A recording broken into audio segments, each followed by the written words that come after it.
之前，你不曾拥有姓名。通向终点的路很长，但谁也无法预知结局。有人前心暗影，谋而后动；有人拼尽全力，克敌机先。没有对与错，只有速度是唯一的答案。奔跑吧，在到达终点之前。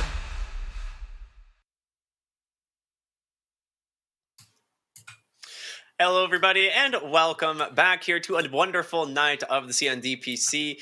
It's going to be an exciting one. We've got some Division 2 to start things off. My name is Cryptic, joined by a beautiful casting duo of Drag and Drop and Lizard. How you guys doing tonight? It's good to see you.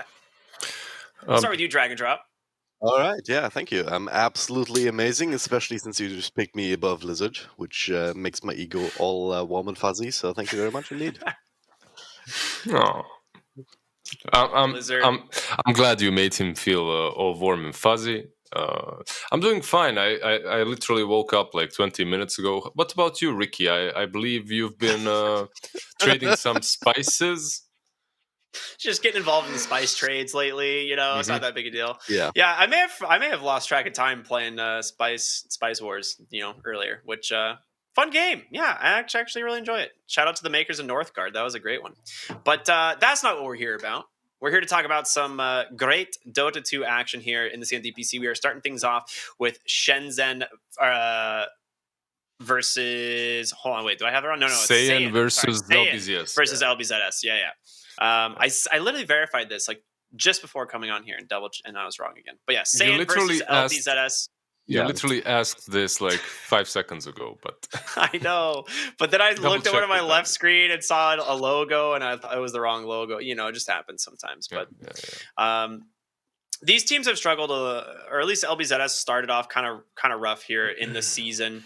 I don't know.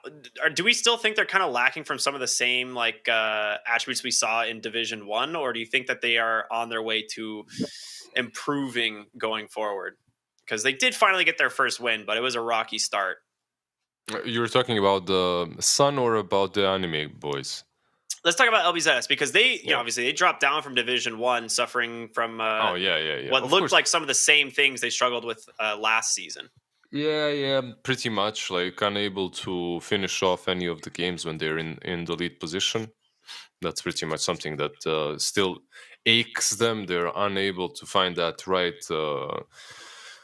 right approach to surrounding the enemy base, staying on the triangle, creep skipping, and then just slowly taking it to the high ground push. Instead, they always pretty much whenever LBZS is in the lead, they let you have that one extra shot, right? Like one or two even. They allow you to go get back into the game. Some of those things just are difficult really to improve on. That's also a problem, right? Like there are teams that always have the same issue, and one that's more notable perhaps is Liquid, right? Like right now they're good, but when they were Alliance, like for the whole duration that they were in Alliance, they couldn't finish games, and that was a long duration. That was like two years, I believe, or something. So maybe it will take a bit longer for LBZS, but time's a ticking. They need to get back in that Division 1. Yeah, it's interesting how some of these teams just have this one habit that they can't shake that really hurts them. You know, I'm also thinking of like the previous team Liquid and Nigma. Like for quite a while, it felt like they were just losing laning stage every single time, and then if they would win games, they would come back spectacularly. But it was always just from a bad position. And more often than not, they would just straight up lose because a good team just does not give you many of these opportunities to come back. And you just kind of giving matters out of your own hands. You know, the LBZS, again, as you were talking about, having the opposite problem, not being able to close out games from a positional strength is a big problem if you are up against a good team that can take advantage of situations that you give them and of ways to come back into the game. So there's plenty of those here. in. But this hey, bracket, they sure. at least they do get into these leading positions, right? And that's That's like a that's solid a big foundation deal. at the very least. Yeah, you're absolutely right. It's something that needs to be said as well. They can take control of the games. They've taken control off of teams from Division 1 many times, not from Division 2 even. So I still have high hopes for them. I just hope that at the same time, I hope that dropping down to Division 2 didn't hurt them way too much, like emotionally, right? I hope there isn't that emotional damage for our boys, because they're always fun to watch. I don't know. It's LBZS. It's this sun. Look at that logo. We need to get Nomad these hoodies, by the way. I know. I was wondering the same thing. I was like, how long before Nomad orders himself one of these LBZS like zip ups? Because I imagine that's right on his list of things to do. But yeah, I really want to see LBZS like break through like kind of whatever it is that's been holding them back, and play to kind of the potential, because like you said, they have a really good foundation of being able to have a good start in a lot of games, actually gain a lead against a lot of really top tier teams, but then sometimes unable to just come through with a victory. But Team Saiyan, we haven't really talked a whole lot about these guys. This is a lot of players that we're probably familiar with. So a little bit of a mesh up of a couple different teams that came together for this season. For those of you who don't remember, Sparking Arrow was definitely involved with some of these players in the past. But as you can probably see, like, I think this game's going to be pretty evenly matched. Like, I don't know if like LBZS actually has like a substantial advantage over them going forward, like going into this series. Like, what do you think, Dragon Drop? Yeah, it stands to reason just looking at the results. I mean, LBZS, even though they've had these issues, they're still a strong enough team just based on their pure skill. If they can just call on it, if they can actually apply it, that they're forced to be reckoned with. They did come down from the upper division, and they did previously make their way there with some good results in previous seasons. Team Saiyan a little bit less tested in this configuration, and they've shown they've gotten their asses handed to them here. But of course, Invictus Gaming, 2 very quick games, but also against Magma. I believe that second one was not even close, and they ended up drafting a really weird lineup task like in Slug that just did little to nothing. So I can see the power levels pretty even. Really? And I can see. Do you both believe that it's very even? Because I'm kind of favoring LBZS here a little bit. I favor them a little bit. A little bit, but I not do. much, right? Like 60-40 at most. Look at the viewer support rating. That tells you everything. 69% for LBZS, Nice. 30% for Team Saiyan. That's not a little bit. That's huge. It's because their logo is much friendlier, I think. Yeah, but aren't there like a lot of weebs in the Dota community? You know, wouldn't they like Saiyan more? True. I don't know. Do we have any weebs here, by the way? Ricky? No? I mean, to an extent, sure. Not not like Neff or anything like that. Yeah. That guy's got a whole. Yeah, other thing it's his going on. life, right? It's different. And look, this. Ooh, this is a cool graphic. Yeah, is this new? This is new, right? Yeah, it's like very nice. like shared hero picks almost, and like hero comparisons. I think just based on this, what we already would have expected is Dawnbreaker to be a top tier pick, and I think over the last couple days of the DPC, this hero has just been everywhere. So this hero is going to be highly contested if it's not already banned. But what do you guys think? I can see this Puck and Tiny as well being picked up. They're also they've also been contested by both of these teams, so that's nice. Phoenix and Mars as well, an old school combo. Is there anything Dragon Drop that you like? Maybe the Striant? I always like to train. It's not every team that picks it up, and in this case, only Saiyan apparently getting it a couple of times, and it kind of changes the game, right? It gives you the ability to extend the laning phase somewhat, extend the mid game, buy yourself some extra time, and just shift the priorities from the other team. You can't just chip away at towers whenever you get the chance. You have to actually group up and commit, which makes the enemy team play a little bit more predictably, which you can try and take advantage of. So, no, I always like seeing a train for that reason.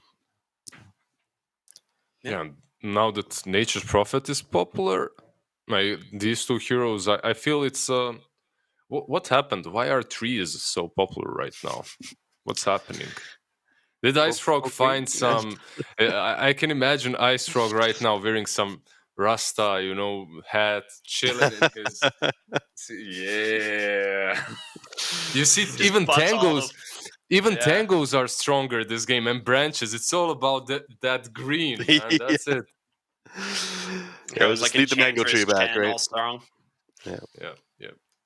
But how do you guys feel about the meta with Nature Prophet and Treant, in all honesty? Because these two heroes are constantly picked. Like, you just have Treant on one side, Nature Prophet on the other. But we're going to see neither because Treant has been banned out. I think interesting to me that both Marcy and Tree went through, by the way. It's two heroes that are like almost certainly banned in most games that I'm watching. Yeah, Marcy's the interesting one, right? Marcy is probably one of the strongest heroes that we've been seeing. I can pull the stats up in just a second, but she is the top 5 most contested hero in the DPC for all regions. Yeah. Puck being number 1, of course. Stats don't lie. Do you have a stats on Marcy plus Visage? Because that stat is scary. I think it's like 100% win rate from all the games that I've seen. Okay.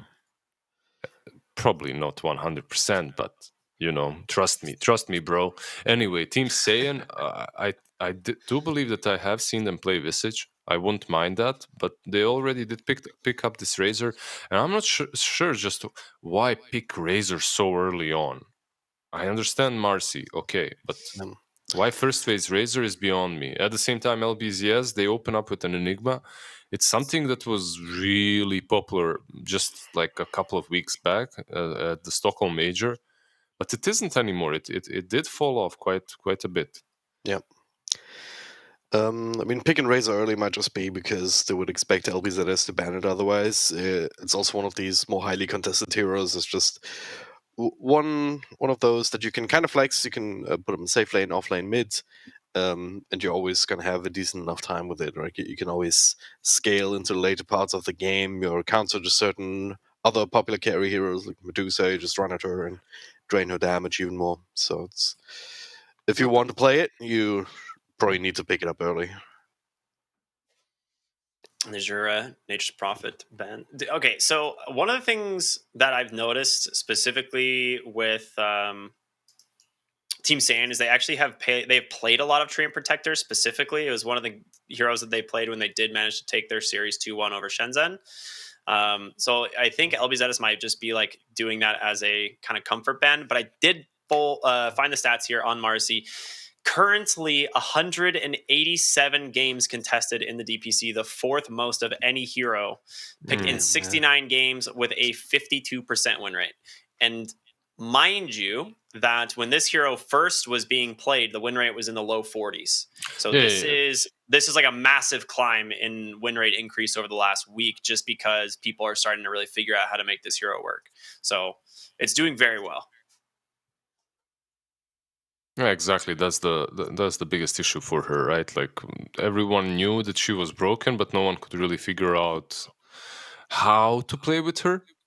Yeah. And now when they have figured it out, the hero is looking much stronger.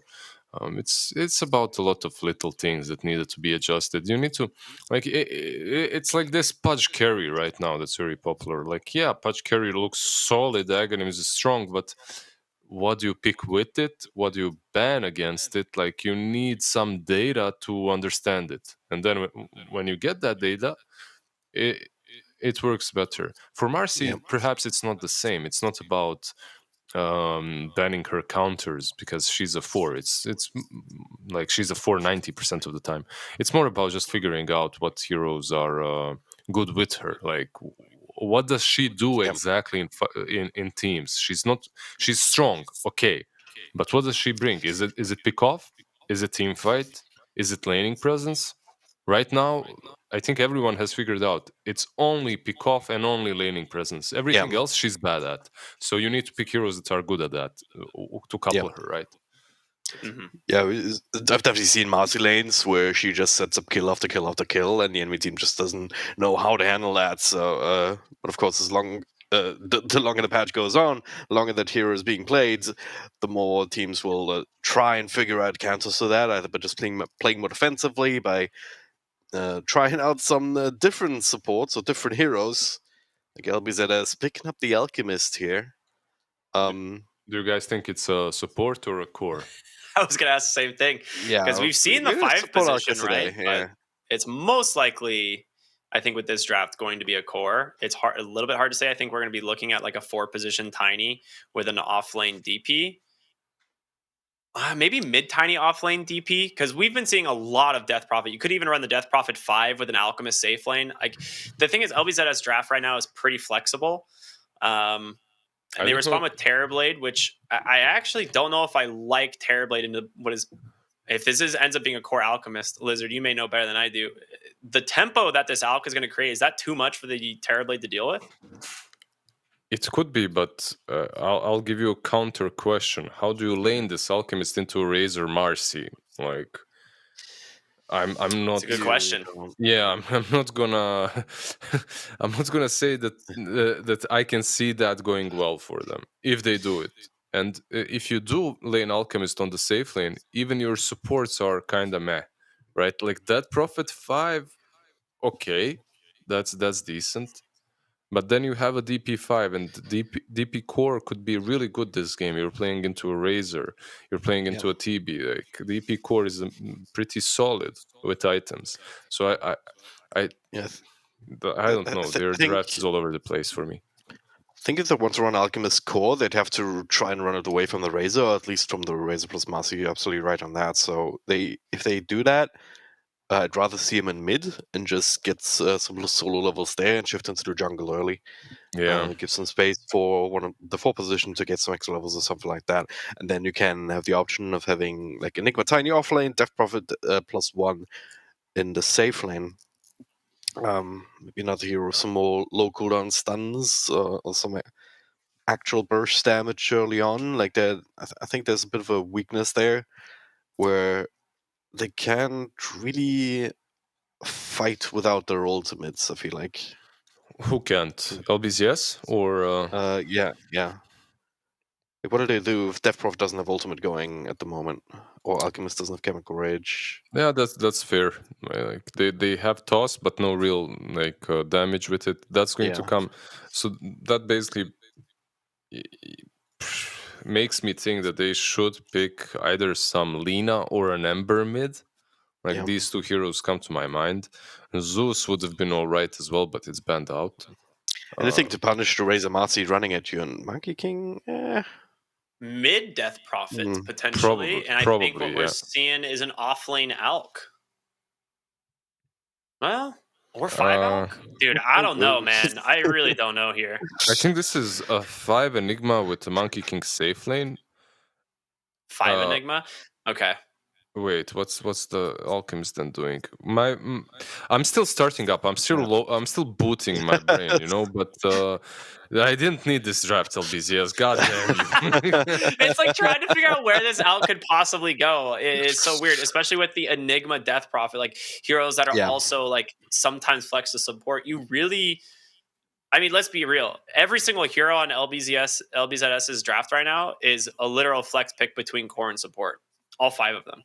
So I really don't know where they're going to go until they lock them in. It's PP. Of course, PP is going to pick DP. He's always on DP. It's like, I was correct at least about the Monkey. He's safe lane. We have PP mid, Sell at position 4 tiny, offlane Enigma, and and a position 5 Alchemist. So I was actually on the right track. I wasn't too far away from it. Yep. I wasn't too far away from it. It's just that this Enigma, in my mind, for some reason, was etched into that support position. Right? Like I could not move Enigma from the support in my head. It hasn't been played on 3 too much. But it does make sense because they did ban out like a Rubik even, right? So they want this Enigma to have a good game. Yeah. I feel like I've seen this kind of strategy before from someone. Like we did see the 5-position Alk yesterday, I believe. Let me double check. That was Shenzhen. Yeah, Shenzhen running that. I've also seen a 3 Enigma the other day. None of that, well, from Team Saiyan, I believe even. Was it LBZS too? Might have been, yeah, a couple of days ago against YBB. Either way, none of that was super successful. Like I'm not convinced about the 5 Alk yet.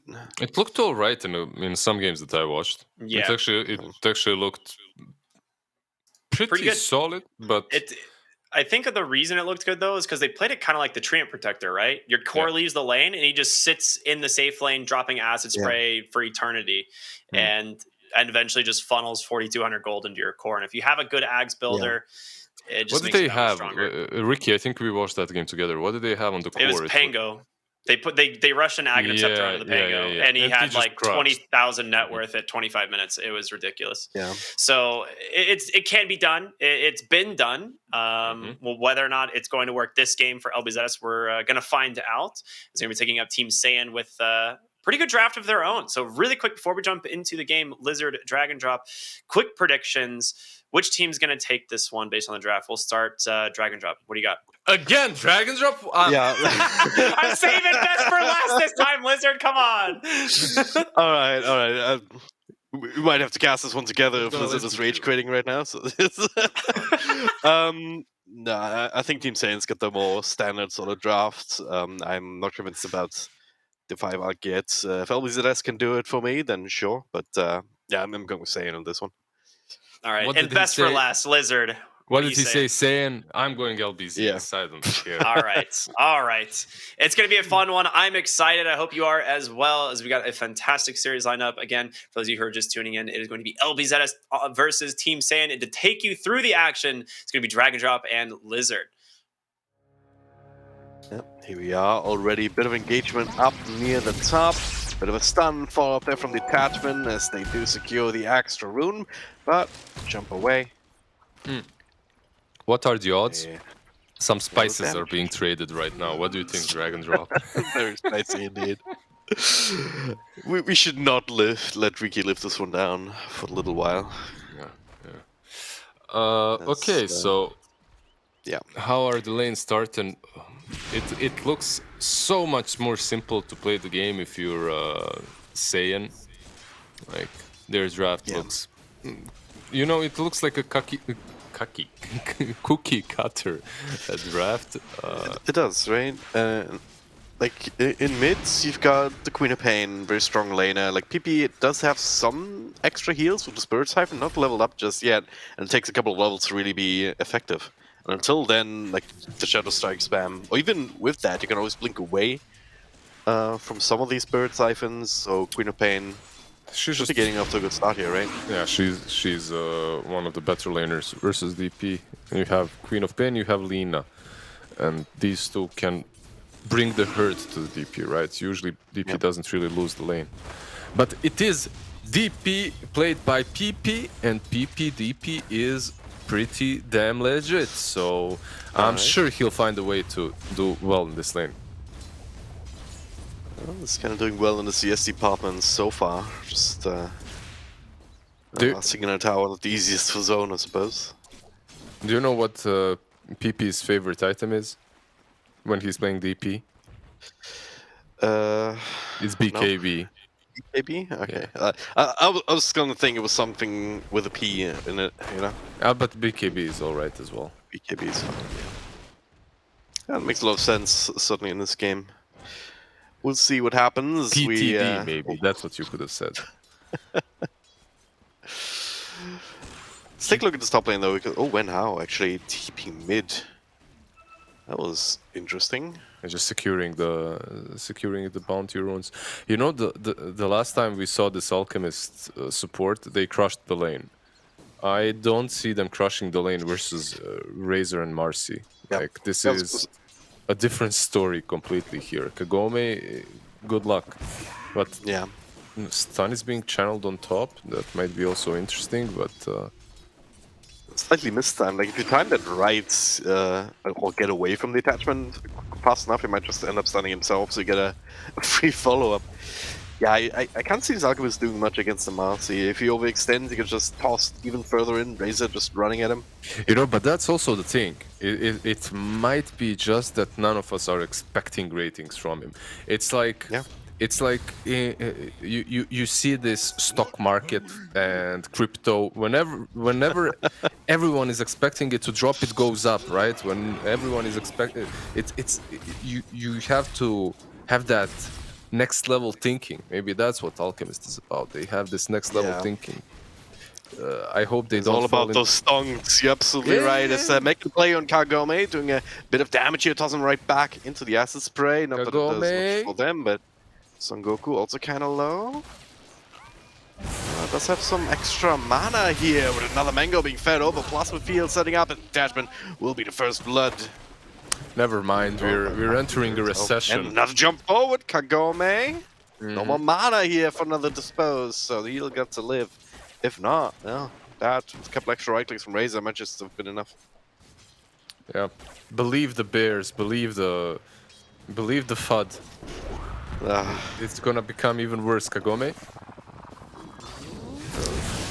Kind of stun on Wenhao, taking a bit of damage from Kagome, almost falling to the plasma field. There should be some regen coming in here to salve for the Razor.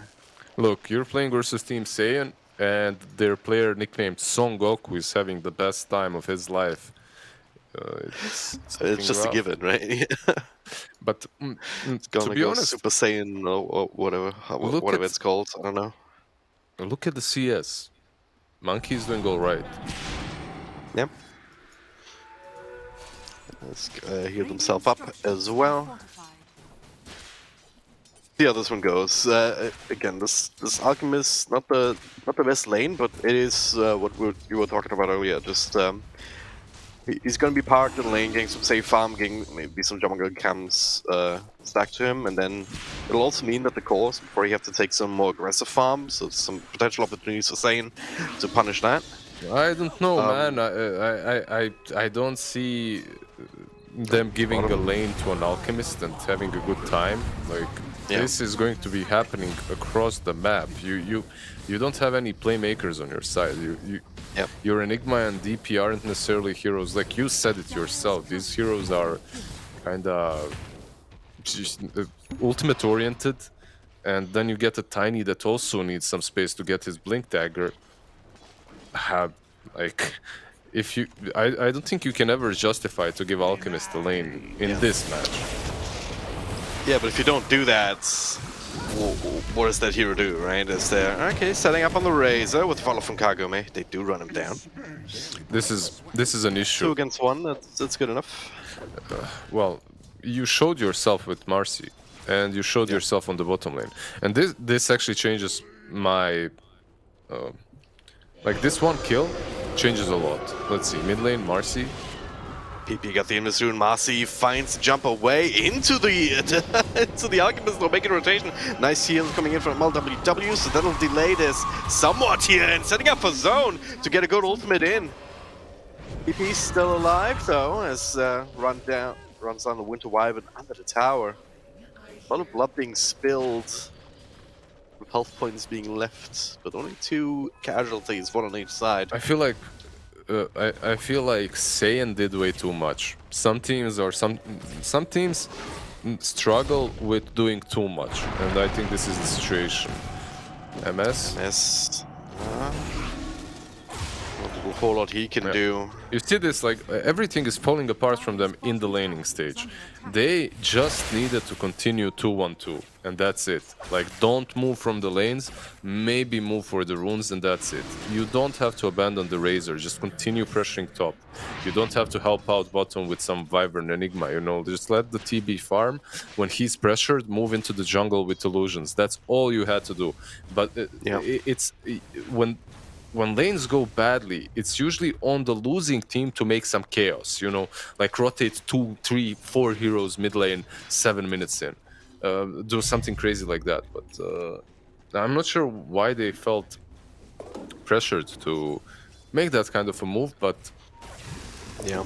because of it, Could have owned a lot harder up top, and they're gonna try again. One how with a prospect goes on Goku with that ultimate going. They're just gonna run through the Alchemist, but the counter is there. Salad finds the combo, just dies. As MS gets a double kick, taken away. he almost even saved the Razor and the Marcy there, right? Yeah. With the toss, but yeah, nice rotation from TB, I have to say. This is something that reminds me of No Tails TB. It's not something I've seen in a really long time. Just get that meta level 6, 3 raid bands, pop that stuff and go push. It's very active. It's a pretty good way to recover immediately, right? He was... how much gold did he get right there? 350 or something? 350? Yeah, I don't think it's like it's good for your team. I don't think it's good for you. You'd still be better off just farming. But I mean, if it's good for your team, it's also good for you, right? I mean, you know, do you want to carry the game or do you want to help your team? There's also. Alright, if carries help the team, then they're bad. That's what you're saying. Alright, that's down bottom. Yeah. Wyvern gets caught up. But yeah. That position. I just guess has he to be- transitions straight into the triangle, right? So it's not the worst thing in the world. Yeah. And he wants to be there anyway. I guess TBs usually want to be in their jungle a little bit first, and then you slowly transition into the triangle and top lane. But yeah, this also works. I'm surprised Kagome is just chilling on top. Like, this lane is done for him, but he wants to continue defending a little bit. Let's see if he's gonna get punished or not. Marcy is still around. They can dive him. Yep. If they can get in range for the rebound jump. Yeah, I feel like maybe Razor needed to eat 1-3 or Marcy had to, and then you'd be able to actually approach him, but now you can't, right? Oh, Marcy, there's reinforcements coming in. Oh, Alchemist and Tiny. They could set this up. PP is sending some illusions top, but not the real ghost. Have to do something here though, right? I mean, they're just standing around. And Goku. See him now, jumping right in. Stuns follow, Salad. And yeah, everything being dropped. Alright. Took a little while to get this one going, but with Marcy also leaving, there's no chance for any sort of counterplay. Yeah. They're leaving So- Razor a bit too much on top. That's all That's like my biggest concern for Saiyan. This Razor is sort of a hero like a Viper on offlane, right? It needs to be pretty much constantly babysat. Like, sometimes you understand that he's going to feed and you're fine with it. I'm just not sure this is one of those games. Ooh. Jumping forwards, find a possessed mask, and also find an alchemist. Just an alt That's always kill, it's a awkward. 5, right? It's not a biggie. If you, so far, these trades, I still believe, are in LBZS's favor just slightly, as their heroes are getting a ton of farm. Enigma, most importantly, is on top of the network shards, and yeah, he took that tier 1 tower, cruising in the enemy jungle, farming it up. So we're gonna make a play in mid. They have another exorcism available right now, plus the catapult. They're concentrating the entire force here, so Saiyan want to fight this one. They'll probably have to bring everyone as well. Winter's Curse is available, gotta keep an eye out for that one. Blink jumps just yet. Both teams just looking at the situation and being like, nah. It's not. Both of them are all right at the moment with the status quo. If you're an Enigma, you want to get that Blink BKB ASAP, right? And Blink is getting actually... LG is getting quite close to it, so... What, 200-300 gold more? Mid, the CPP being jumped on, disposed back. They have that ultimate from zone, ready to go. They drop it in. Trying to burst on PP, staying alive for a lot longer than you might have thought. Third Siphon's a hell of a drug, but not enough. Yeah, this PP isn't so easy to take down. Like, whenever he plays DP, you have to commit like 10% more than you usually would. Yeah. As he's always gonna get that much more out of the hero. Yeah. And also, like, they did 2,300 damage or so for 1,500 health hero. Yep. It's power of the siphon. Yeah. Well, but Enigma has been still farming this Blink Dagger Let's being see. brought in immediately. They do see him there. Can't quite find the angle for the follow-up. Why is Marcy pretending to be a ward? I'm not sure. She even get up there. She just hop up there with Thomas Toy, I suppose. Yeah, you can always rebound down, I suppose.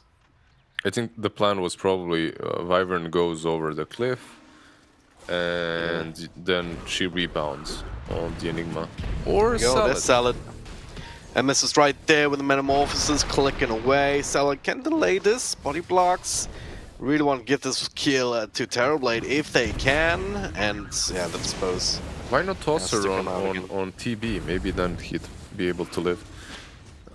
But okay, he probably thought that Enigma might go for a kill there, but didn't work out. Radiant's bottom tower is under attack.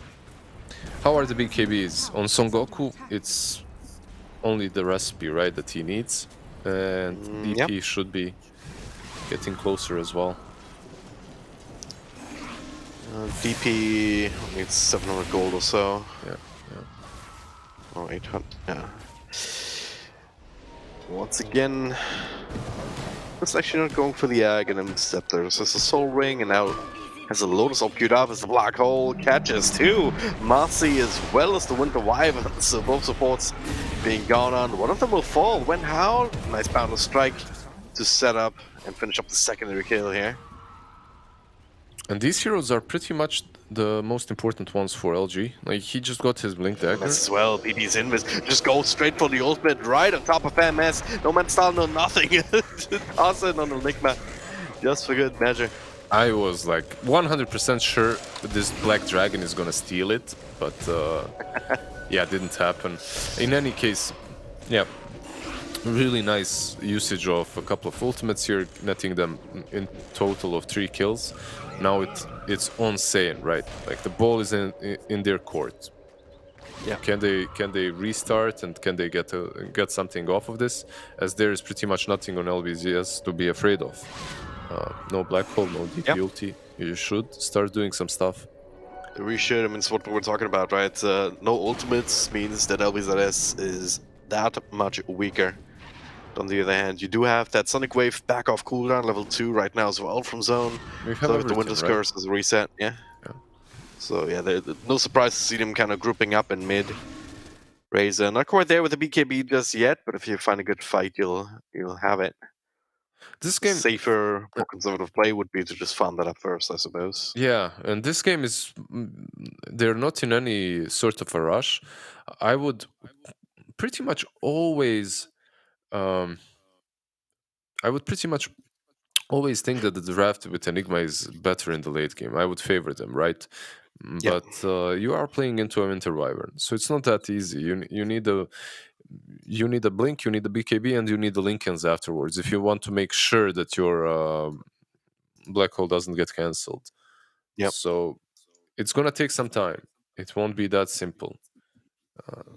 Or they need ways of disposing the Wyvern, which they don't have truly. Sometimes you have these heroes that can give vision or jump on top of Wyvern or force them to use that Winter's Curse before. Yeah. I don't see that on LBZS's side. I mean, they have a few extra blink builders, like Tiny just finished his. Yeah. And But that's gonna be the double, right? you're still how to put it? You still should never be able to blink on Wyvern first. Yeah. LWW is also LVB is also buying a blink himself, so he Yep. should always be somewhere in the back, not caught. That's normally the general idea. Always be ready for the counterplay. Alright, here we go again. Another smoke from LBZS. Here Another exorcism at the ready. And I might be running straight into Winter Wyvern first. There it is, the blink being revealed. Nice. Tossed back. Yeah, when this curse still comes out though, there's gonna be a follow-up stun from the Alchemist on 2 of these heroes. Meanwhile, MS gets right-click down with the Wyvern, falls, does PP, reveals his own BKB, when now Conan tries inside the front, but now Son Goku comes in, that's a little physical damage, but Kagome as well drops a circle. There's no way to fight in that, as well as the Exorcism. Another self-stun, MS still clicking away, but this is becoming more and more dangerous.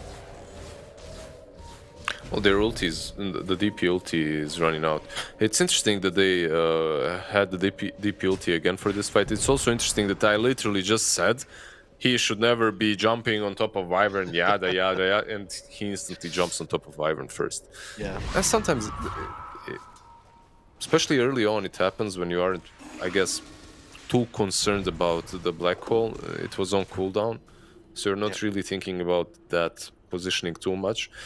Son Goku needs to be careful. I understand that he wants to go Super Saiyan mode and just run in, but a Razor versus DP doesn't work that way. If you just run into the spirits, you die. Toss back, mid lane. Yes, Son Goku once again caught by 3 different heroes. Yeah, just a casual toss back, and that's it. It's been happening a little bit too much for Son Goku. I mean, he's just making that anime storyline, right? Like, it's all about the comeback. Right now he's running on... No, right now they're killing him. Then he's gonna run on the Snake's path for like 2 seasons. Yeah, it's gonna be training montage and everything.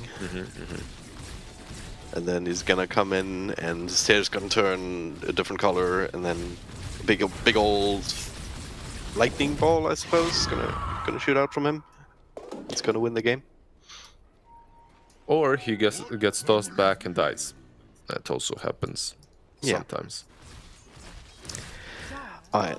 Let's talk about this Alchemist again, because he's not even going for these axe spells. He's still working away at that Lotus Orb. It's gonna hit it soonish. What do you make of it? Is that gonna be enough of an impact from him? I mean, he's still a highest net worth. Acid Praise nice, right? Still highest net worth support from that position 5. So that's already some impact. Getting the Lotus Orb or not. Net worth an Alchemist though it feels like it's half a hero if you're not ahead in items, right? Because which he is. Really what all his spells about. He's 5k net worth, right? Like he has as much as a hero and a half on the side of Team Saiyan. Spot side, yeah, maybe. So it's not that bad. Like you have a stun, you have minus armor, you have a hero that can actually run into the fights. If he builds a Blink Dagger as well, he'll be able to initiate together with the Tiny. It's not like you don't have to. It's not super necessary to go for that axe. This hero has been played on 4 or 5 for ages, really. And he had multiple different builds from Medallion, Solar Crest, from Soul Ring, from Urn Vessel, Blink Dagger. You know, like from Aghanim's first. Like Aghanim's first is probably the least common item build on the Alchemist, right? Support, that is. Yeah. Because usually you always want to be getting at least one of those support items, something that helps out. Only as of late have they started just spamming Aghanims straight up. Yeah. And that's when your team can play 4v5, because if you are going for that Aghanims first, you're completely useless. Like, then you are truly just a creep on the map farming. Exactly, I mean, because that's exactly what we saw yesterday. The game, what was it again? Shenzhen.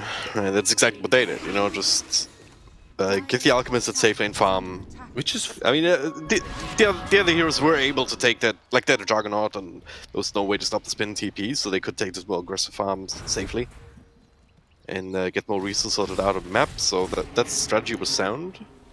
Didn't end up being enough as, okay, they find a way in here, right on top of Marcy as well, so the Wyvern, the curse comes out on the Monkey King. Lotus Orb, we're doing a whole lot. Son Goku barely gets his way out, not straight into Roche, with the Exorcism still going. Top the Acid Spray, Alchemist tanking, yeah, this one's gonna go down sooner rather than later. He didn't get out. PP kind of let him get out, right? On Monkey King, he just bailed. PP went back, but he went back because he has more pressing matters. He has this big dino to kill. Yeah. He's a dinosaur from now on, by the way, for some reason. Oh, okay. Yeah. That's sort of a dinosaur, I can see that. But yeah, no Winter's Curse. Yeah, Riddle Ivan TPing in, gets jumped on immediately. LWW. Keeping himself alive. He wants out in the back. Black Hole catches Zone as well as MS. This is terrible here. MS gonna get me snapped down. Silence to prevent any sort of defense, any sort of Son Goku also dropping super freaking low. Just need a little bit of extra. And there it is. From PP. That was the worst of all worlds. We're setting up for a tier 1 defense at 23 minutes in after they just lost Roshan without the proper spells, without any sort of initiation advantage. Saiyan kind of tumbling there. Yeah, they didn't have the Wyvern, they didn't have the Curse. LG found good Black Hole. It wasn't perfect, they didn't have a lot of damage in it, but they still did manage to silence the Terrorblade and kill him before he uses his... Does he have Manta, by the way? Can you... He does not. Did he... Skadi. He went for Skadi first, yeah, okay. Yeah, he got Yasha and then he went for the Skadi. It's not that uncommon. Yeah, it's not that uncommon, but if he had something like a Manta, then that play wouldn't be possible, right? Like he'd be able to Manta that silence off and use Sunder on someone. LBZS just playing a bit better, I would say. The 70% from the crowd favorites. It wasn't 70, it was 69, alright? Oh yeah, it, oh, how that's better than 70. How do I dare even? Exactly. But yeah, it's 10k net worth advantage now, spread out over all the cores essentially. But also the Alchemist, as I said, got the Lotus Open now. Lotus Open very helpful in this game, you know, potentially against Sunder if you can get it off at the right time. Queen of Pain can dispel and reflect Shadow Strike. The Winter's Curse also pretty important. Try and get rid of. You can reflect a static link. Can nullify that to some extent. So very value item in this game, but he's working away at his axe as Saiyan. Trying to re-establish some control. Foam Smoke in towards their own jungle. Kagome is actually farming alone. Jumps in as the smoke breaks, but they have no idea where he is. He has Aegis, he has BKB. You might get him once, but even that is a big maybe. Oh, I could have gotten him twice. But it's Ghost cancels BKB TP. He was all alone there, so if they do get the drop on him, he was done for. Yeah. Possible. I'll give you that. I'll give you it was possible. He almost also has his Skadi. Just needs the point booster. He's a big chunky boy on this Monkey King. He's having a good time, which isn't something that I expected, considering the lane that he had. But he did pretty damn well in it. Black Hole. So Goku is not having a good time though. Constantly being bullied out of any fight. BKB TP out, so now that's a cooldown. They're held onto the black hole, which means the threat of it is still alive and worrisome for Saiyan. Not okay. Sometimes expected him to keep his catapult alive, but no. Yeah, sometimes that threat of the black hole is stronger than the black hole itself. Yeah. You let the enemies defeat themselves mentally, and then you just scoop up the W. That's all you have to do. D-Drop, did you know? Sometimes you don't even have to win. You just let them. You flame them a little bit in old chat, you know. Yeah, you don't have to win. The other team just needs to lose, right? Yeah, exactly. What do you think? That's what this game is all about. It's about losing, not winning. You just force them to lose. I don't know what that kind of view says about you as a person, but we're just gonna move past that. It means that I'm perfect. That's how everyone should be looking at this game.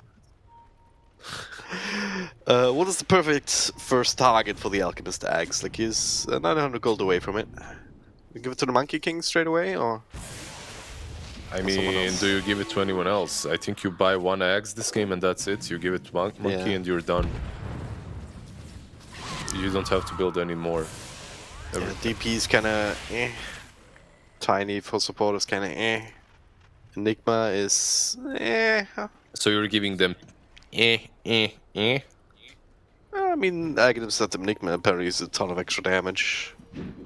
So eventually, I guess. But yeah, it's the only real big thing would be the Monkey King, especially with him already having a lot of net worth, a lot of levels, a lot of damage. You know, just adding extra units, extra extra monkeys is going to be that much more effective, right? Can you tell detachment to speed it up a little bit? Like, we're expecting this Aghanim for a long time. We want to see where it goes. Yeah. You have his he's numbers, getting though, there. right?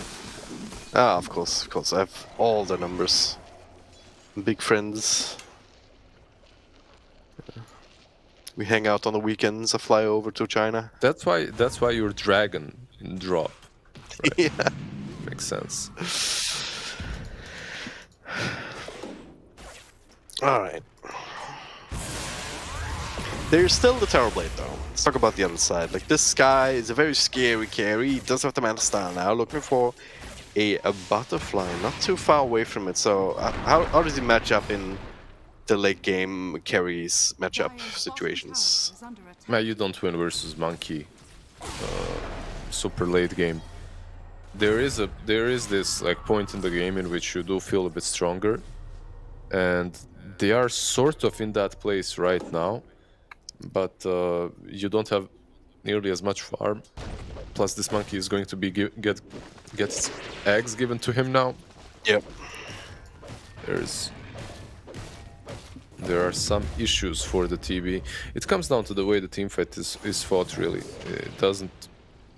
It's not anything but that. So we'll see if they manage to get this decent team fight. And it's not only the TB, by the way. There is also the Razor. He's finding his farm. He's getting to that. I believe they have the Butterfly, plus they have the Refresher on Razor right now. So, not quite, but soon. Needs 300 gold. Yeah, with that 300 gold, they should definitely fight. There is And an the Arcane Printer Rune popped on PP, though. Will he use this Exorcism for something, I wonder? Probably not. They didn't find any opportunities. Yep. Well, I might want to look for one now, though. Use it on the creeps. Come on. They have a smoke ready? They do have one on Tiny. It looks like they're kind of grouping up. It's Tiny gets stunned by the freaking ogre. It's always embarrassing. But what can you do? I mean, those creeps are skilled. They're getting better and better. I swear these creeps in a couple of patches are gonna be better than my teammates. Yeah, I mean, that's a given, right? Because creeps press their spells reliably, and that can't always be said for teammates. Let's see if but there we this go. black hole can be Right reliable. into the Razor, he is just done for, isn't he? Son Goku, no chance at escape with or without that refresher. So, well, the fight's over before it started. Yeah, the problem is you're playing with the Wyvern and you're feeling a bit safe. Like you can be the one scouting out, breaking smokes. Like they probably knew. This is Division 2, but I'm pretty sure Saiyan knew where LBZS is coming from. That's why they positioned themselves the way they did. But the Wyvern is in this conundrum, right? Do I use my ulti and then we lose because there's nothing to stop Black Hole, or do I save my Razor? Yeah.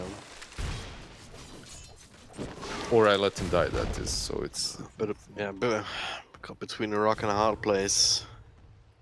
But the Razor dying so quickly as well, it kind of takes that that question away from you, at the very least, as they smoke up themselves. Bait on the rune, but PP too trying fast. to at least, but yeah.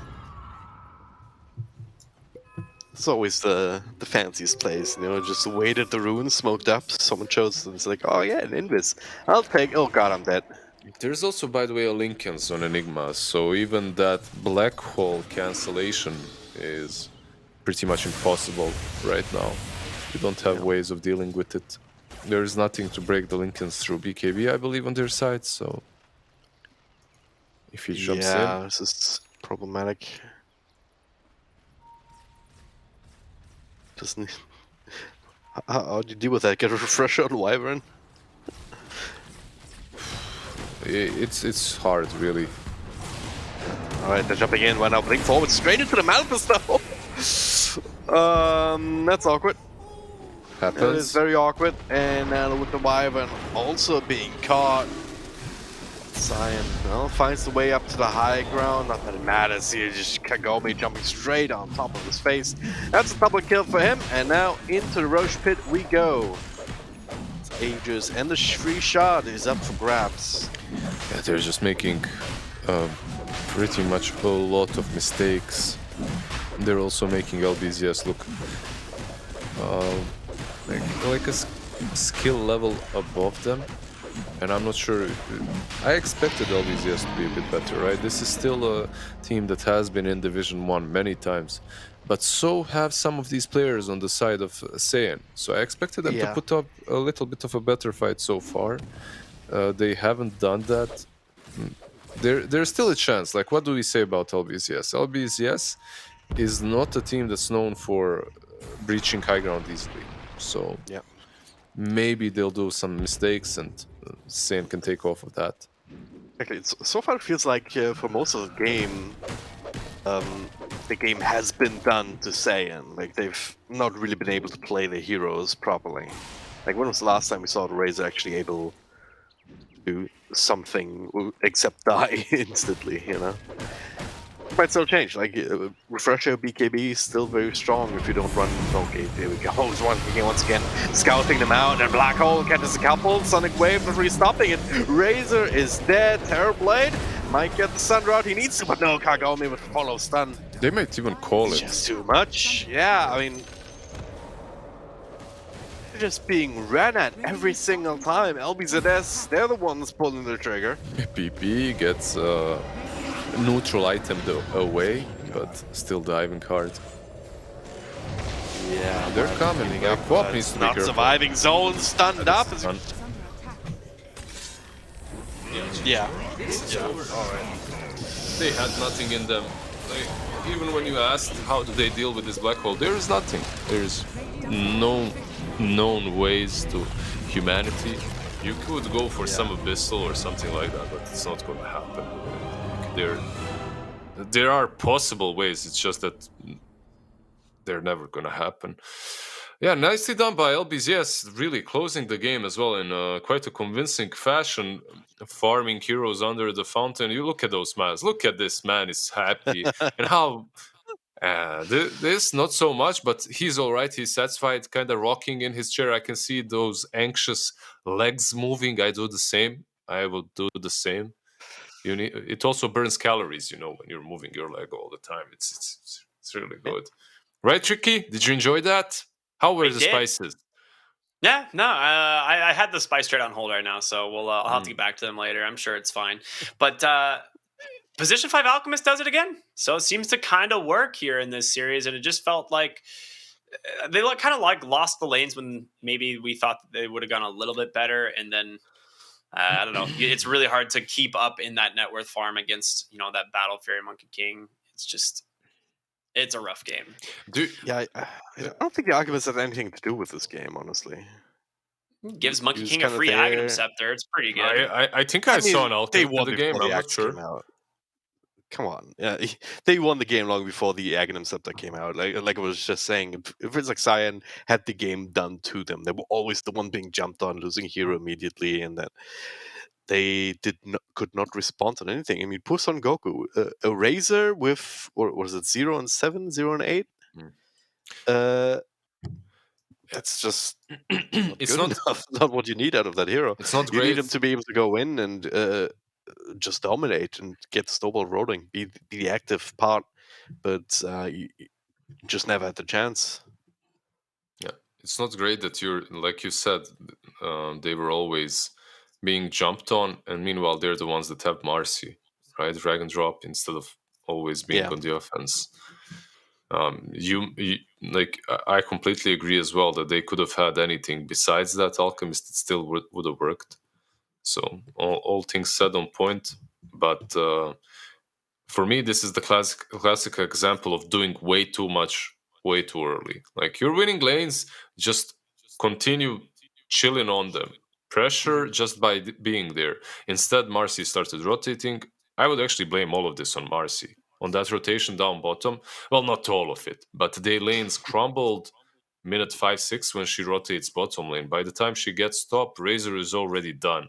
Like he died twice. He can no longer be that beast that just controls the Monkey King completely. Instead, he's just there, and he's pretty much feeding. So, yeah, very nicely done by LBZS.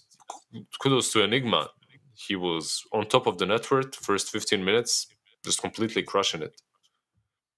Yeah, and that's a hero that as the game goes on, we've seen obviously since the major, it becomes such a staple pick just because of the late game presence. Like once you have the BKB and the Lincolns, you're pretty much guaranteed to win most team fight engagements unless the Enigma is the one that gets jumped. His positioning was always on point this game, so really difficult, especially when you have the scouting potential of the Monkey King. Like they have a lot more different avenues for finding the right heroes, essentially, right?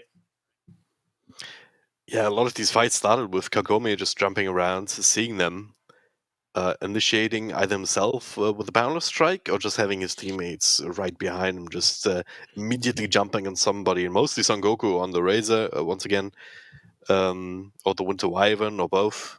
And at that point, the fight was already lost. Like Team Saiyan lost the initiative, and then they either try and run away with what heroes they can, which is going to doom them, or they try and fight in the choke point as well. In the very last fight, we saw that perfectly exemplified. And then you get black hold, right? So it's like damn if you do, damn if you don't at that point. And it was just some really great play from LBZS to make that happen. And what do you think? What do you think they could have done differently? Team Saiyan, I think you had it right with the laning stage kind of going badly, but even after that, they didn't really transition properly. Like they kept having individual heroes being called out, and they didn't have a good enough read on LBZ's movements, perhaps. So I think that might have been something that they could have improved on, trying to find better angles into being active themselves. You know, just use that Sonic Wave more often. How often do we see Zone use it to get a kill? Like maybe once or twice when it was successful, and Yeah, pretty not much more beyond that, right? Yeah, once or twice is very fair to say. They only had one way of initiating though. That's the Marcy, and she didn't have the best game as well. So that's also an issue. Like you jump in most of the time with Marcy, and this is what happens afterwards. You either eat the black hole or you get caught, tossed back in somewhere. It was a problematic game for them from that aspect. Perhaps banning the Enigma would be better for them, or picking something that always counters it, such as a silencer, let's say. I know he's not in the meta, or a Rubik maybe. The Rubik is perhaps a bit easier to play with. Wyvern is in the meta. Like this hero is actually coming back. The Shards build is pretty solid. He's picked across all regions, but in a game such as this one, I wouldn't like to be the Wyvern. Let's put it that way. Like I actually wouldn't like to play it at all. And I just noticed that Monkey has hands for his feet. You saw that? It's a monkey. Yeah. Yeah. Do monkeys usually have that? Yeah. All of them? Yeah. But it's never that pronounced. That's super pronounced. Okay. Yeah. I'll believe you guys. This game, I feel like once LBZS came back in the lane, this game or like you said, like once they kind of took back that safe lane and Kagome kind of started to take off on the Monkey King, there's just not a lot you can do to stop Kagome on this hero once he gets starts pulling ahead and starts getting a lot of space. It is one of his like best safe lane carries, like by a landslide. So I think maybe address, like you said, the Enigma in the draft, or potentially don't let Kagome get this Monkey King. He's had such an incredible performance on it in Division 1, and he's actually still had a pretty good performance here in Division 2 on it. So Yeah, I think that's something to maybe prioritize as well. They pretty much got 3 of their best cores, I would say, like Yeah. Enigma, Monkey, and DP. But I hate to stray you guys away from this, but stop gaslighting me. I just googled monkey feet. I'm gonna have some very weird Google searches in my history. Should have turned on incognito, my friend. Should have turned it on. I messed up. I didn't think about it. I'm like, I'm just googling animals, right? The lizard, we all make choices. No. You I'm made just yours. gonna. You're gonna have to live with the consequences. I'm just gonna Google now. Monkey head, monkey bag. I have the whole set. Anyway.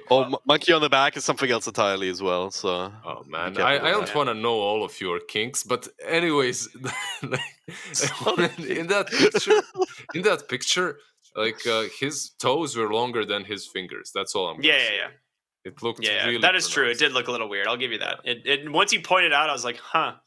That is strange. Yeah. But I'm sure we can do all the monkey research we want to do in our short break, because we're going to go do that for just a moment, and we'll be back with game number 2 of Saiyan versus LBZS. Everyone stay tuned. We'll see you in a bit.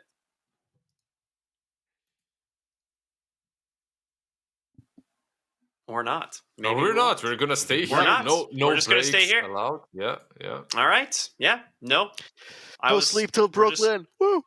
So, All right. what can you?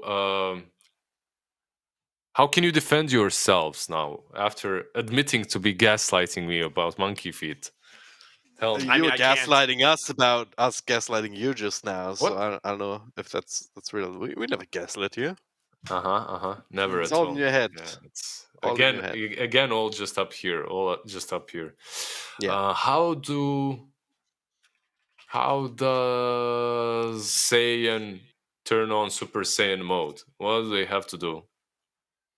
I think you just draft mostly. I think they do just need to have like a better draft for the lanes, drafters like a little bit more sustainability, and try and play around that rather than, I don't know, trying to, like you said, do too much or too early. I think that was a big deal. I think they just got to draft for strong lanes and play that out.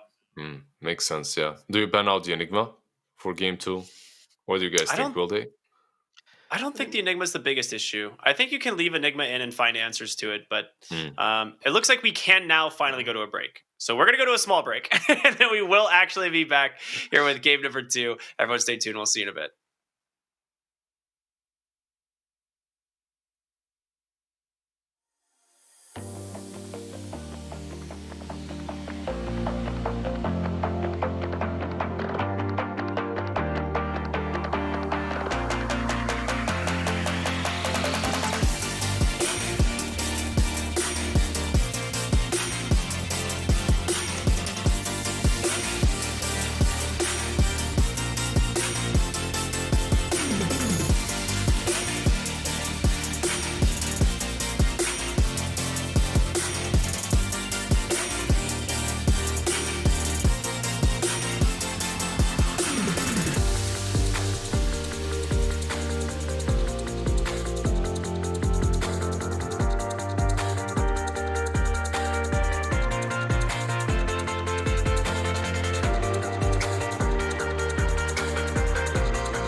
英雄之前，你不曾拥有姓名。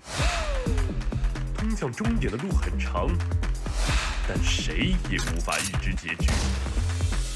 有人前倾暗影，谋而后动；有人拼尽全力，克敌机先。没有对与错，只有速度是唯一的答案。奔跑吧，在到达终点之前。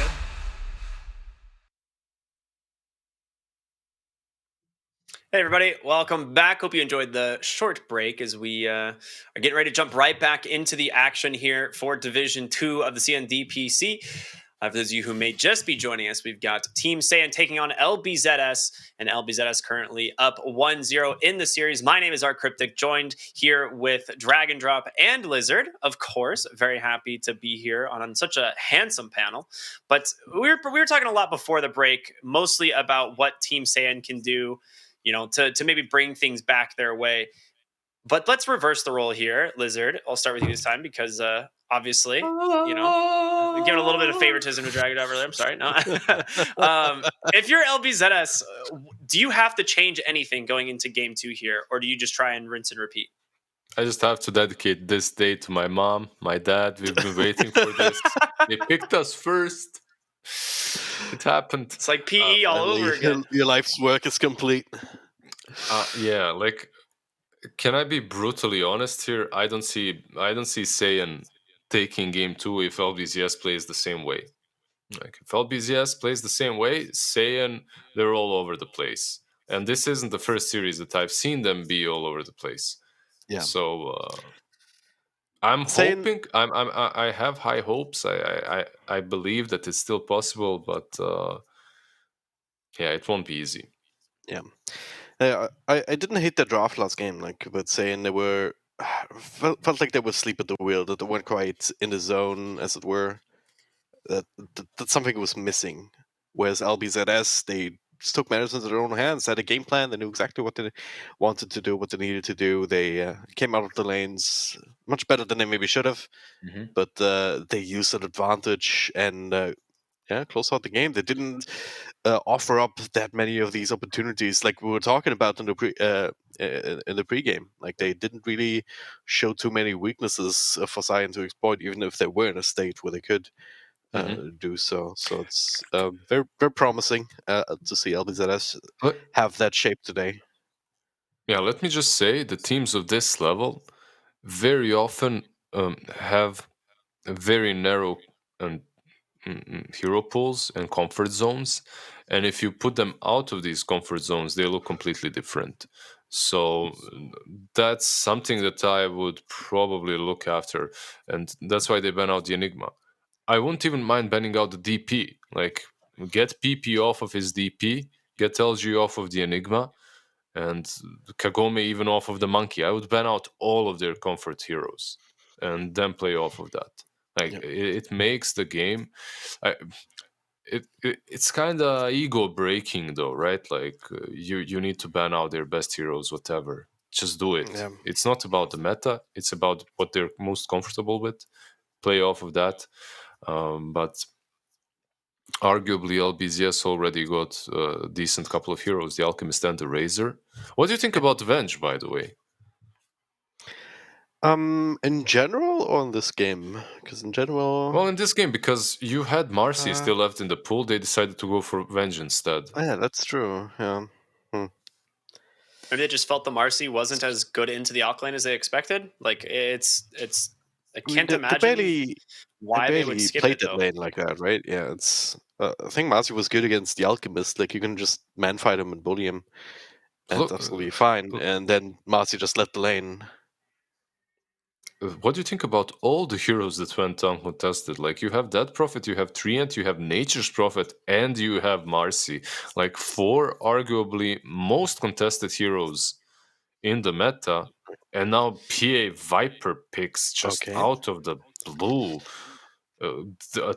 I guess with Venge you get some minus armor. Yeah, PA picks makes Venge make a lot more sense. Like, it's still a solid hero, like pretty good stats. You have stun, you have a lot of extra minus armor. That swap has a saving potential. Viper's a strong Yeah. lane hero too. This is a That hero too, that yeah. can definitely dominate lanes and turn that into an early game momentum. He's not as much as he like. A lot of people used to joke about win lane lose game when it came to Viper. I think that hero has a lot of scaling potential nowadays to where that's not necessarily the case. So I do like the Viper pick in that essence, but it doesn't really seem like there's a real hero he's specifically countering other than just like protecting the PA with this pick. It was XM, right? Like yesterday or the day before, that demonstrated that very Yeah. nicely. He played mid, he owned with it. Like you said, hero can scale. There's just so many item builds to go on him. I still don't believe that Venge. If Venge is 5, I don't see Venge plus PA winning versus Razor plus Hoodwink, let's say. And also with the Hoodwink, you do get that break later on against the PA. Or you can just lane Marcy plus Razor and have Hoodwink plus Alchemist top lane. And this could be an Alchemist. Are they actually thinking about Alchemist core here? Because Yeah. that's how it seems to me. That's what it looks like to me too. Yeah, with the Marcy Hoodwink picks, it more bodes Yeah. towards it being a core Alch and a core Razor. I mean, things can change. We've seen a lot of core Hoodwink kind of as like a thing in pubs. It's not necessarily super often that you see it in the DPC, just because the hero is so valuable just from the support position, but it could be.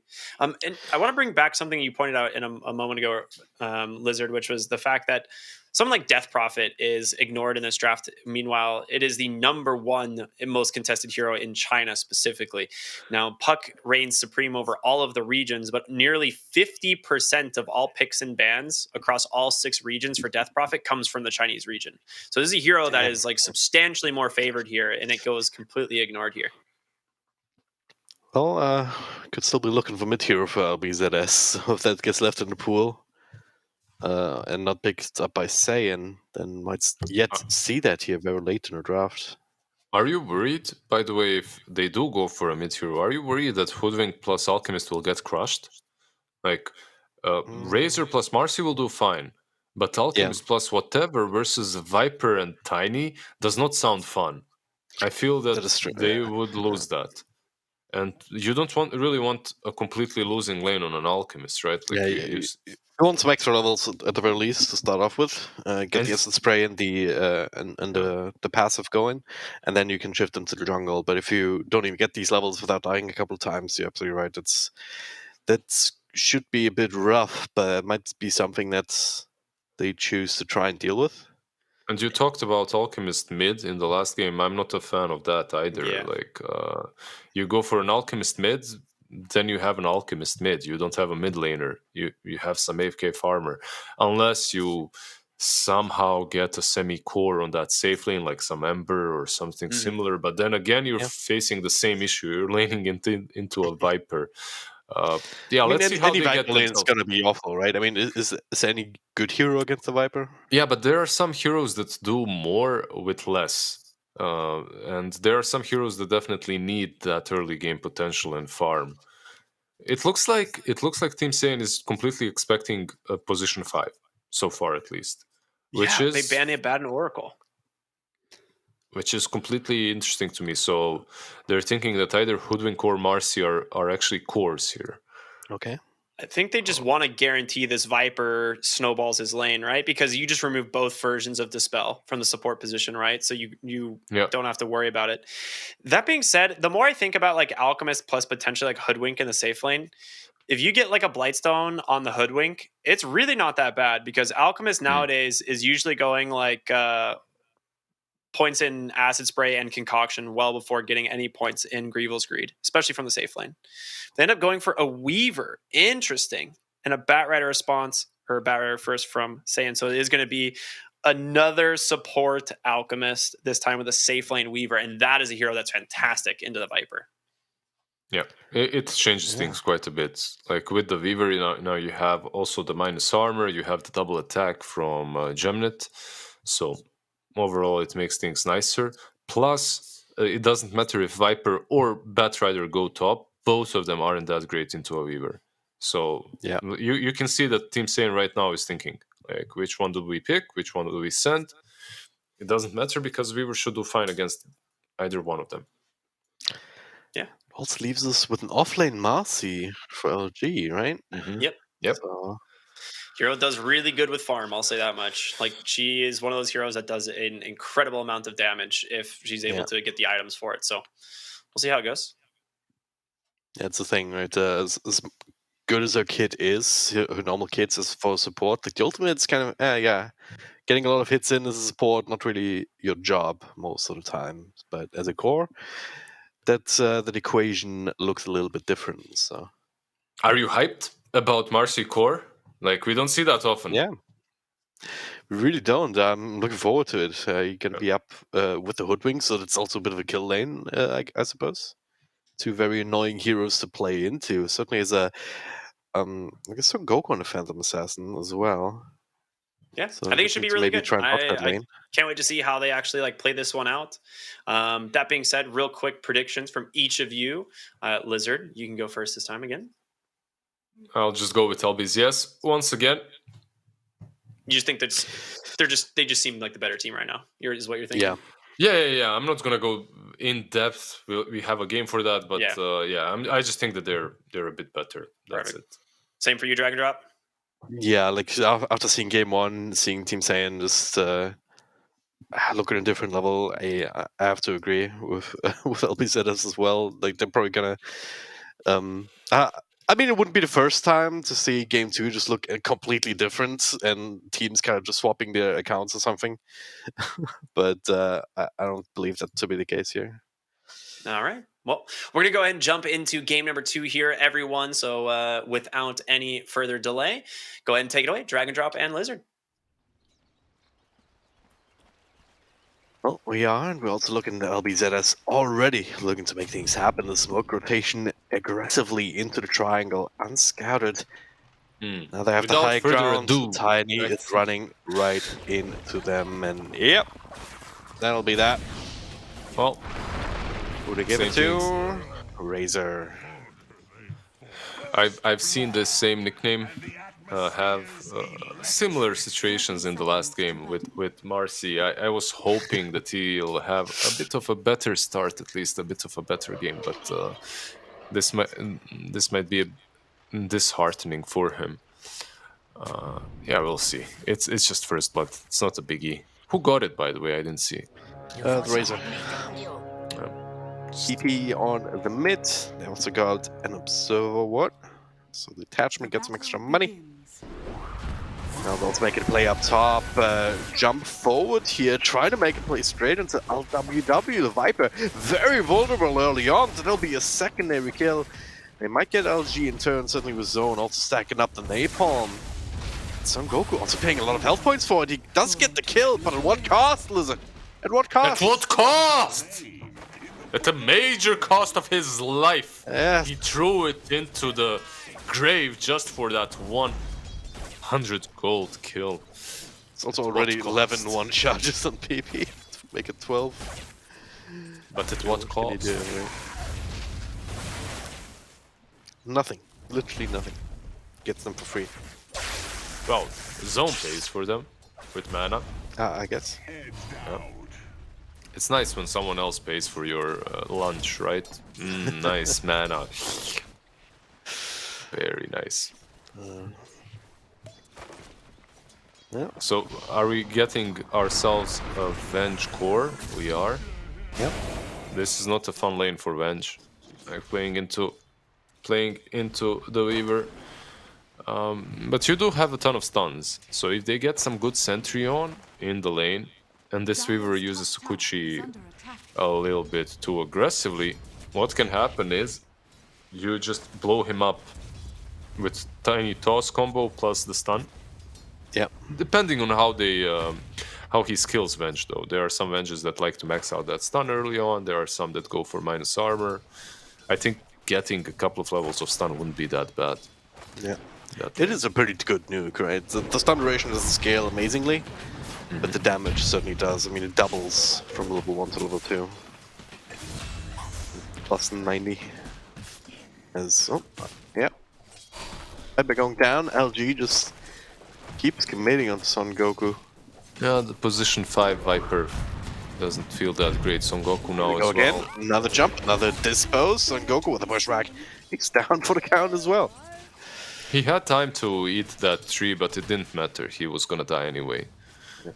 Marcy plus Hoodwink actually looking legit. Well, of course, right? Like two of the most contested laners, let's put that way, strongest laners at the moment. Not a big surprise that they're doing all right. And it doesn't get easier, really. When LG gets his Orb of Corrosion, it's a ton of minus armor against both the PA and the Viper. Viper usually a hero that you want to be doing. You want to be doing all right from the get-go. Bottom lane, I think Tiny should be fine. Yeah, nice Avalanche. Well-timed Avalanche just getting out of vision. Yeah, That's exactly. Like he needed both, right? Like to get out of vision and to use Avalanche. So nicely done by him, really. Who are you expecting the most out of on the side of Saiyan? Hold that thought, Viper top lane again. Yeah, normally you'd say Viper would be doing a lot, but yeah, I guess he's setting up for the counter kill this time. One for one exchange, but I would say the Batrider, like it's one of these heroes that you kind of need to be super active. Should be having a good time in mids, but right now Razor is just right there, even stealing bounty runes up top. Razor was the one that got the first blood, right? So he got a bit of an advantage there. But yeah, I mean, Zone should still be fine. Like, worst comes to worst, you can farm a couple of stacks here and there if they get to make them for him. And then you can get, like, boots of travel. And just run at people and just do tons of damage. Even control up the Weaver long enough. Like, that's a very squishy bug. You control him up with, like you were saying, even just with MS and the Tiny. But you add the Battle on top of that and gonna get some kills. Don't gets to live when now inside the River of Death. He's only level 2, not exactly super survivable. He should be fine. With, Razor stole 72 damage, so that's a lot of that damage came from. And the difference here is like once you leave LG, he's fine. You don't really have kill potential. He has that rebound to work with. He's even pressuring you. He needs to be out of position for you to kill him. Meanwhile, in that last game, every time you leave Razor, he'd die. On the other side, obviously, not the same team that I'm talking about. But yeah, sometimes you can allow yourself to leave and get some map control. Which is what they did to the Batrider that you mentioned. Like, zone is... We were talking about the comfort zones as well. I no pun intended or whatever this is. Oh, of course. No, but seriously, like he plays a lot of Batrider. Like this guy loves his bat, and it's a decent bat game. So we have to expect him to be doing the most MS.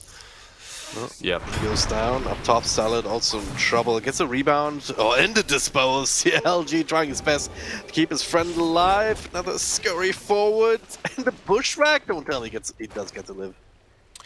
And this is a problem, right? Like, I was talking about the same exact thing. Like, you have Avenge on the offlane. It's the same exact thing like a Viper or Razor offlane. You can't really leave her. And Tiny has left her. For what? To go top? And not get a kill? Yeah. What's happening here? Yeah, what's happening here with this dynamic? Who's calling him top lane? MS might die again. So much damage with Yasu's spray on top. 2 points up on unstable concoction, and in the box too. It was really great play from Kagome as well, making sure that they keep vision so detachment can get stunned out. Usually the way you want to play this, or the way it's played, is if you're losing the offlane, which happens, right? It happens often. You call for your mid laner and he comes and helps once they're diving. You sell it, but you stay there with 2 heroes. Might get him this time. Then again, maybe not. Yeah, maybe not. He has missed chance as well from Skari. He leveled it early on. No bushback, so Wenhao will barely make his way out, and LWW as well. Keep your rotation. Might still connect on Son Goku, honestly, especially with the bushwhack. He did take a very interesting path to try and get out of there, and does finally jump onto the creep wave. But look at this. Nick of time as, this is This This- very sad.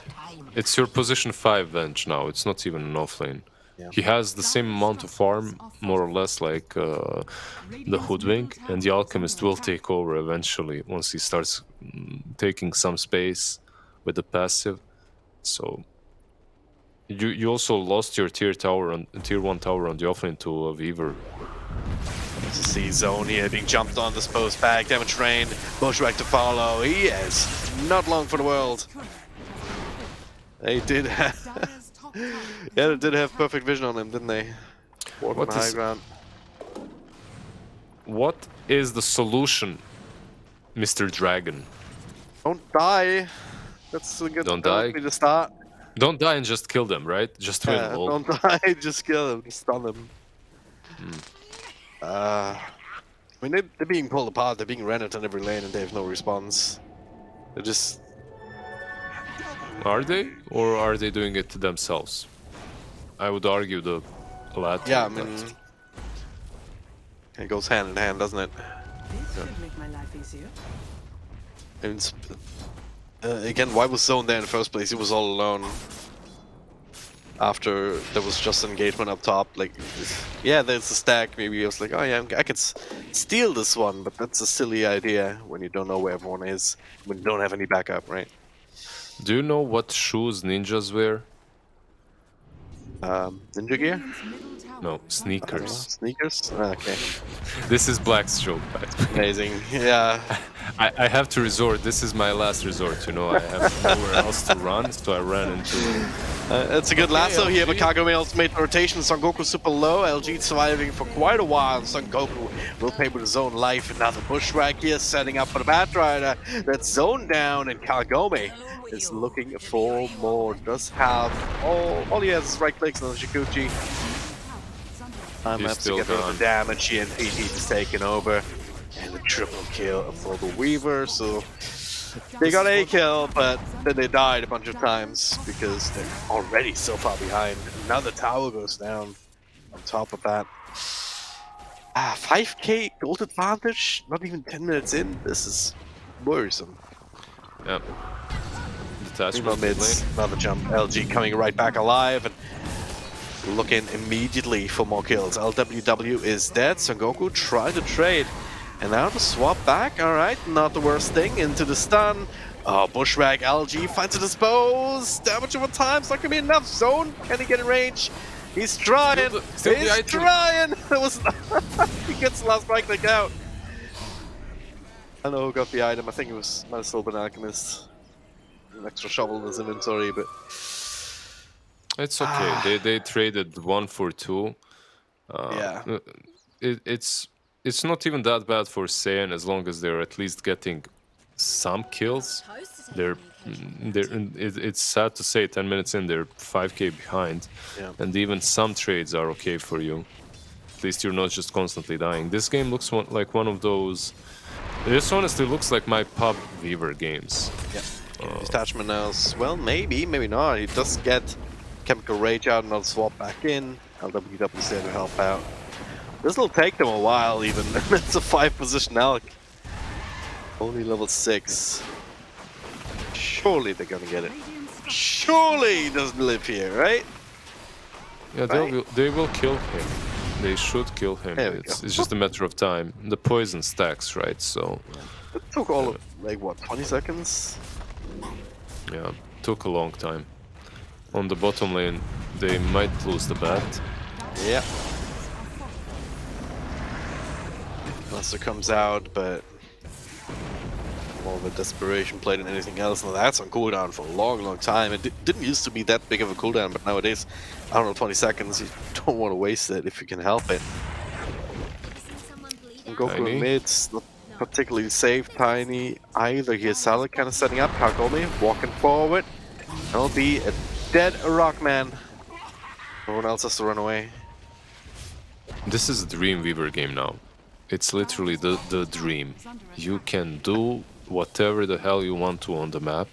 Even the build is perfect. He went for the Power Treads and Dragonlance, so he's not really that squishy. He's not afraid of being blown up in, let's say, a single lasso if it connects on him. Yeah. So, yeah, Silver lining, I guess, for Saiyan is that the Aghanims on Weaver isn't that great if Alchemist buys it. But that's a very slim Yeah. lining right there. It's not a lot. You can always buy him a moonshot instead, right? Yeah, that's true. Zone even gets messed up by the creeps. He gets Again, he's all ensnared. alone. He gets disposed back, he gets killed before his team can even think about getting near. He got ensnared by the trolls. They trolled what? him. Oh, They no. trolled him, yeah. Radiant are scanning. Big sad. I thought it was a bushwhack. No, it was a troll. Bushwhack came after. Well, either way, he dies. The rest of the team's just kind of sitting there now, being like, what do we do? I'm just gonna sit here and feed, says Viper. Yeah. I mean, I can see it. Sentries coming? I'm gonna sit here and D-ward while the rest of my team leaves, and while my Batrider just died bottom. Yeah, it's I don't know. interesting. The detachment is buying. He's buying a shard. I don't see it very often, or I don't notice it. But this chemical rage potion that you throw on your ally is pretty solid. On Kagome, you throw it. He's gonna get that bonus attack speed. Oh yeah. Pretty nice for a Weaver. He's going for Lincoln's next. Like, this man is so fat. He's a thick boy. It must be 13 really good minutes in. for Razor, right? Yeah, for Razor it's solid as well. Well, Zone, be gone again. Bushwhack to follow, the extra ult. Time-lapse out of trouble. Just have to be careful a bit on Kagome. Like, I like his build. He's still not unkillable. It's a Weaver, right? So Yep. you can sometimes catch yourself throwing games with the Weaver, games that you're completely in control. Dyer's Some bottom swap tower into lesser, Yeah. perhaps. That's the thing, Weaver's one of these heroes where you can own early on, and then you feel great, but then you overextend like once, and it's like, okay, whatever. But then you overextend twice, and your game is done. Luckily Well, for him, he not. does have a couple of extra cores on his side that are also doing really well. Like, this is one of these games where you shouldn't be too worried. Again, 10k advantage, not even 15 minutes in. We even got some extra helping items. Yeah, that's a Medallion of Courage, actually, an Alchemist. An item that we don't actually see a lot anymore, is it? For a while, there was the minus armor meta where that was had to be bought on any team. You can do Rush quite easily with it, though. Like, Yeah. Acid Spray, Medallion, and the bugs, and Rush is just gone. Yeah. Can I do something about this? The answer is no. Just checking that box, you know. Yeah. You have to. You have to. Even though it's just a formality, you have to ask yourself, can they do something? No, never mind. MS, getting a bit closer to that tags. That's something that's nice on Avenge that fed, right? If you have Avenge offlane that's not doing too lovely, at least once she does get that tags, you have two Avenges that can't do a lot. So Yeah. two is better than one, at least. That is true. I mean, double that the is a fun. big upgrade for sure. As LWW. Yeah, I'm not even gonna say anything here. Yeah, I mean, He's just a man whose intentions it are changes good. the entire hero, right? you know? Basically makes talking about MS, like it basically means that you have a permanent axe, a permanent Aegis, right? So Yeah. respawn immediately. You have another set of spells. And you have to kill her twice for it to be valuable or to be really useful. Because if you don't kill the illusion, she's just gonna be respawning right there at the illusion as well. Yeah. But who wants to live forever, by the way? In this game, yeah, that's a good call. Nice catch Yeah. on Salad though. So Do MS, you the only want one to who's stay really forever picking up young? things. I'll think about that in a moment. As PP gets a BKB off. Just in the nick of time, since Razor dead, stun over on a mess. He just gets ripped apart. As Wenhao next to the list as well. scanning. Dyer's bottom Alright, to answer your question. Staying forever young, would that also mean that you would stay forever stupid? Or could you still Well, get not wiser? all of us are stupid when young. It's just me and some other I don't know, a lot of bastards, but people are. Yeah. Maybe you're smart. I don't know. I thought it was smart, but the older I get, the more I realize that in a lot of cases that really wasn't.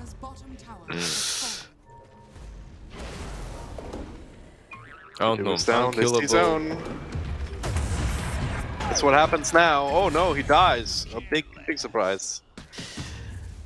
I'd like to make this hype, but it's really not. I feel like you're a little bit disgruntled by Saiyan. I mean, I expected a lot more from them. Let's be real here. Yeah, it's hard.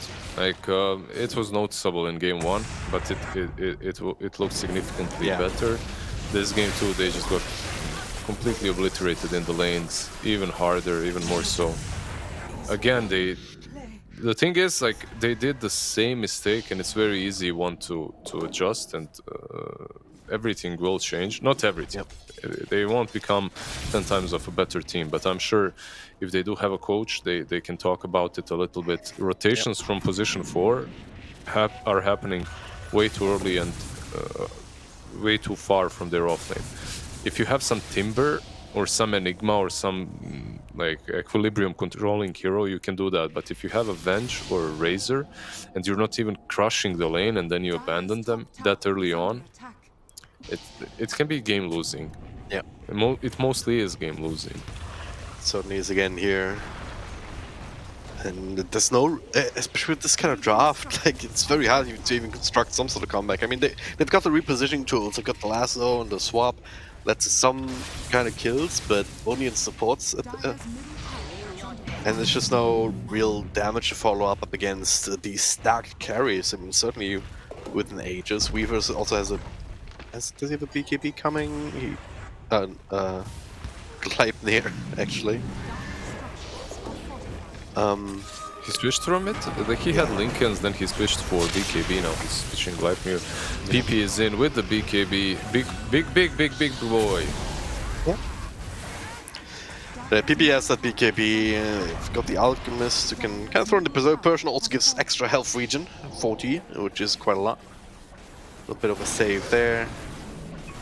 It's incredibly hard for Saiyan to fight into LBZS, even with the best possible situation, the best possible initiation that you can construct here at this point. And if LBZS playing it out normally, you know, just go from tower to tower. Maybe wait for the next stages before going high ground. Not sure if they need to. Maybe on Marcy as well now, so... you still wait for the Aegis, right? Like you wait. This one is out, and if you win fights outside of their base, then you can pressure high ground, sure. But if you don't, then you probably don't pressure high ground because you are playing versus Avenger and a Batrider. These guys can get you very deep inside of their base very early on, so. You don't want to do that. You don't want to give them that one chance of a comeback. And LBZS is a team that sometimes does that, right? Yeah. So a bit of Kale. Yeah, also heard you double there for a second. Not sure what that was about. Double the fun. I guess. Alright, only a quick little hiccup apparently, so not the end of the world. Yeah. What was I gonna say? Oh yeah, Razor. Here's a 20-minute BKB refresher. Yeah, they're all pretty big. The 16k advantage this early on is substantial. Radiant's courier has been killed. There go Miss Courier though. Yeah, kill Say those goodbye. couriers. Yeah, say goodbye to the teleport scroll. You're not going anywhere. Getting rid of all those couriers. Look at them. They smoked out to farm in the enemy jungle, in the Radiant jungle. It's sad, right? Like, but you have to get that money somehow. You need to do something for it, for that gold, for that ching. Yeah. It's also very sad playing Phantom Assassin in this situation, right? Because it's not like Son Goku had the worst timing in the world on the battlefield. He got like 15 minutes or so.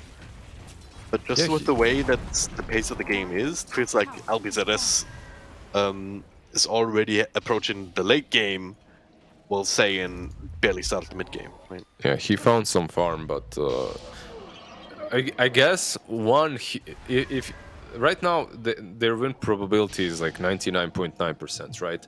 But that's 0.1%. That's the PA with the Battle Fury BKB into Rapier. Yeah. Certainly not going to be Viper. Yeah. Radiant's bottom tower. Well, it will be him here again, but overall, what's the worst loss you ever had in Dota? I remember a few games that kind of looking like this, except they also last twice as long because the enemies don't want to finish because they want to keep adding the stats. So there were games where it was clearly some smurfs, as the final last over on the Alchemist, but the Bushwhack countered, swap, try and save zone here successfully for the moment, as MS coming right back, the illusion instantly dies as well. Yeah, if they catch them out of their base. Oh god, the Bushwhack is on point again. But yeah, the worst losses look a lot like this, except the enemy team full of smurfs. And what's your they didn't best want to win? finish, so they just sit in front of the freaking fountain for 50 minutes instead of hitting buildings. What's your best win? Which one is the most memorable? Oh, I remember a turnaround where we were also kind of losing, but they just came down mid. I think we still had some racks, and that was anti-mage. I remember that. They had a Storm Spirit. And you just man avoided the whole team? Yeah, I buy back, blink in, pop Lincolns with the Abyssal, man avoid, get a triple kill, triple or ultra kill, then we walk across the base, walk across the map and win the game. Nice. Yeah, because I didn't have buybacks.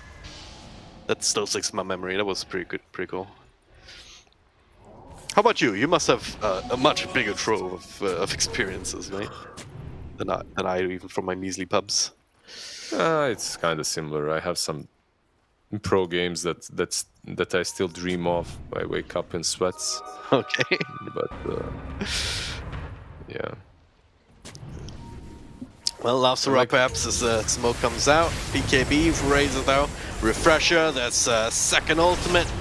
Burn down 1, burn down 2. The illusion gonna last that long either.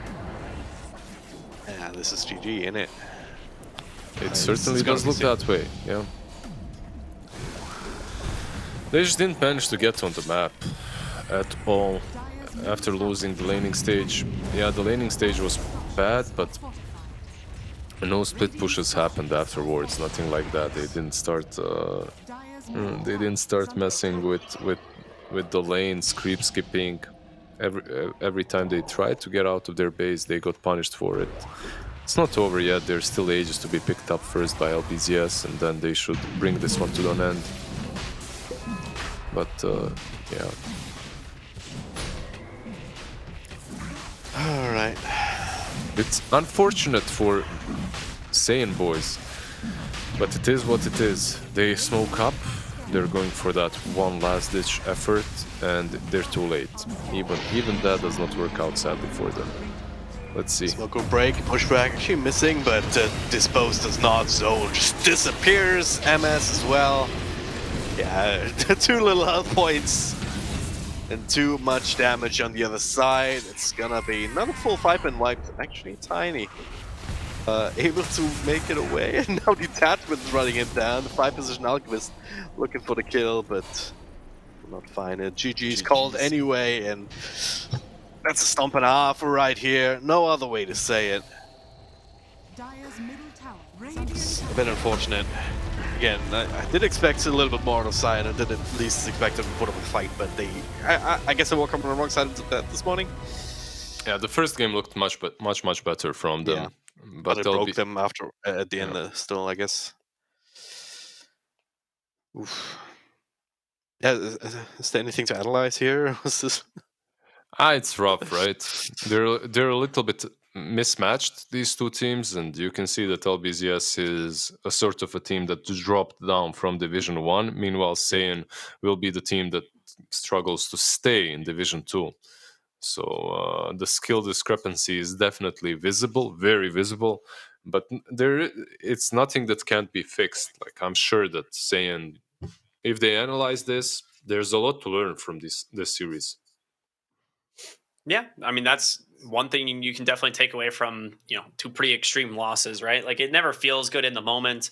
It's a pretty disheartening series to play, obviously, if you're on Team Saiyan. But like you said, they got some good VODs to look back on and see what went wrong. And I think you highlighted the same thing in this game that you pointed out in game number 1, which is that they kind of abandon a lane that they don't really feel like they should have, and it just leaves this Venge to just die over and over and over in this bottom lane, and it didn't really salvage top either. So they got to come up with some better solutions if their lanes start falling behind, rather than trying to rotate their support across the map. And then if that doesn't work, then what's left. But I don't know. Drag and drop. It was a rough game to watch. There's not much. Like I said, there's not much to talk about. It's a rough one. Yeah. I'm like, if I was Saiyan, I would want to forget this game immediately. But at the same time, as Liz said, it goes back to some issues that they have to look at and they have to fix if they want to stay in this team, because the games are not going to get easier, right? Certainly not if you're playing like this. It kind of felt like they weren't on the same page, that they were playing more of a pub without communicating, without having a game plan. And LBZS, they also look better than they did in some of the other games, I would say. So both that coming together into a very one-sided series. Yeah, I mean, props where it's due. LBZS played very clean today, like extremely clean. Like, they didn't really make many mistakes. They, just ended the game in 22 minutes. Like, this is a team that we talked earlier, being like, this team has trouble closing out games. But if you manage to accrue that much of a gold lead, it'd be you'd have major concerns if you can close that one out. Yeah, these two games weren't true closeouts by them. It's not like this is also kind of dangerous for LBZS and their future matches, because they shouldn't get too relaxed off of this. It's not like they had perfect closure to the games. It's just that they constantly fed on Team Saiyan until they were pretty much invincible. So it's different when you're kind of 50-50 or 55-60-40 in your favor, and then you're supposed to push high ground, but you fail to do so, or you push too early on, right? And it's different when you're 99.9 winning, right? Yeah. And, then it's just a matter of how, not a matter of... it's just a matter of when, not a matter of how. Yeah. It is a lot harder to throw a game like this, for sure. But yeah, we see a symphony of skills here. It was a nice toss into not toss, sorry, the rebound with Marcy and Alchemist already pre-channeling. That was pretty neat. They needed to. They did combo very well, right? They had also used the Marcy, the Marcy as well as the Hoodwing too, like the Bushwhacks at one point for the majority of this game too. Just setting up for more and more kills, canceling teleports, even inside the trees without real vision. So we actually thought Saiyan was gonna have this really strong minus armor combo between their heroes, and it ended up just being LBZS who had way more. The Alk with the medallion stacked on top of it, and you just have tons of physical damage between all of their cores, and of course bugs to back everything up. So it's just there's no survivability. If PP gets on top of any hero, they just die to Eye of the Storm. I didn't really consider how much minus armor they had until you saw it in heroes getting 3-shotted. It's a little scary. They just melted. I mean, 20 minutes BKB refresher, that's scary enough as it is, at all of that extra minus armor that you mentioned on top of it. There's no fighting that. Yeah, you barely get time to press your buttons.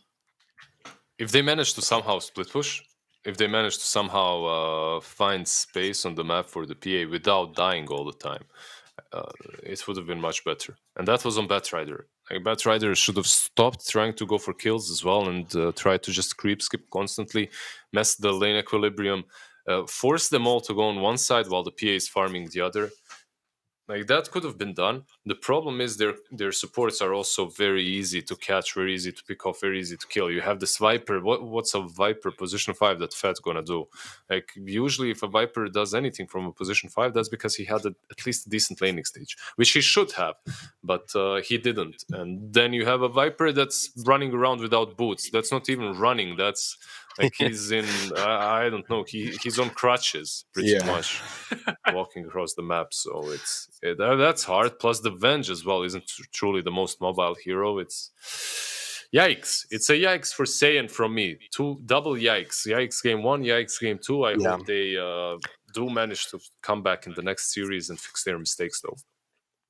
I don't know if we ever pointed out in that game, but MS and Goku actually like swapped roles that game. MS was playing the Venge and Goku was playing the PA, which is very weird because the one series that Saiyan won was on the back of Son Goku's vengeful spirit offlane. So it felt really weird. But enough about that. We can go ahead and jump into our interviews. We do have PP from LBZS who's going to be joining us. So excited to be able to ask him a few questions. Hello, PP. Congratulations on I want to say probably the most convincing series we have seen in the DPC so far. 首先，恭喜你们拿下这场比赛的胜利。然后这场比赛的话，也是就是非常碾压的一场比赛嘛。So I have to start this off. You guys, like, how do we can't even really analyze what happened with Team Saiyan. So we're just gonna ask, was it like, can you take anything away from a series like this, like other than for your own performance? Like, what can you actually learn off of a 2-0 like this? 就是因为这场比赛也太碾压了，也不知道就是对手就是发挥到底是什么情况。那像这种比较碾压的比赛的话，你们在赛后会怎么样去总结呢？就是除了自己的发挥之外，你们觉得能从这个系列赛学到一些东西吗？我觉得就是我们之所以碾压，可能是因为他们选错了人，然后选错了英雄吧，所以才会显得这么碾压这场比赛。I feel like the game look like a stomp. It's probably because for game 2 they pick the wrong hero and they swap the roles. Okay, yeah, that's what we were talking about just a moment ago. An incredible performance from you guys all around. You guys went ahead and grabbed this support alchemist 2 games. Now you pick it. Is it because you can flex it, or is this something that you believe is really strong in the support position? 2场比赛的话都选择了辅助炼金，然后你们是觉得这个英雄比较位置打的会比较多，所以去选，还是就是觉得在辅助位上他这个英雄算是比较强势的？我们觉得炼金这个英雄就是他摆的位置比较多吧，比如1、2、5都能打，然后在辅助位也很厉害，偶尔也能客串一下核心位，所以就选出来就这样可以迷惑一下对面的 BP， 比较舒服吧，就是。We think Alker is really good at position 5, but he is also flexible. You can play position 1, 2, and 5 on that hero. So it's really good during the draft phase. We can confuse our opponent with that hero. I love it. Lizard, Dragon Drop, either of you guys have a question? Dragon Drop one first. I'm on a quest to find out as much as I can about Marcy and about how teams look at it, because we talked to God King. He was like, it's not really that amazing, not really bothered with it. In this game, guys, let Saiyan have it, didn't ban it out in the first phase. In game 2, you picked it up as a core. So how do you feel about that hero in general? And do you think it's better in a core role in general, or this is just was it just an adjustment in this game and it's still mostly a 4 position? 然后想问一下你关于马西这个英雄的就是看法，因为之前华炼接受采访的时候也说，就感觉这个英雄其实没有大家想的那么强。然后第1场比赛的话，你们让对面这个第1阶段就选了，然后你们也打赢了。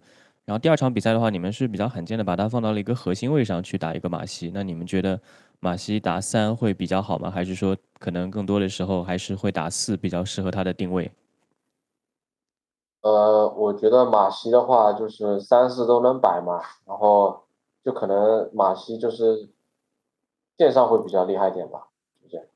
然后中期也能开团嘛。Yeah, I think Marcy is a strong laner, and she can handle position 3, position 4, so which makes she good at drafting. Also, in the middle game, she can start fights. I think that's one of her strengths as well. Yeah, sounds good. Thank you. Yep. Is it? So, yeah, congrats on a very easy win. And this might be a little bit of a harder question, but you guys obviously don't truly belong in Division 2, but you guys also don't truly belong in Division 1. That's how it looks like, at least. You're always switching between Div 1, Div 2, Div 1, Div 2. My question is, like, what do you think is missing for you as a team to be a permanent Division 1 team? Like, what's the improvement that needs to be made? Can you see it, or is it something that's still kind of in the fog? 想问一个严肃一些的问题啊，就是我们看到你这场比赛赢得也非常轻松，但是从我个人感觉的话，就是战队现在处于一种就是既不属于这个 A 级联赛，又不属于 S 级联赛的情况，就是然后你们的话在 A 级联赛就是一直能打上去，但是在 S 级联赛的话又很难做到保级。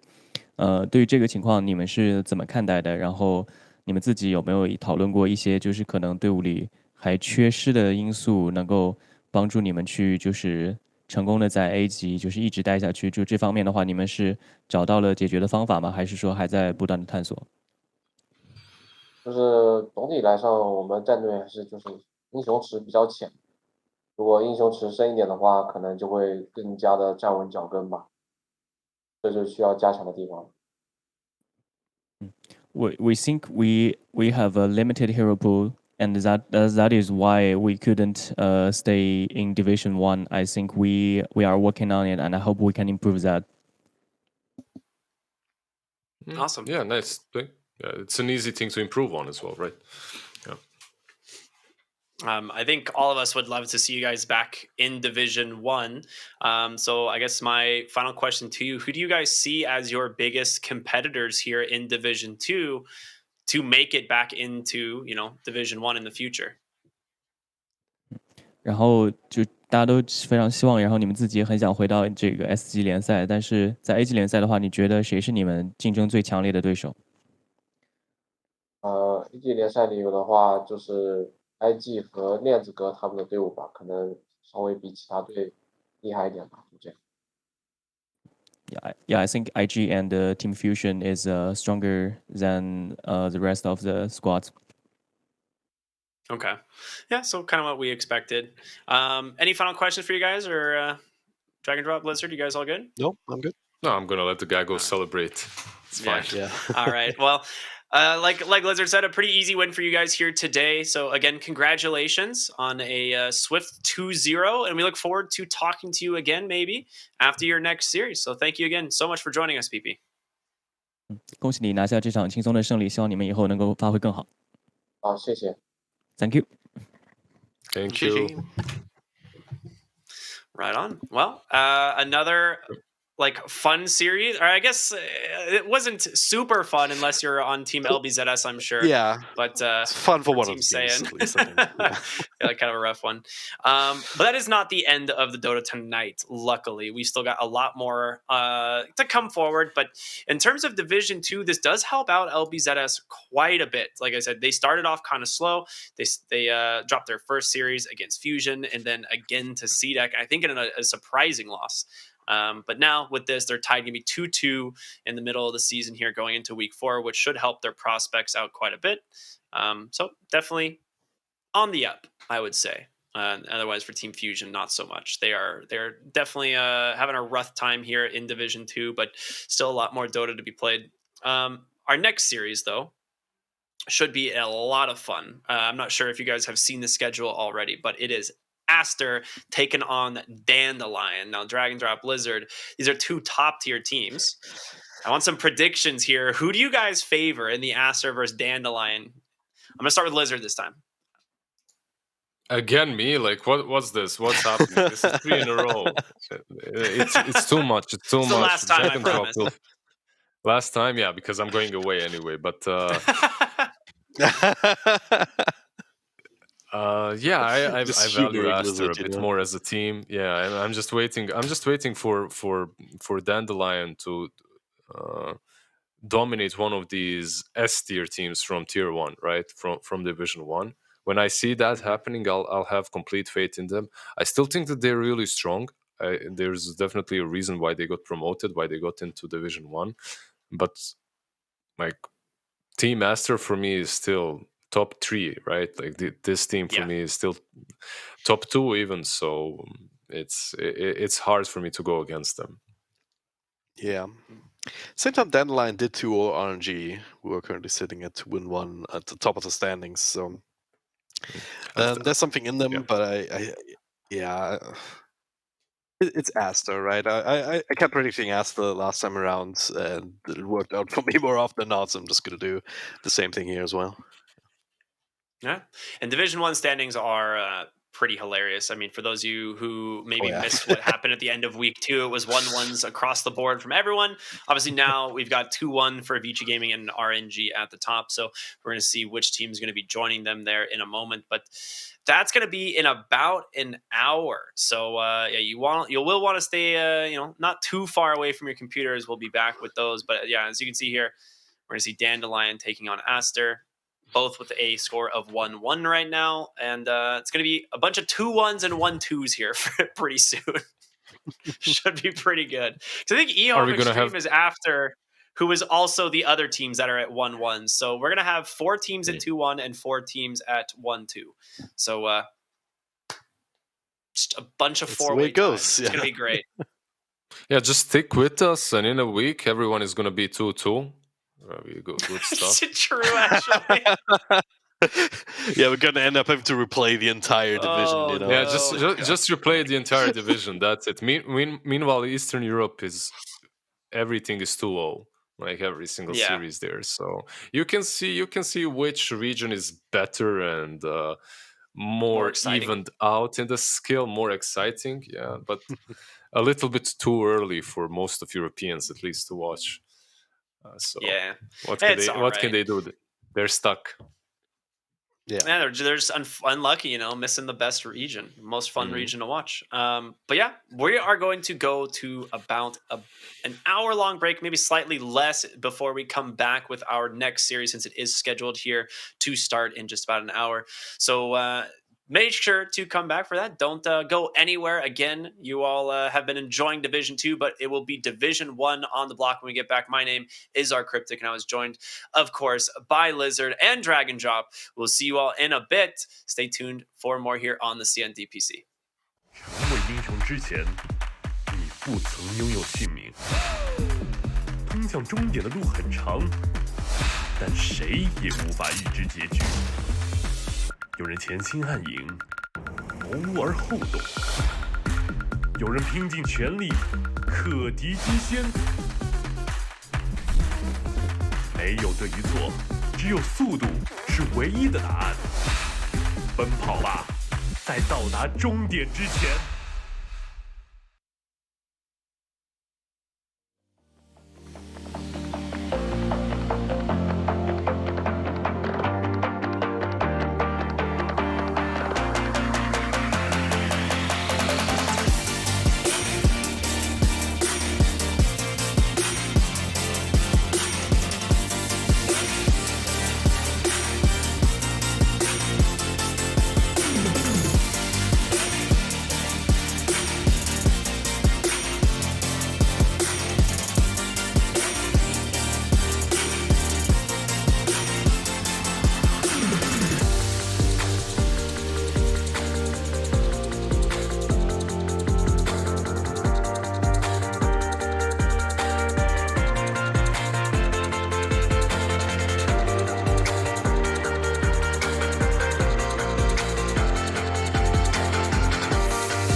之前，你不曾拥有姓名。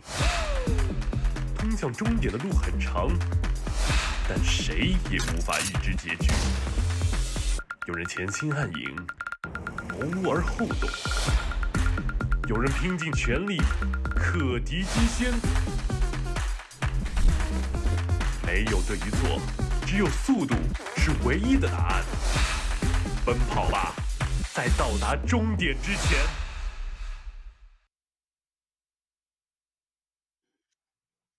Hey everybody, and welcome back here to the CNDPC. It is been a little bit of a break since what we were doing earlier today with Division 2, but we are back with the main course. It's Division 1 here, and we're starting things off, well, with Aster taking on the likes of Dandelion. Now, my name is Cryptic, and I'm joined here by Snare and Neff, and they're going to be bringing you all the action here for tonight's series. So should be a packed one. Now, we got some predictions earlier today from the likes of Dragon Drop and Lizard, and they both said that they believe Aster is the favorite going into this one. And I think you guys know where I stand on this, but I want to hear from both of you.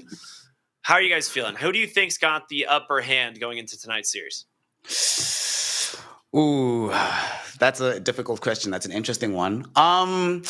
I would say historically, probably they're correct to go with Aster at the moment, but it's difficult because Aster sort of has more reason to do well because they can actually qualify directly from TI in the league itself.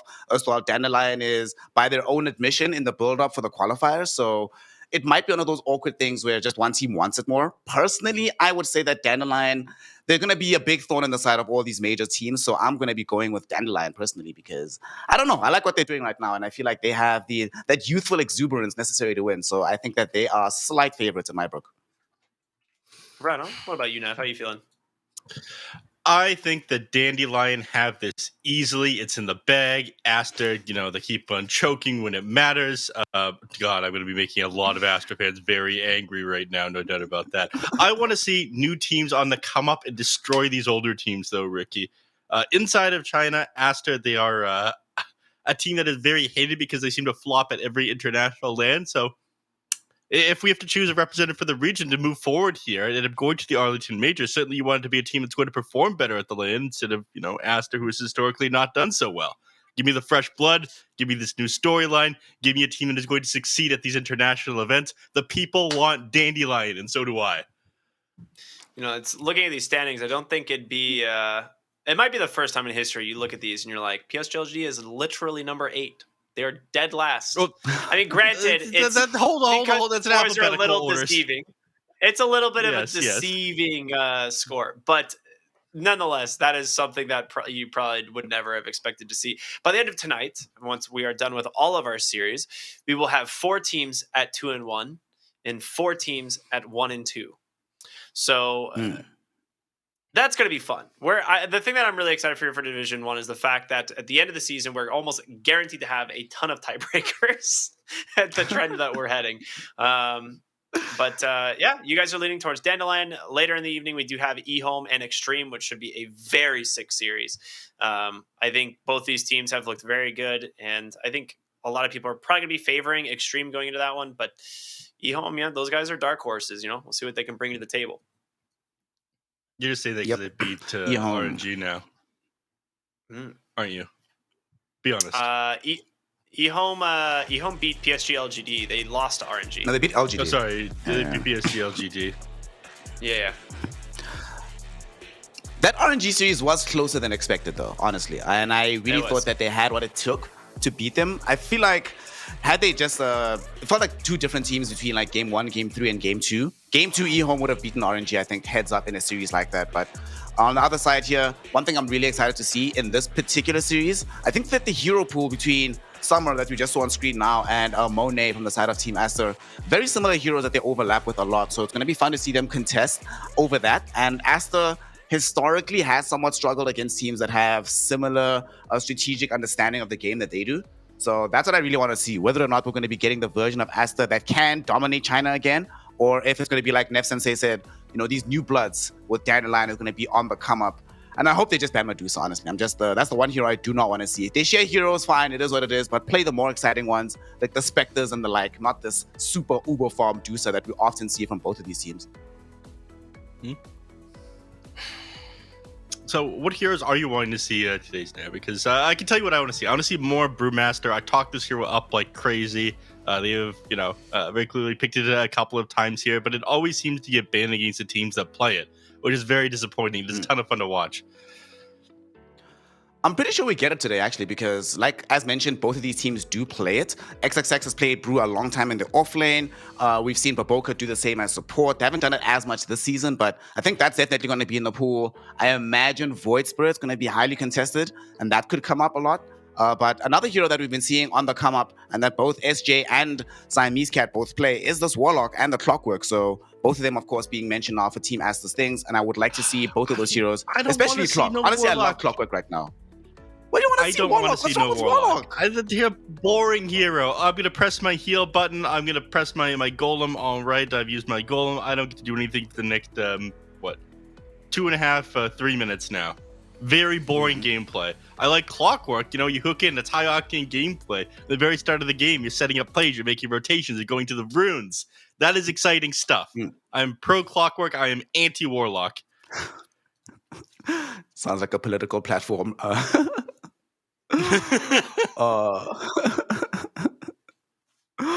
Ricky, actually, I wanted to ask you something, Cryptic. This Clockwork hero, we've seen it obviously being primarily deployed as a support, and then we saw a couple of it in mid over in Europe.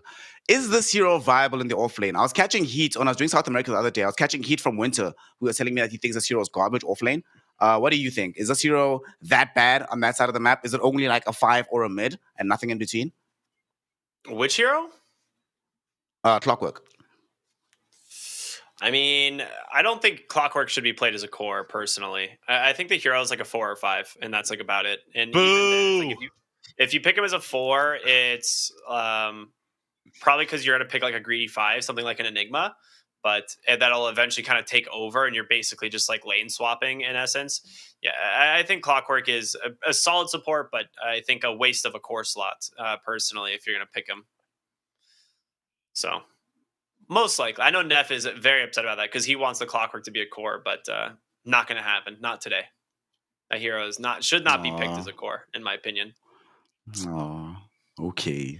Fine. I feel like a chastised child right now. I'm just going to sit here and be like, okay, fine. No Clockwork core for me today.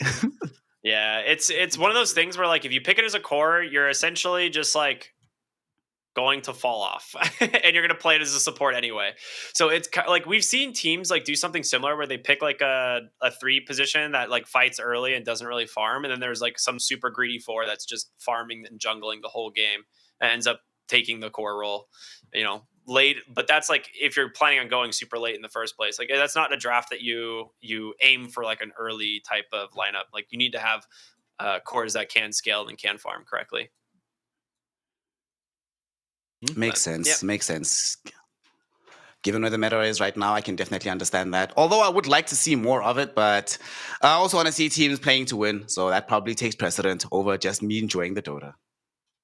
Yeah, I think there's just too many really good flexible heroes right now. And part of it comes from, I guess, this most recent balance patch where like certain things got nerfed and it allowed a couple more heroes to enter into the meta. So what we're going to do is see which of these picks are actually going to be most contested. We're going to head into our draft for game number 1, and should be exciting. We'll see what they come up with. My guess is Dawnbreaker or Marcy, and there it is. Dawnbreaker banned, Marcy first picked. Yeah, that's about right. What I would have expected.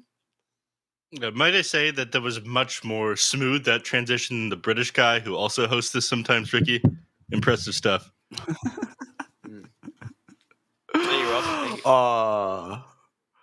Shout out Nomad, who's not here right now, but shout out Team Aster for picking up this Warlock, man. I told you, Warlock, great hero. I'm very happy that they've picked this up. I've been very happy to see a lot of these teams like play around this counter initiation, that big heal. You might hate it, but it's just so good. And though they've set themselves up with this Tiny, we've actually started to see more and more the rise of this Pos 4 Tiny as well. And whenever you do have this Warlock, I do think it's necessary to have not a static Pos 4 hero. You need something that actually makes things happen on the map. Funnily enough, I would have actually imagined that one of the best heroes would be this Marcy, picked in tandem with the Warlock. And I think we'll probably see that as time goes on. Oh, God. All right, my happiness is gone here, Neff. I'm already hating life. Dandelion got Nature's Prophet. All right, fine. I got what I wanted in the Warlock. You got what you wanted in the Nature's Prophet. There's peace in the world, fam. It's all good. Peace in the world. I mean, this is... Go ahead, Go Ricky. ahead, Neff, sorry. No. No, You first. after you, I insist, Ricky. Technically, I started speaking first before you, but delay, you know. I was gonna say, if this ends up being like a Marcy 5 with a Nature's Prophet safe lane, I really, really, really worry for whatever hero you decide to put there on the side of Aster in that offlane to deal with it, because chances are this is a 4-position Tiny, and Tiny will get absolutely bodied as a support here. So you need to pick a 3 hero that can really snowball this lane, but I don't even know what you can do to do that. Interesting. I wanted to hear. I ignored everything you said, by the way. Instead, I want to hear about why you think that Treant Protector wasn't banned out up against this Nature's Prophet. Why didn't Dandelion ban out the Treant Protector, even though historically it is an amazing counter pick to the NP? Do you want me to answer that, or do you want to give that one to Snare? Snare, we're throwing you under the bus now. I hope you were paying attention during class. I'm being thrown under. It's kind of peculiar because we have often seen the Treant Protector being picked just to make sure that you stop some of this major push potential. I suppose one of the reasons why is that right now in China, most of the time that we see the Treant Protector being picked, it's not just picked into a push lineup like Nature's Prophet, but usually picked in heroes like DP or something that allow you to just frontline, utilize the living armor sort of as a aggressive tool, not just as a defensive mechanism. So that probably is the rationale. They're like, well, if that team has banned out Death Prophet, there's no need for us to ban out the Treant Protector because that's the usual combo that we're going to see. But I'm very excited to see this hero. We had to admit it the other day, or I had to eat my words right in front of our cryptic about this Pudge and say, well, I actually admit that it's a good hero now. And everybody seems to agree. We've just been seeing more and more picks. We have an offlane Pudge most likely, but is this the right time to pick up the Pudge, Ricky? In this draft right now, because we've normally seen this 4th pick or last, not necessarily 3rd in the draft. Yeah, I will say this is a very weird spot to pick the Pudge, just because there's still a lot of things you can do on the side of Dandelion to respond to it. So this, yeah, that's one of them. That is a mass. Yep, that's one of them right there. Yeah, that's one of the worst ones. In terms of heroes you don't want to play against as a Pudge in lane, Necrophos reigns at the near top. So this is okay. Yeah, this is looking. That's a rough 2 picks for the Pudge. Yeah. You don't want that right there. You do not want that. The Elder Titan and the Necrophos up against the Pudge. That is not good, Ricky. Neff, are you just copying what I'm saying here? Nope. I'm changing up my work a little bit so other people don't know that I've copied you. I do appreciate that you have called me out on it, though. Thank you very much for that one, Ricky. I couldn't tell if you were like making fun of me or if you were like agreeing or not. I was like, it's one or the other. But have I really bullied you so much that you just think I'm making fun of you now whenever I'm agreeing with you? Yes, that's fair. That's reasonable. Continue. Yeah. Yeah, thank you, sir. The Darkseer pick here, though, works pretty well with the Pudge. You have Surge, you got Ion Shell, so you get the double AoE damage, but I don't really see this doing like that well against a Nature's Prophet lane, right? Like this is a safe lane NP. He's just gonna have his treants to like kite the wave around or tank the wave and just farm anywhere. Like I don't understand entirely what this Darkseer is gonna accomplish. Also, this kind of makes your lanes a bit lopsided now, right? Because you're sort of now forced into playing this Tiny as a core. Where does Pudge go? Like, who's the 4 position between the Pudge and the Darkseer? Probably the Pudge. But from what we've seen in the last couple of weeks, Pudge support not nearly as successful as the Pudge offlane. So I'm a bit hesitant to see that. I'm also not that happy with like how they start fights overall on the side of Team Aster. It feels fairly all in. And this is yet another tanky hero on the Darkseer, played into Necrophos, played into... I mean, I guess ET, I guess it's not that bad, but I don't know. This is one of those drafts where for Team Aster, XXX has to feel major confidence that, this is a perfect game for the Darkseer. That, yes, it might not be that great in the laning phase, but the anticipation must be there for him to build up major auras and then play super aggressively in the mid game. I personally don't like it, though, if I'm very honest. But I've never liked Darkseer, so that might just be my own bias creeping into this. I agree with you. I've never liked Darkseer either. I almost deleted a friend when he tricked me into playing Darkseer once, but I don't want to get into that one right now. What I do want to get into is the last picks coming out here. So Pudge is historically being played in the 3 and the 1 at the moment, and then we saw it picked up in the 2 against in a matchup, TSM versus Quincy Crew. Quinn played the Necrophos against Bryle's Pudge in the mid lane. And they got absolutely destroyed in the mid. He almost ended up recovering, though, up until like some awful play ended up happening in the triangle. The last pick Lone Druid here. Okay, this hero has been picked up once in the CN region, and it ended up performing super well. And I do think that it plays very well against all these heroes on the side of Aster. I think it completely bodies Aster when they're like trying to make an initiation onto you. You know, you have your Vac wall combination come out if you have the Aghanim Shard completed on the Lone Druid, and the bear sitting in the middle of everything. Everything is just feared away, and you're able to reset the fight. It is super good as a fight reset tool. Against Aster's lineup, I think it works out very well. Excuse me, it works out very well. It's also just like a natural deso builder, which is probably one of the most important things in playing against a hero like Pudge. If it ends up being a core Pudge, like you just want a hero that builds a deso that just burns right through him because he doesn't have a ton of physical armor reduction. And by the way, this Lone Druid pick is like very sustainable. By the way, do we want to talk about the tech that both these teams are running? One ear off of the headphones, you can see that both of them are doing to be able to listen to their teams. Do you ever use that tech? Oh, all the teams do this. Like all the teams do this, like one ear on, one ear off tech. It's pretty good. I guess I haven't been paying close enough attention because a lot of the time you're just in voice comms regardless, or you have headphones that don't completely block out noise of everything around you. The drafter, when you're drafting, it just seems like you've got both of them over ear, but you know, one ear on, one ear off seems to be the strategy. This is how you ensure that you can hear everything, interact with your team at the same time. And oh gosh, this is second time in the last couple of days that I've seen this Sven hero. Beast Coast did this in South America, not in similar circumstances, but they needed a hero that could farm and scale well into the game and buy BKB. This does seem like a decent enough game for the Sven. He's playing into this Nature's Prophet, presumably. I'm going to cut you off real quick. You're thinking too much into this. Hector is just old. He plays the game like it's 2014 still. That's why he makes his Sven. You're giving him too much credit. He's very good at what he does, but he is old school. All right, okay. Monet is also somewhat of an old school. Like his method of carry is more old school, but he never picks a hero that is just, I like this hero. He always tries to make sure that it's crafted to the game. And this is a decent game for the Sven, right? You're going to have an okay lane here versus this Nature's Prophet pushing into you with these treants. You've got the heal potential in your lane already from the Warlock. Later down the line, once you get BKB, you feel hella strong with BKB, and you can buy a Blink with the Aghanim Scepter to close the gap onto this Summer Lone Druid. I like the Sven. And I think one of the few carry heroes they could have picked actually in the position they're in that would at all threaten the side of Dandelion, because that last pick Lone Druid was very scary, honestly. And I think this is the best response they could have marshaled at this point. Yeah. No, I am going to look at this draft and see that it is a mid Pudge into a mid Necrophos. And if history has served me well, that matchup is so bad for the Pudge. So I don't think he's going to have a game. I think he's going to be relegated to like a 4 or 5 position even. And we'll see what happens. But before we jump into this game, quick predictions from each of you. We'll start with you, Neff. Who do you think has this one in the bag? Well, I thought it was going to be Dandelion favorite until I saw the 15-5 on the recent games played on Bobaca's Tiny. And now I'm 100% with Aster. I'm with the Pudge. And we're going to see some sick Vac Stormhammer Sven combos. Let's go. All right, Snare, you're up. I don't know if actually I didn't even see that, like what you mentioned, that we have mid Pudge instead of support Pudge. I personally only like support Tiny when it's paired with like a Batrider, Puck, Void Spirit, one of these massive tempo controlling mids.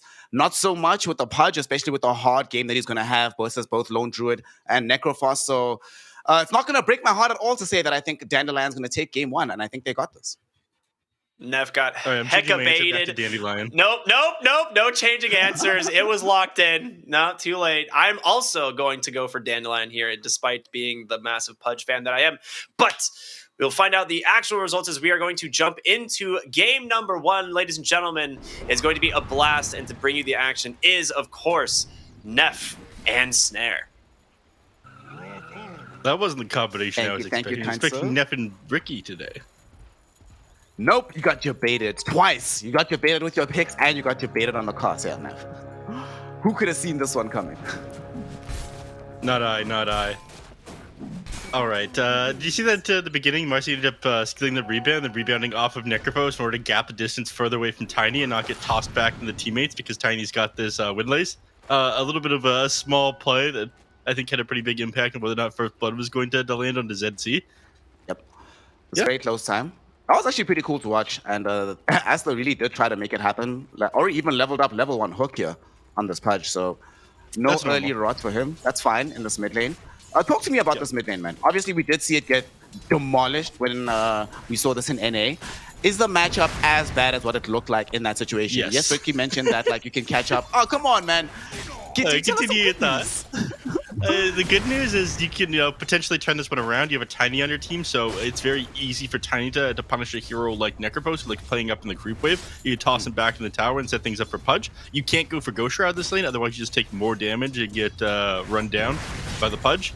And you're always going to be able to secure range creeps with the hook, and that's why you end up getting it as your first point. You usually walk up in the lane real close, but whenever you walk up and try and do that, Necrophos is going to be holding such an angle where you take a bunch of auto attacks and death pulse here. And already you see him putting the pressure on Ori. It does get a little bit easier once he hits his level 4, 5, 6, and you've got kill potential to turn things around. But because of the nature of Pyre, you're usually sitting at pretty low HP. It's also very easy for Necrophos to turn things on you with a Reaper Scythe. Alright, he's actually opted not to try to hook the range creeps. Instead, he walks over and he grabs a Centaur, which he has vision of thanks to the Observer Ward that he plants over in the mid lane. He'll get himself a little bit of... Yeah. Wins games, gets free money. Looking at some of these side lanes here, we did take a quick gander at top, which I expect to be magnificently boring because we've got the heal on the Sven. Down bottom, we don't see this hero all that often in the Chinese region, this Lone Druid. And it emerges here. You were mentioning that this is the second time it's been picked this season. Do you think it deserves more picking overall? The hero itself? Yes. I don't know. It feels like it's in an interesting place. So what do you like about it, fam? I like the amount of physical damage it does. I like how fast it pushes towers right now in the current patch, and I like how good Savage Roar is at resetting fights. Coming onto Lone Druid feels near impossible, and we talked. I mentioned how good it is at resetting in this game in particular. All the heroes on Aster are heroes that like being on top of you. The vacuum wall with all the illusions, the Sven, the Pudge. If you end up getting this Aghanim Scepter, you can either force everybody off your bear or off your hero, just due to the replicate on the Aghanim Shard when you press that Savage Roar. And then you're able to get away while all this is going on. You can have Nature's Prophet ratting on the opposite side of the map. You can even further reset the fights with an Astral Spirit and Echo Stomp, and that's something they seem to do in the Chinese region really, really well. At least they used to up until this hero got nerfed and kind of fell out of popularity a little bit. I still think it is pretty solid, though. In fact, I'm pretty sure Elder Titan has a fairly high win rate so far in this third season. It's won all the games that I've watched. I'll pull this one up. All right, maybe I'll pull this one up. Do the right thing. It has been played a single game with a 100% win rate. That's all we need to hear. That's all I need to know. Sample size of 1, more than good enough. Guaranteed win here, fam. How dare you even bet against this? You know, guaranteed victory. I do think this hero should be picked a little bit more. Very fun to play, but we're going to see how it impacts this game overall. And they have a bevy of different damage sources on the side of Dandelion Esports Club, so they'll certainly be able to utilize the power of this natural order as this game extends. Another thing I wanted to talk to you about, we've seen this support Tiny, man, and it hasn't always worked out. And a lot of the time it doesn't work out is when the mid laner is not able to play fast enough. If Lizard is here, I'm pretty sure he'd be mauling right now about seeing this mid Pudge with the support Tiny. Is it that bad? Because I'm also a bit skeptical, but is it that bad when you don't have that kind of player? We'll talk about it in a second, though, because Monet might suffer first blood in the top lane, but no. Warlock's here. This is why you picked this hero in the game, man. Just get your heals on. But is it that bad for the Tiny in this game? Or is Baboka's performance historically going to carry him through no matter what? It'll carry him through. Actually, we were talking to one of the teams. ZDC's offlaner said they value Tiny more than they value Dawnbreaker, just because the Tiny's more flexible, despite them, kind of being similar support slash core tanky heroes. They're good, decent at beginning fights. I do value it more, and I think against Necrophos it's very good. We probably won't see his rotation up until the 5-minute mark, though. Up lane, though, first blood gets drawn out. Unfortunately, Tianming went away to try and provide support by dragging in some creeps, but leaving Beyond by himself means that he's susceptible to getting ran down. Huge fatal bond as well from the Warlock, assisted in them getting that first blood. That is a pretty big deal. Monet certainly one of the players that is always very stable, and giving him a good start has some ramifications down the line that I'm sure Dandelion do not want to see. So, but this is pretty great. Down bottom, of course, they're not getting as good of a time on this lone druid. Sure, he's just farming away freely, but you can't necessarily bully away XXX the same way they're trying to bully away Beyond on the other side of the map. Yeah, that one ain't gonna work. Regardless of what happens, Darkseid is always be able to drop the Ion Shell on the creep wave and shove it in, secure himself a little bit of CS, and just due to the nature of the bear lone druid here, you constantly either gonna have to resummon it or send it back to base to heal it back up, stop him taking too much damage. I do want to talk about one of the ramifications of Monet's Sven. One of the changes that happened in 7.31C. The armor increase, the movement speed increase, the power of the shard on Sven is actually very good against Elder Titan in its natural order. That 7 bonus armor you get just passively is a pretty big deal when your allies are losing all their armor when the Elder Titan is next to you with that natural order. So Sven's a hero that deals with the Elder Titan actually quite well. Yeah, that's actually very true. Helps against the ET. It's going to help us somewhat against Beyond and his pushing shenanigans sometime deeper in the game. So very much looking forward to seeing how early Monet is going to grab the shard. Other side of the map, I wanted to talk to you about this Marcy being played as Pots 5 instead of the usual Pots 4 that we've seen. This does mean that we are not going to be seeing her have as much of an impact on the early game as we normally have been emerging, these first 2 levels especially. Do you like this? I don't like this. Top lane? No, they're fine. I was going to say, hold on, because we did approach that 5-minute mark that I was talking about, and immediately Bobuka makes that rotation over into the mid lane.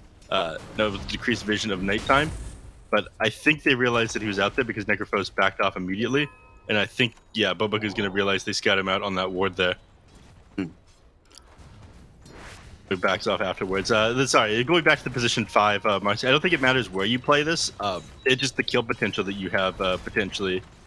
With only having two abilities here, the dispose and the rebound.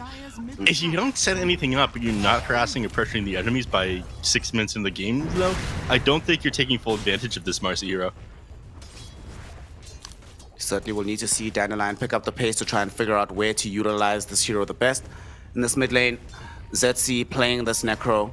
Obviously going to be winning out against Ori, and that is the case. The difference in CS doesn't seem that large, but there's a substantial difference in net worth because Ori has often been relegated to farming this jungle rather than being able to stick around ZC. So somewhat easy game so far for Dandelion Esports Club in the farm department. They're getting everything they want all across the map.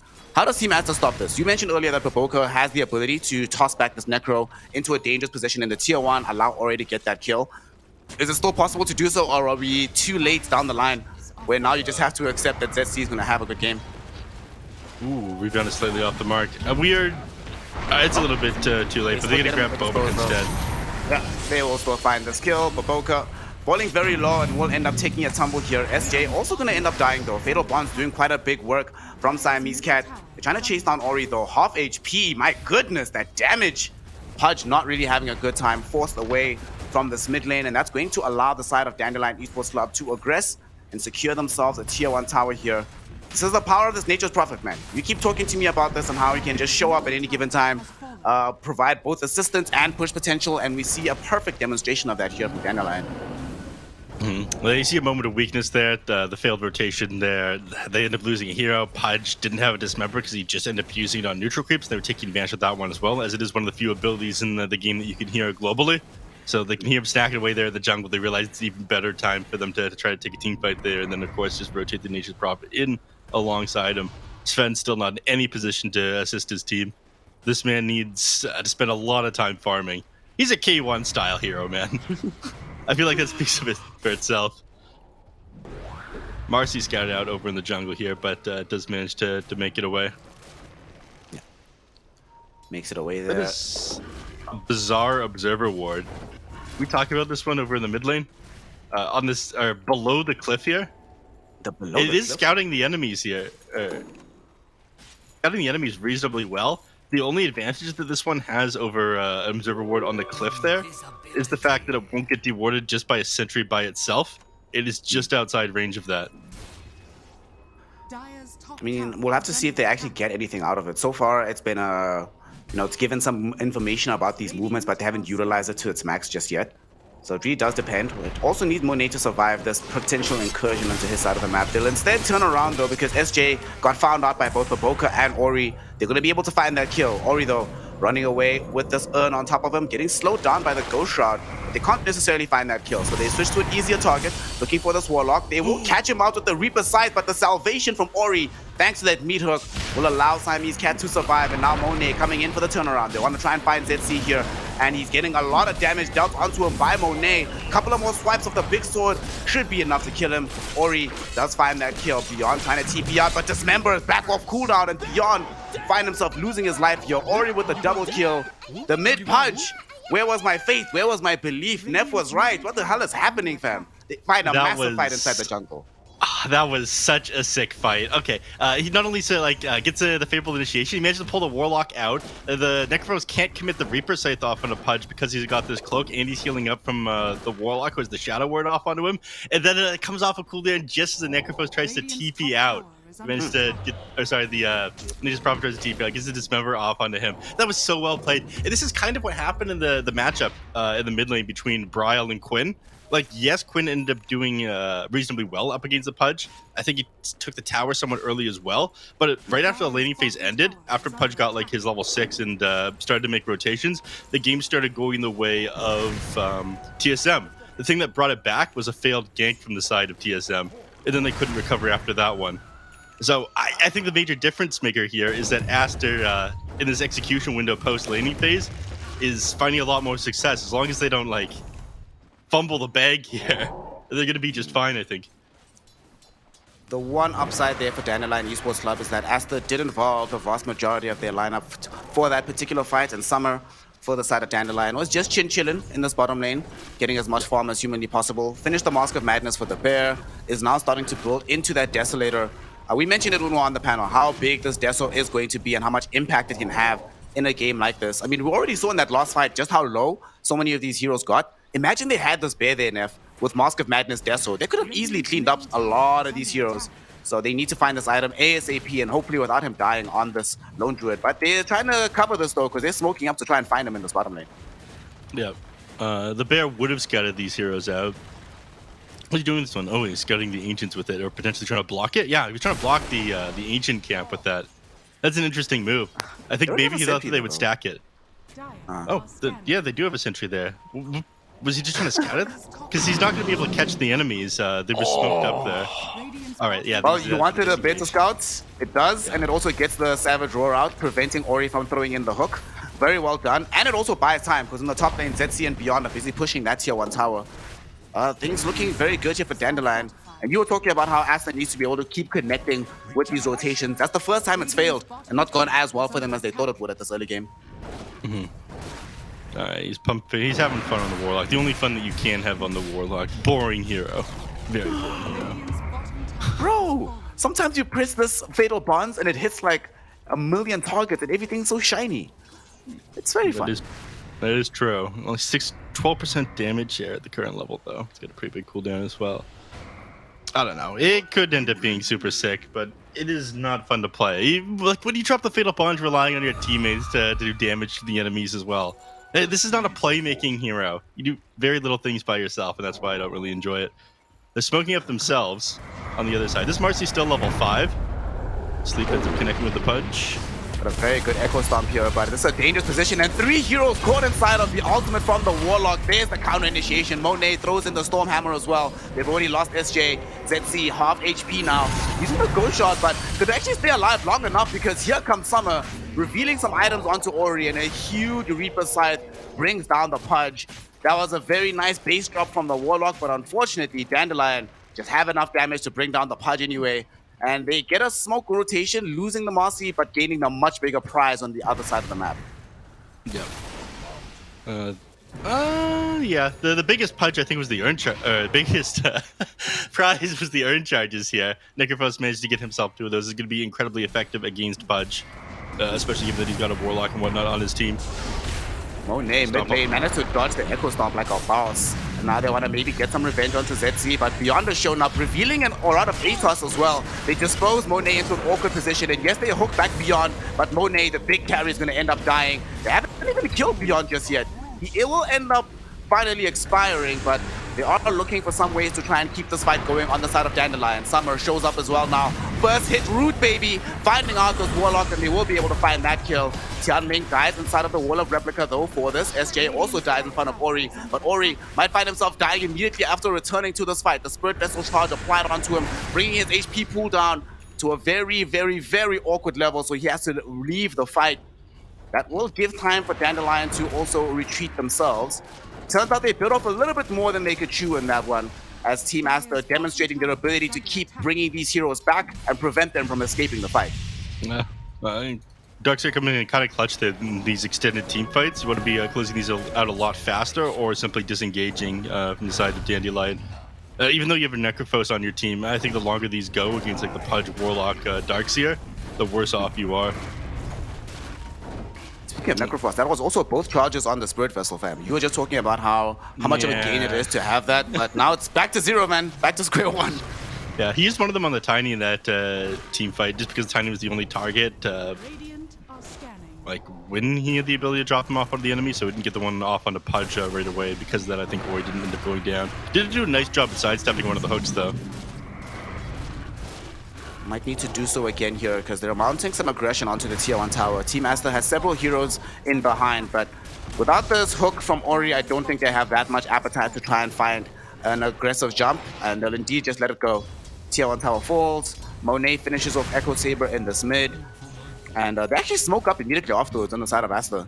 They're like, okay, we're anticipating they're not going to have all their heroes together, so let's try and exploit anybody who's trying to leave right now. And they come across Summer. This is a premier hero to find if they can grab him. That's the last Savage Roar available. Tianming throwing in the Split Earth to try and buy some space and time. It's not going to be good enough, though. They get the toss back into Ori. Dismember will be there. Do they have enough damage to get this kill, though? Split by the Savage Roar will be interrupted by this Warlock Golem dropping. SJ ends up losing his life. And with the Fatal Bonds out, the Lone Druid Bear taking too much damage, gives it over to the main hero, and Lone Druid will die as well. And Team Aster, their patience pays off here. They get 2 kills on this bottom lane, even after sacrificing the tier 1 tower. Meanwhile, on the other side of the map, Beyond isn't accomplishing too much, I would say. No tower up here. He's not farming incredibly fast because his first item pickup was his Rod of Atos. Is that the shard he's had setting out? It is. Okay. This changes everything. It is time for the 11-second, eventually 8-second cooldown spawn on the Greater Treant that are always going to be shoving your lanes in and doing damage to your towers. Your tier 2s are as good as gone. This is one of the few games where you don't have the Treant Protector. The last couple of games we saw in Nature's Prophet all ended up losing, but that was only because he had the Treant Protector on their team. They could negate that unkillable damage off on the buildings. They're going to go straight into Roshan with this one, though. And they're going to take this reasonably quick build, these summoned units.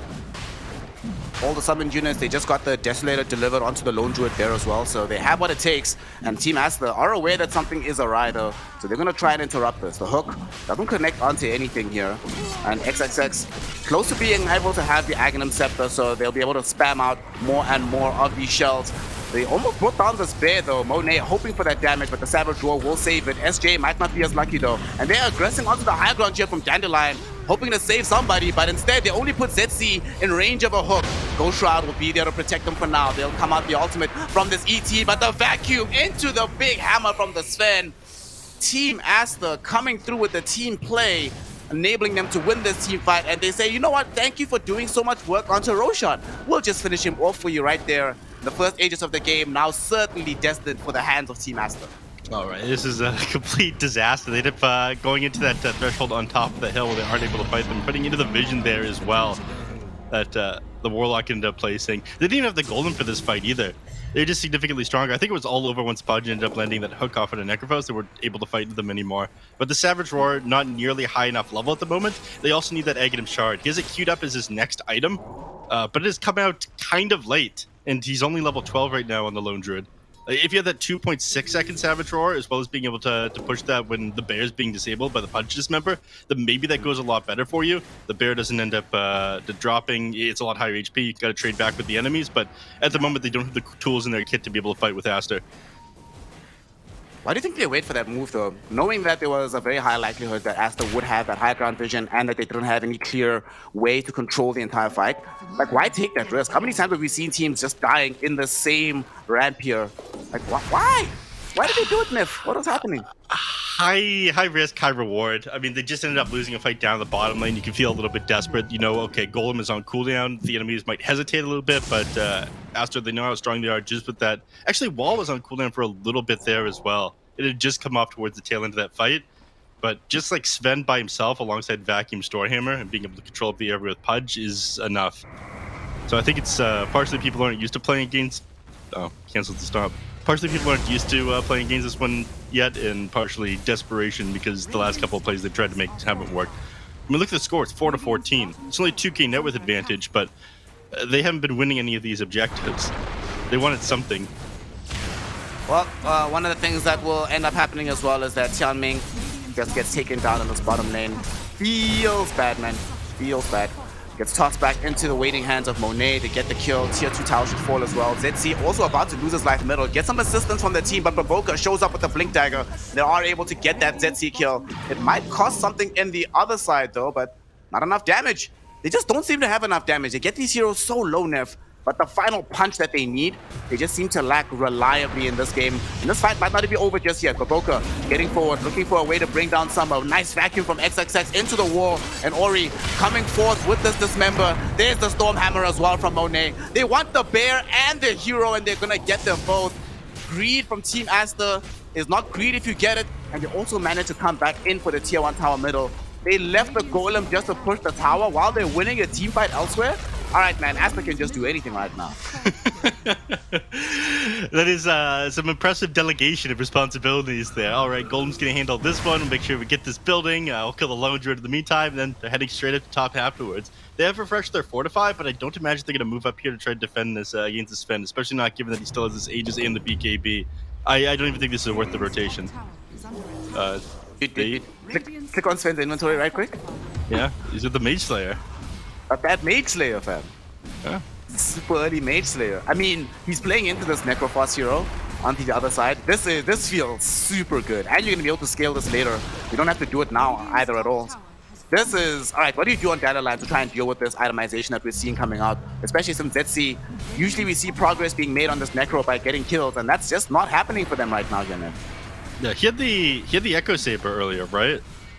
And then he just stumbled into the BKB and the Mage Slayer because he wanted the mana regen. I mean, that makes sense. Oh no! Summer, you got tossed back. Baboka showing why he has that massive score on this hero. You get the quick kill onto the lone druid. SJ about to get mown down by Monet as well, but Monet opting for the safety as he recognizes the final second of the BKB is going to be there, so he gets back. Not going to risk his life for a measly 5 position. Instead, will come back for the tier 2. Dude, Summer. This game is just becoming impossible right now. You can't really even move on the map. You can't stay in front of your own tier 3 tower without the risk of being tossed back into a dismember. How do you deal with this? Exactly how Beyond is dealing with it right now. He seems to be pushing other areas of the map. He's going to be, cutting waves, routing towers with his greater treants. That until his team is actually able to take fights into them, until his lone druid is like 12 slotted.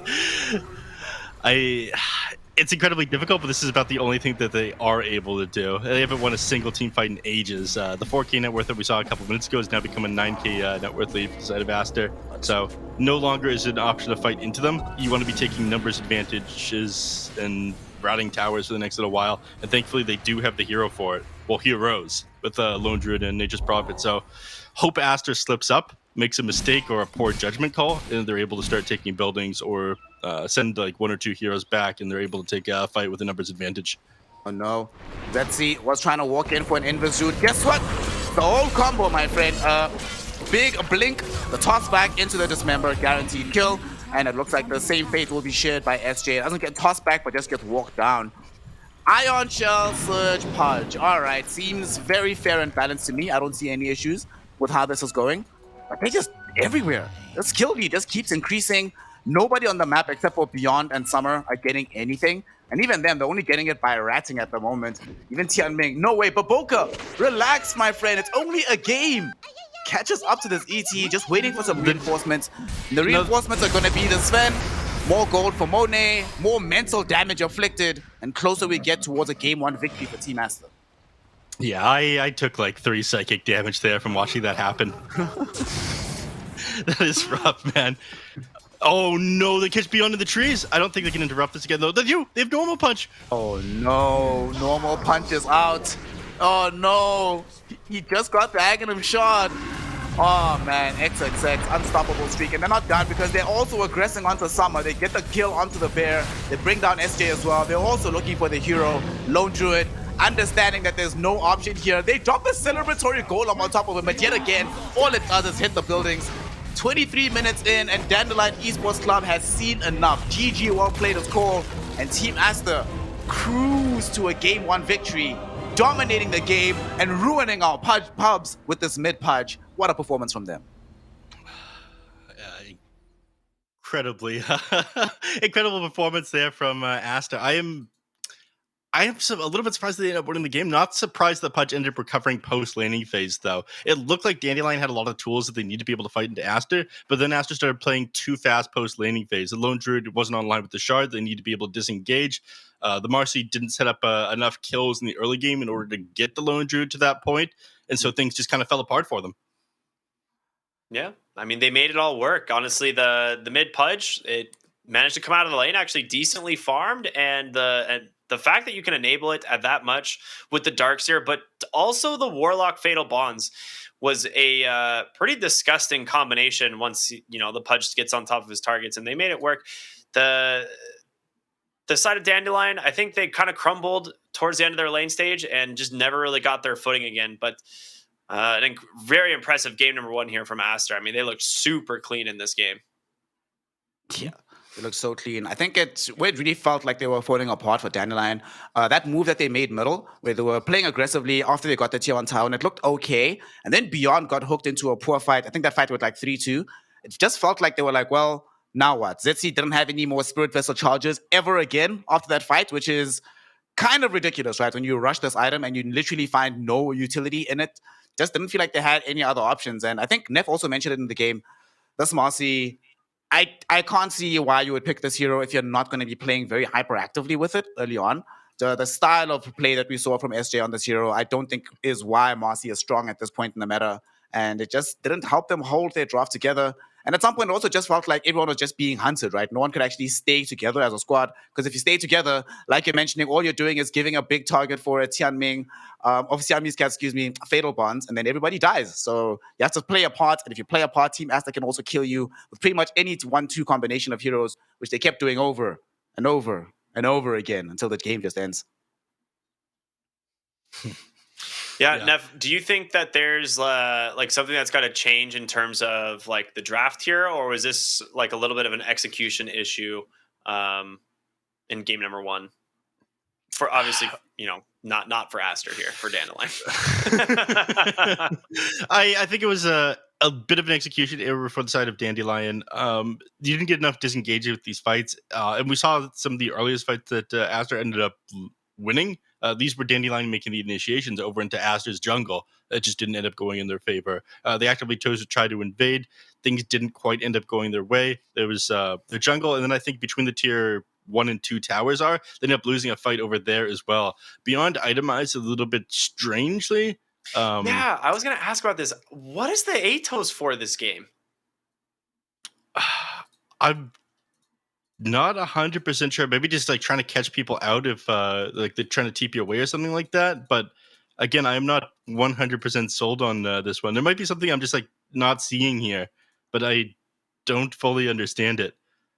Yeah, I thought the game was like not going to be that big of a deal. Like if they were kind of losing fights here or there, because I was like, all right, we're gonna have Maelstrom Shard on this Nature's Prophet. He's gonna be super farmed, and then I was like, he has an Atos.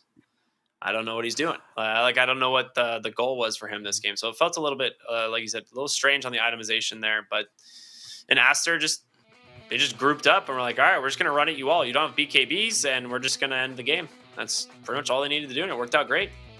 I think this is the second fight they ended up losing. But again, this is on, like Dandelion made this initiation. This is on their side of the river. They chose to be here, and things didn't end up going amazing for them. Like they could never get Ori here. They managed to find the kill off on the Nature's Prophet. Was a pretty big one. They get the toss back onto these heroes. I think he had his 2 Spirit Vessel charges as well. He ends up dropping one of them onto, I believe, the tiny instead of the Pudge? No, he dropped onto the Pudge there and ended up losing a lot of health. He sidestepped the hook there, but they could never finish off Ori in these fights, and he's definitely one of the heroes that need to go down.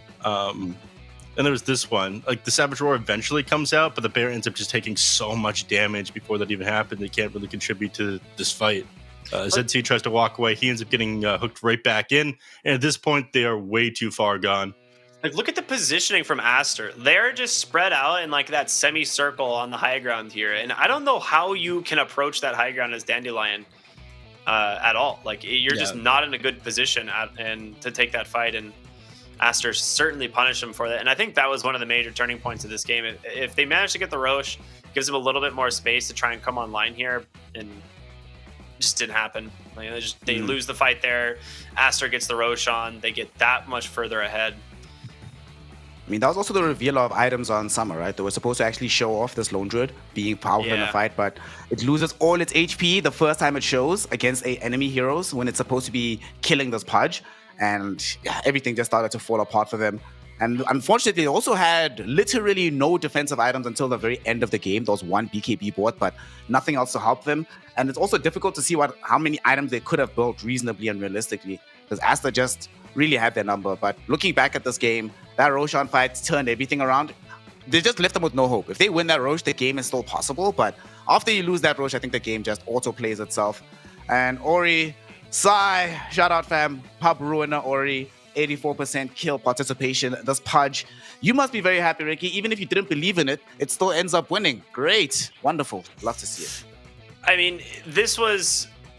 I will say, having watched that mid lane play out, this Pudge got way more than he should have gotten out of this mid lane. I'm not really sure. Like, I couldn't see everything that happened because I'm just like watching, the stream.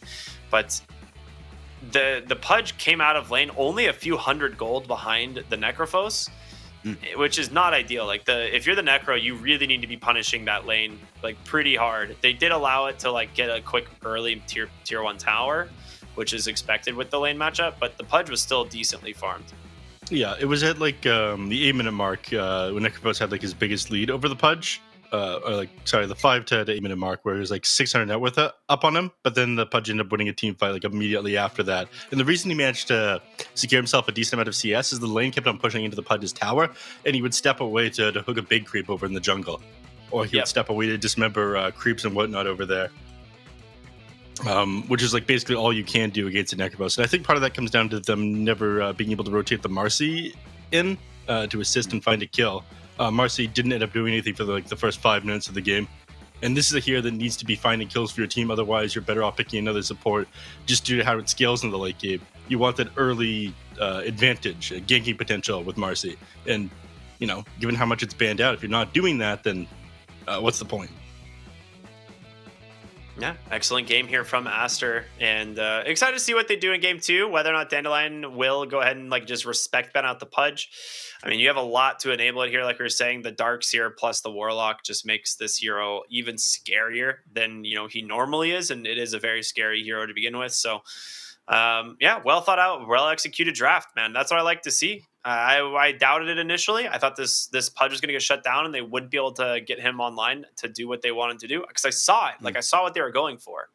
I just didn't think they'd get there. Turns out they just outperformed them in those early game fights, and Aster snowballed away with the game. So really well done. Going into game 2 here in a little bit, but before we do, Snare, any thoughts on what Dandelion can improve from their side?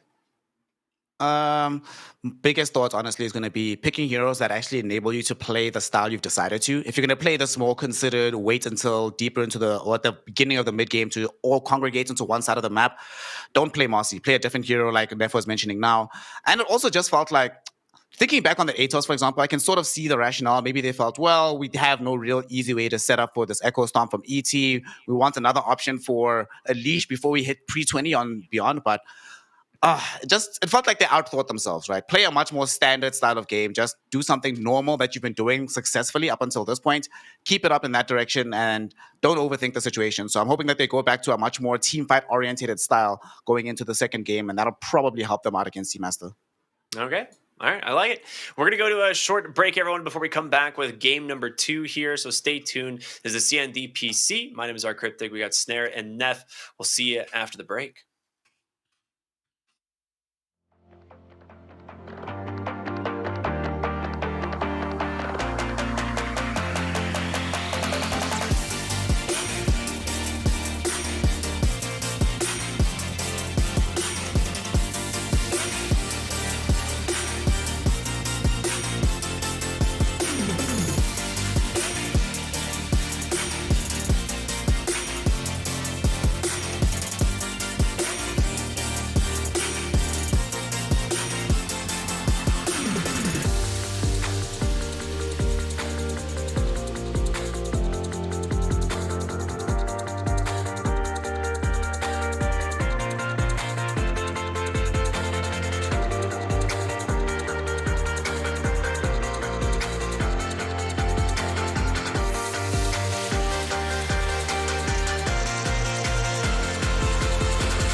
英雄之前，你不曾拥有姓名。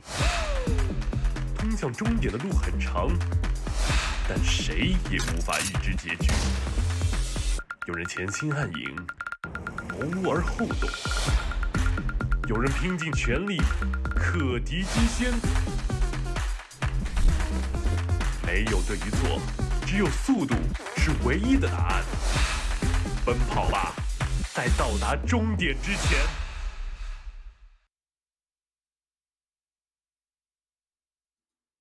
Hey everybody, welcome back. It was a very short break, and before we break anything else, we're just actually going right into the draft. We're not going to mess around. We're just going right into game number 2.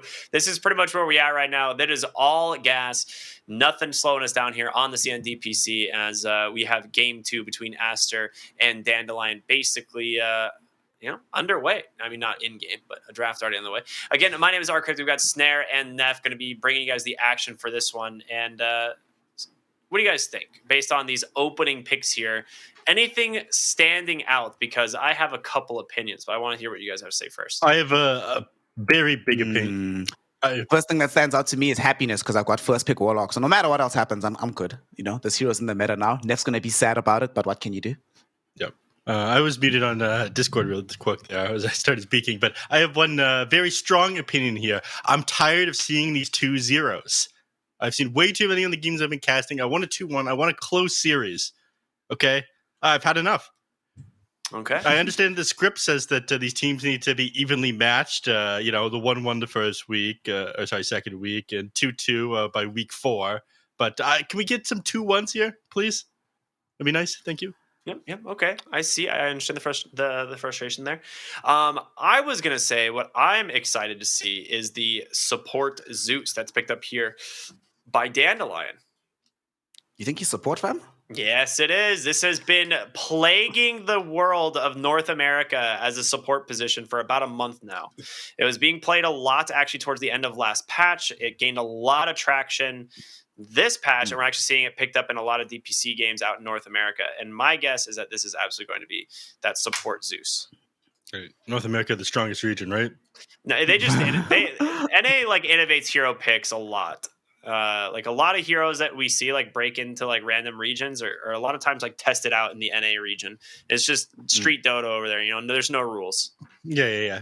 Can we look at that poster they have there in the Dayline Esports Club? That is motivating. That's they a got really cool poster, actually. CM, Lena, Wind Ranger, and Drow. That is Lena. Oh, okay. You're going, dude. You just went. What order did you just read these off in? What? That's a very peculiar order, Nev. What's going on? I thought you were gonna go from one side to the other, and you're just like ping ponging all over the banner. I was like, what? Okay, you're right though. Those are the correct heroes. Thank you. Lol. This is gonna be interesting, though. Damn it, those are good. Now, I'm just gonna say that, like, I'm not sure Dandelion's convinced yet where they want to run the Zeus. It could be the support, like you're mentioning. This was very much completely ignored in DPC last tour around, and it hasn't been picked in China just yet. So I want to see this, and I want to see, because I was just checking now when last either Tianming or ZC played this hero in professional setting, and ZC hasn't played this since 2020, which is a very, very, very long time ago. And of course, Tianming has played this before. It's also been a while, about a year. So I want to see actually where it goes. But I'm just honestly very glad they got themselves some kind of fighting potential. This DK, at the very least, if he shows up to a fight, he's not just going there to die, can hold his ground, stun some heroes up, create some degree of chaos. I don't feel like they're going to get rolled over as much as in the first game, but I'm still worried, honestly, about this Marcy. I don't know, based on what we saw in the last game, I'm hoping that it's not SJ playing it again, because I don't know if they have the capability of utilizing the hero as aggressively as you need to if they do play it as a 5 for the second game in a row. Based on these, I think it's going to be the 5 position Marcy Wraith King, and a Zeus DK off lane. Either of these supports, I guess, could go wherever they want, but my bet would be that it's going to be Zeus DK. The hero is just actually very strong. I think a lot of people are underestimating how good Zeus's Heavenly Jump is.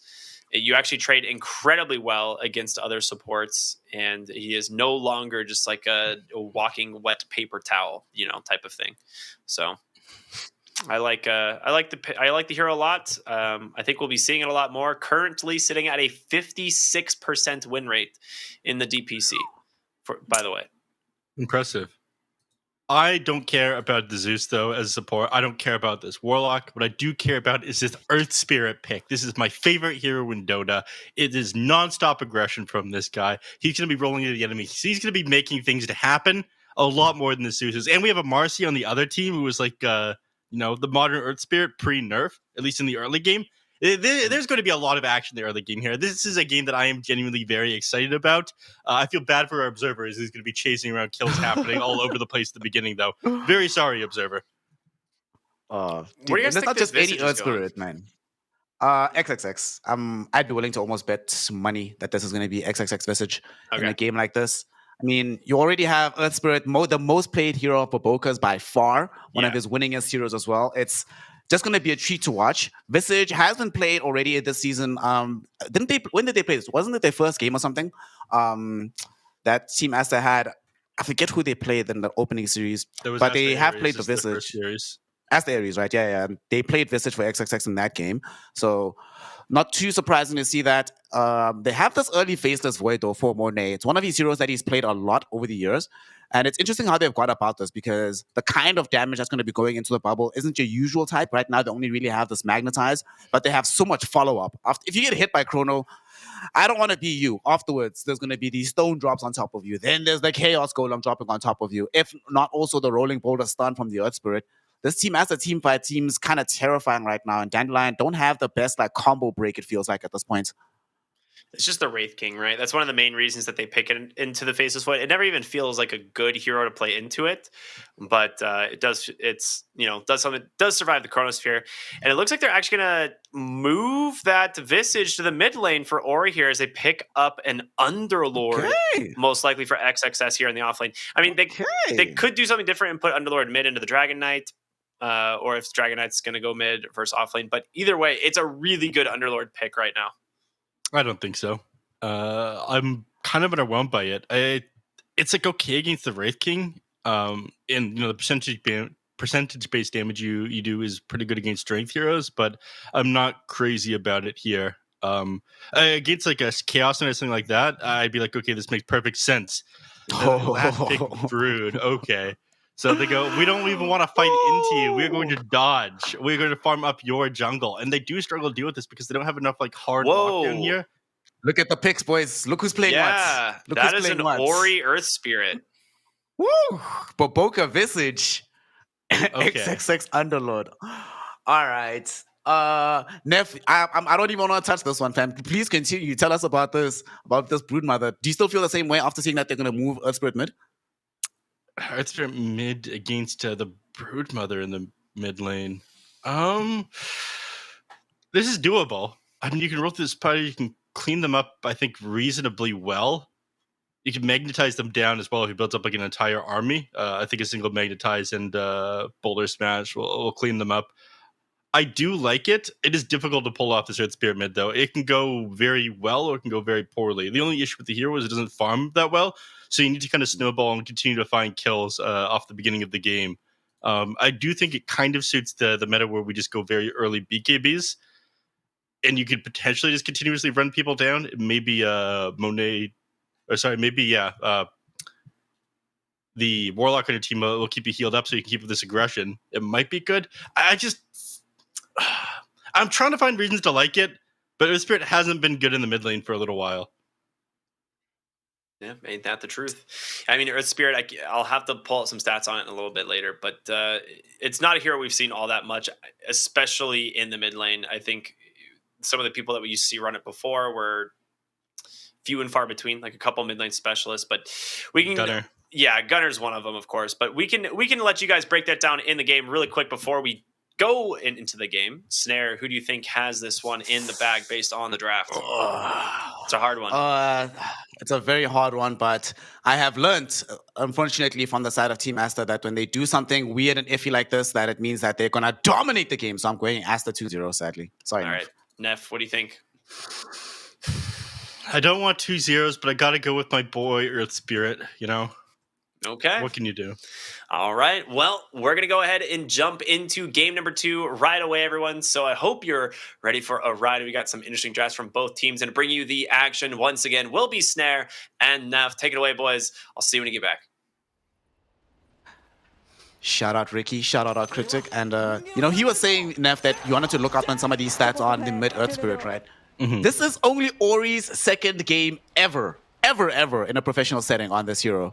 So, given how often we've seen this hero be very reliant on comfort, what do you make of that? Is this a situation that they're practicing, or is this a hidden talent that he's just going to be pulling up on us right now?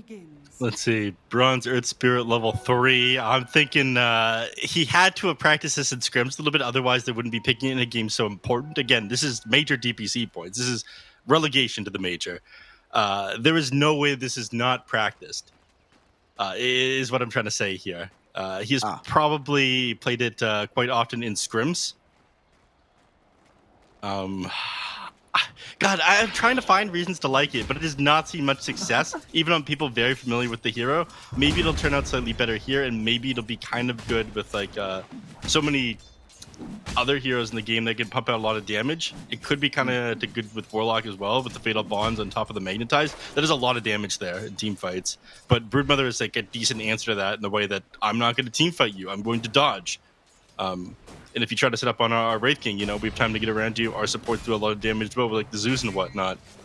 These are both very interesting drafts, though, which makes me very excited for the game. Wanting to break down what happens and to see how these people play this. This game's going to be fun no matter what. I really want to see the direction that ZC takes this Broodmother as well. Quite a lot of responsibility going to be due onto the Brood, given that the team, 2 games in a row, they still don't have that much like heads-up initiation or tempo control. It's mostly going to have to come from the DK. So let's see. This lane has to go well. And I really want to see what the build-up is going to be on this Broodmother to be as effective as humanly possible. Down bottom for Boca, almost losing his life here, and he will indeed end up taking a tumble as Summer finds the first blood on this Wraith King, bringing down the Visage. And I'm very happy to see a dead support Visage. Personally, I don't like this hero as much support as I do core, so shout out Summer for being able to exploit some of this earlier weakness on the hero. Yeah. At the very least, you have going Wraithfire Blast in this lane as well. I see sometimes the Wraith King just skip it completely. They go Mortal Strike in order to secure themselves more CS and pure experience, like zone enemies out and whatnot. But getting that early point to secure a kill, definitely very important. And Bobaka, of course, going down 0 armor, like we often talk about on Visage. In the mid lane, or he ends up going a bottle on this Earth Spirit. ZC doesn't go for that. Instead, is going to go for the Soul Ring. The normal build on this Broodmother is to go Soul Ring Mana Boots, be able to spam out your spawn Spiderlings as much as possible. You don't do that much until level 6. However, against melee heroes, you're in decent place just due to how well you trade with the Insatiable Hunger. The lifesteal and bonus damage you get from this ability is absolutely insane for even level 1. 40% and 35. That's too much, man. It's quite a lot. Yeah, so you just forced to walk away whenever he pops it. Nothing you can do here. You just have to be like, well, we just have to deal with this. Have this Broodmother playing in my face, but ultimately I'm not going to force her away from this lane. She's just going to be farm in this middle side. Something I wanted to talk to you about, because look what they did with SJ. Although they are playing him again on this Mossy in the top lane, they have decided to run this practically as a 4. So they recognize that doing it the same way that we did in game number 1 is certainly not going to work. We need to find a way to have her be more active, more available to move around the map and provide some assistance to both mid and bottom at times. Yeah, I like this a lot better than I liked it previously, because that was one of the major issues that we had with it last time, right? Just not done anything in the first 5 minutes of the game, so this will make it a little bit easier. I don't like that you haven't made a rotation of the mid lane just yet, but again, the Broodmother not able to do a ton other than favorably trade with the Insatiable Hunger. So probably around the 5-minute mark, we'll start seeing Marcy make some rotations alongside the lower vision some of these heroes have due to nighttime switching over. Until then, just aggression up here on the top lane. Oh, that aggression might transpire into a kill here, but not too much HP still on Siamese Cat. I mean, it does complicate life moving towards middle as a Mossy in this game, right? Earth Spirit, one of the worst targets to go on when he is playing this mid, just gets away, and he's like, thanks for wasting your time, buddy. So we're going to see exactly when he comes in to help, at the very least, with securing some of these runes and making life easier for ZC. Down bottom, see Tianming on the Zeus. Still just assisting this Wraith King to just farm away. Man, this lane gets so boring at bottom once you get any kind of defensive ability. Baboka won't die anymore, is playing very happily far back, so no point talking about this except to ask, what build do you want to see on this Wraith King in this game, as he is going for this early hand of Midas? Anything other than this early hand of Midas. This is the Radiance I am very much not big on. I understand like the need to be able to get yourself level 18 as quick as possible so you can, constantly have the uptime on that reincarnation and take favorable team fights, but I'm not big on this one. I'd rather see an early armlet to fight the enemies, but maybe he just plans on dodging alongside the Broodmother. We did mention like the aggressive power from the side of Aster, but that 3 points of reincarnation, especially up against the Face of Void, is fairly important, so that might be the logic behind the Hand of Midas as his first item. And maybe he thinks that he's not going to have as much of the map to farm, so he can make more out of less with this Midas if he has a Broodmother on his team. All right, hear me out, bro. Hear me out. Yeah. Okay. So they've got this Faceless Void on the other side, right? They've got these Visage Birds and stuff.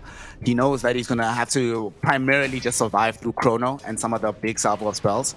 Is he going... Given that this is also summer, right? Shylock, as many of you might know him as, is he just going to go heads up into Midas Rads? As we'll talk about it in a second, Beyond getting aggressed upon as they brought in Baboka. Unfortunately, though, SJ is going to be right there and showed up with this rebound. Didn't actually get the full Vector, but doesn't really matter. They can't get the kill. 3 heroes move to the top lane, and unfortunately, no kill happening onto the DK. He does queue up the Radiance right after the Midas in the middle of that team fight. There is... Oh, my God. This is Shylock, bro. Midas Radiance. My man is out here. I mean, he's top of the net worth right now. If someone on my team was doing this, I'd be like, please, get an item so you can fight with us sometime in the first 20 minutes of the game. Thank you. That would be super sick. He is getting that item. That's the Midas with the attack speed, bro. Yeah, totally. Oh, no. This doesn't surprise me at all, though, honestly, given that this is summer. He hasn't bought the Glove of Haste yet, though. So maybe he just goes straight into the Radiance instead of going for this Hand of Midas, or maybe he makes a decision coming up pretty quickly here. If you plan on going to the jungle the next minute here, you want that Glove of Haste for the extra attack speed, build crowd camps faster. What some people were doing for a while on the Wraith King is they would go double Gloves of Haste and build one into a Midas and one into an Armlet. Just because Glove of Haste is such a value item for increasing your DPS inside the jungle. Might not feel the need to do so though, because as we see in the top lane, Team Aster still deciding to keep a Boca onto the side of the map. So they're playing effectively a tri-lane here, denying as much farm away from Beyond as humanly possible, but also opening up space for them to play a bit more greedily on the map on the side of Dandelion Esports Club, as all these heroes don't have to fear for their lives. As this game goes on though, also starting to see some of these networks of Team Aster get into some scary territory. Where do you think this Ori Earthspirit, where does he go? Because I can't imagine he's going to just stick around in this mid lane. He knows that playing into this Brood, it's just not an option. So is he going to join the rest of his compatriots in the top lane, make it 4 heroes and try and force a kill onto Beyond? Not right now, he's not. I mean, he doesn't have the mana to be able to do anything at the moment. I think he's just stick around mid lane for the 8-minute rune, or hope someone heads back to base and refills his bottle for him. But try to contain his Brood, who is, I think, going to start farming him pretty quickly here. He did end up using the Mantis. The Mantis didn't see what he used it on. I imagine just a group of spiders. Like I was talking about at the beginning. Unfortunate. So he doesn't have the man to keep up with this Broodmother, unfortunately. This Broodmother just went to Soul Rig Arcane Boots like I was talking about. This is like the normal build on this hero. Just be able to spam spawn Spiderlings like nearly off of cooldown. In your Spirit, you know, it's 100 mana to Boulder Smash. It's another 100 mana to Magnetize. You need to commit both of these to kill a group of spiders, and Brood is going to be like building an army back up in no time at all. Thankfully, the Brood doesn't have a ton of kill potential on the ES Spirit because ES is a melee hero, so you have the damage block, and you have so much HP. He commits it again. This is just how he's going to deal with these spiderlings. Want to take too much damage onto the tier 1 tower in this mid lane, so we'll commit said Magnetize, clearing out the space a little bit, but like you mentioned, it is going to be somewhat keeping him in this area of the map because you now lack the ability to move off elsewhere. Down bottom, Tianming, now that Summer has vacated the lane to go into the jungle, they're leaving space towards the Zeus to try and get as much experience as humanly possible. And Team Aster will, of course, utilize that space to just push forward. XXX with this Firestorm. Getting fairly tanky right now. Vanguard up with the Soul Ring, building into Rod of Atos. So he is quite tanky. There's actually 4 Soul Rings in this game. All right, we should actually start a counter somewhere to see how many of these games have this many. And they just get the tier 1 tower for free. Absolutely no way that they can counter this, at least right now from the side of Dandelion. I mean, the enough mana items, Soul Ring is giving you extra armor and HP. It's just too good.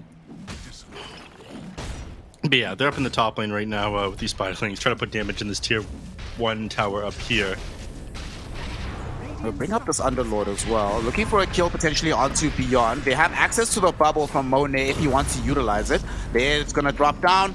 Is this going to be a kill? Ori also showed up, went in with the rolling boulder, or has that option now. SJ trying to find some degree of save, not going to be able to do so. End up losing this Beyond DK. So first big rotation of the game from Ori. Goes top. It's a lot of commitment from them. They use practically everything there, but ultimately not only does it get them the kill nerf, but it protects the tier 1 tower, so they still have the space to play around in the top lane. Yeah, Summer immediately punishing the mid lane though. Look, the boys, the skeletons on this building, putting in work here. I think, yeah, they're just gonna take it. They lose the more important tower. The player. They didn't even get any tower kills themselves up on top, and Ori throws in the Magnetize, rolls onto ZC. I don't think they have the damage for this kill. So yet another wasted ultimate from them. This is so great. And that's also more gold into the coffers of Summer. Closer to Radiance we go here, Neff. It's all working out somehow. It's all going fine. I'm not a fan. I mean, our net worth is up on the side of Aster, but a 1,000 advantage. Earth Spirit is doing a little bit better than the Broodmother still. This will start to change pretty quickly, I imagine. He's done a great job at keeping up, just from committing his ultimate to clear out these spiders whenever he sees a clump of them too big. This had to have been like a pre-practice strategy. They end up missing the rolling boulder. Can't connect it with the Zeus. Yeah. That was so sick. Well done. He hopped out of the way of it with Heavenly Jump, right? Yeah. He dodged the rolling boulder with jump, and then he just CPs out like a mouse. Yeah, I missed the beginning of that one. But yeah, if you jump out of the way fast enough, then you have like a very small window to TP if you do it right away. Otherwise, nearly impossible to get away from Red Spirit once he's got 4 points in the roll. Great job being done. Once he's level 10, it's even harder. They're going to smoke up on Warlock and Earth Spirit. They've got Golem available as well. This is so annoying, man. Are we looking at this top tier 1 tower? Come on, man. Be cool. Little bit of spiders just slowly chomping away at the tower, and they will be able to drop it. XXX realizes too late that he can do something about this. They will at least try to kill ZC though, and they should have the damage for this one. Ori doesn't even need to commit more than a couple of token rolls in. They do find the kill. Didn't even need the Magnetize nor the Golem for that one. Magnetize was still on cooldown for a couple of seconds. But still, great kill to get, although it does cost them the tier 1 tower at the very end, NF. So now they've lost out on both top and mid, and they haven't gotten as much map control back against the side of Dandelion Esports Club to make up for this. They haven't. At the very least, you get level 10 on Earth Spirit if you're plus 325 rolling boulder distance, so it is much easier to gap close, get on top of heroes, and he might take advantage of that one here to try to get on top of Zuzi does. Woo. Beautiful catch, and they should be able to find this kill. SJ showing up. We haven't actually seen a lot of these disposers actually get the salvation necessary. Will end up dying himself as well, so putting himself into harm's way. Monet with the double damage rune, claiming the double kill here. Now they can move on to the tier 1 tower in this mid, recognizing how important it's going to be for them. All right, this is great, and this is what Team Aster needs at this stage of the game. When they know that Dandelion Esports Club not ready to fight just yet, you take advantage of it by just forcing them into these awkward positions where they have no other option but to give you the space. Yeah. It doesn't look like they're letting up now either. They're continuing this aggression. Okay, Summer has access to the ultimate. Will get caught out by both Monet and Ori. XXX has shown up as well through the Fiend's Gate. Tianming throws down this ultimate, and they chop it down onto the Warlock with these Spawn Spiderlings. They drop down the Golem still though, and Monet throws out the Chronosphere with the Soul Assumption. They have enough damage to bring down SJ, but do they have enough with the real heroes? Because Monet getting eaten alive by ZC will cost the life of Summer though, and ZC also dies here to XXX, who's claimed so much damage here in the middle of this fight. Look how hard he's hitting on this Underlord. Beyond might be another victim as well, and that is indeed going to be the case. Double kill for XXX, who was sitting on over 500 damage on this Underlord. Seems very fair and balanced for this participation early on, pre-15 minutes now. I mean, he gets off 3 Firestorms in a team fight. That's really all it takes to put in these kind of numbers onto the Underlord. But the right-click damage that he's doing right now is absolutely insane. 600 with the Atrophy Aura. Fair and balanced, man. What's the issue? I don't know why he didn't try to get a couple swings in on that tier 2 tower. He would have taken it down to like half HP. 2 Divine Rapiers from that thing. Very cool. I think he's heard you. He's thinking about it right now. Staying in the area, but I don't think he'll be able to get there. Still though, this is a fight that Aster did have to commit quite a lot for, but they didn't commit everything absolutely in that situation. And the important thing is that they do manage to bring down a big kill onto this Wraith King. When you're farming for this Rad, as we just look at SJ dying again, that was painful, very painful. XXX now on a dominating streak, but Dandelion, why did they take that fight, Neff? Could they have gotten away from it somehow and not force the situation as now? We'll talk about it in a second because Zetsi in danger as well as Ori not letting up anywhere on the map. They're chasing down this Broodmother and they should be able to kill her. Her Orchid not complete just yet. She'll have to wait for some time before she gets it as she has lost her life. Beyond, at the very least, able to claim a return kill onto this Warlock, but not going to be good enough to protect the tower. And it's Team Aster. A bit of deja vu that we see from game number 1 here, Neff, because they are making this early game very, very difficult for Dandelion to play. I mean, here's the issue. Once you're in against this mid-Earth Spirit, you're in. Very few heroes are able to get away from it. That 4-second cooldown on the rolling boulder, and the distance this goes, 1,075? This is doubled when you go through a boulder. You're going 2,000 distance and you're stunned for 2 seconds when he ends up connecting with you. What they were doing earlier was perfectly reasonable. You know, Broodmother dodging, cutting up the top lane, trying to take that building. When the Earth Spirit makes that rotation, you see the Wraith King over the mid lane taking that tower. That is how you deal with the Earth Spirit in the early game. You don't give him the opportunity to snowball off of these early kills because he doesn't farm very fast. If you can dodge him out during the power spike, then you're going to be in a decent place. But at the moment, the Earth Spirit's getting exactly what he wants from this mid lane. He's ahead of the Broodmother. He's continuing to find kills, and he's allowing his team to just snowball out of control. Meanwhile, Summer on this Wraith King, he's gone for the opposite of what you need against this Earth Spirit. If you're not able to dodge against him, you need to be building up the items you can't fight into him with. This Radiance is not what you need. You have no extra stats. You provide very little utility to these team fights. We're 16 minutes in the game. He doesn't even have his first real item yet because the Radiance isn't completed. Yep. Phase Boots, Midas Rads, certainly going to be good for the farming direction, but not necessarily for the fighting. And Team Aster will be exploiting that by going into the Roshan pit right now. The date with the big man seems to be quite successful on their side, with this Visage familiar damage, XXX being here as well. Be able to claim this without too much difficulty, and no real option for Dandelion to try and contest against this. I mean, not only are we having a situation right now where Team Aster has all of these ways to just force these fights, look at these items on the side of Dandelion, not just on the Summer or Wraith King, but we just got the Orchid now onto ZC. We went Blink first on Beyond, so we don't have any BKBs for them to realistically stand and fight. So throughout this Aegis, it feels like Team Aster just has a free couple of minutes, 5, 6, 7 minutes, maybe even on the map Nev, to just do whatever the hell they want, and Dandelion can't realistically do anything about it. Bottom lane, they're making a rotation in on Ori. He needs another hero with him to be able to kill this Dragon Knight, though. Just him by himself, I don't think he'll be enough, especially with his item build right now.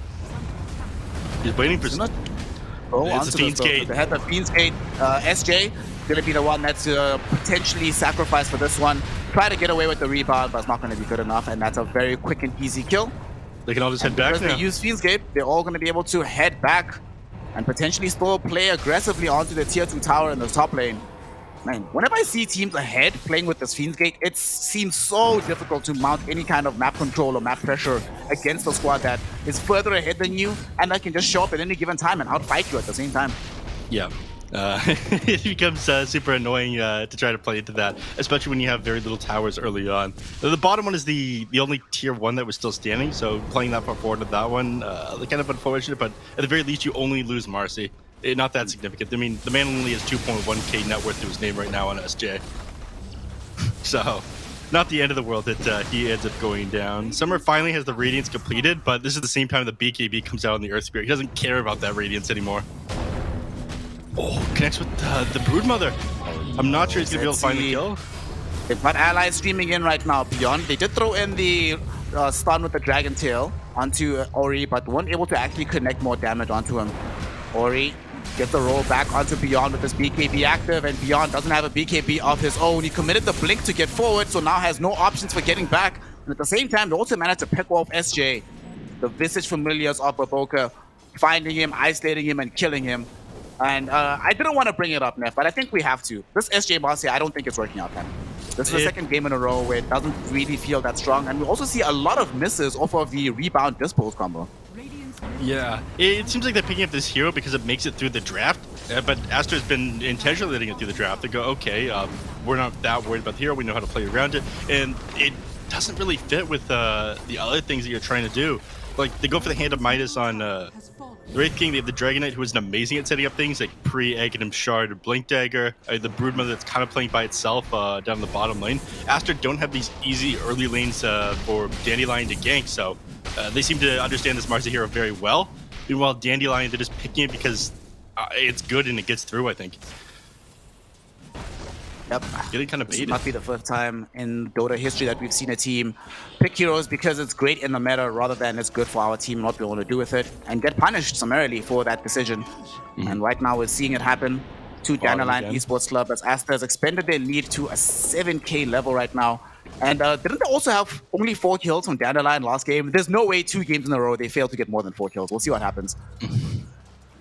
I can double check that real quick, but yeah, I'm pretty sure it was 4 kills. Yeah, it was 4 kills. Beyond. They're in danger. He's teleporting in. He's thinking about teleporting into the Fiend's Gate. Unfortunately, the Fiend's Gate brings in heroes faster than he can get out, and he will wind up losing his life. Dead again on this DK, progression to the BKB being halted, but there might be a fight elsewhere. Monet, ooh, beautiful chrono drop down onto ZC. Summer tries to buy time with the Wraith Fire Blast, but ZC doesn't have a BKB to protect him against Ori, who will roll onto him and get the kill. And now Summer in a similar predicament, kicked back into this pit of madness of XXX. He is in danger. No BKB, no defensive items. He will end up losing his life. 8k gold lead now for Team Aster. And that Radiance will not help you against the second salvo of damage. And Team Aster really are feeling free to do whatever the hell they want. And they just got a BKB on Monet as well, man. Yeah, they do. XSS, look at the damage he's doing to this tier 3. This is insane. He's doing more than 100 damage per swing to this tower. Monet is really far in. In fact, he ends up going down. But that's just what the Aegis is going to expire in another 20 seconds anyways. Yep, Aegis is already about to expire. And it also claims the life of both Beyond and SJ in the similar moments as they took away the Aegis.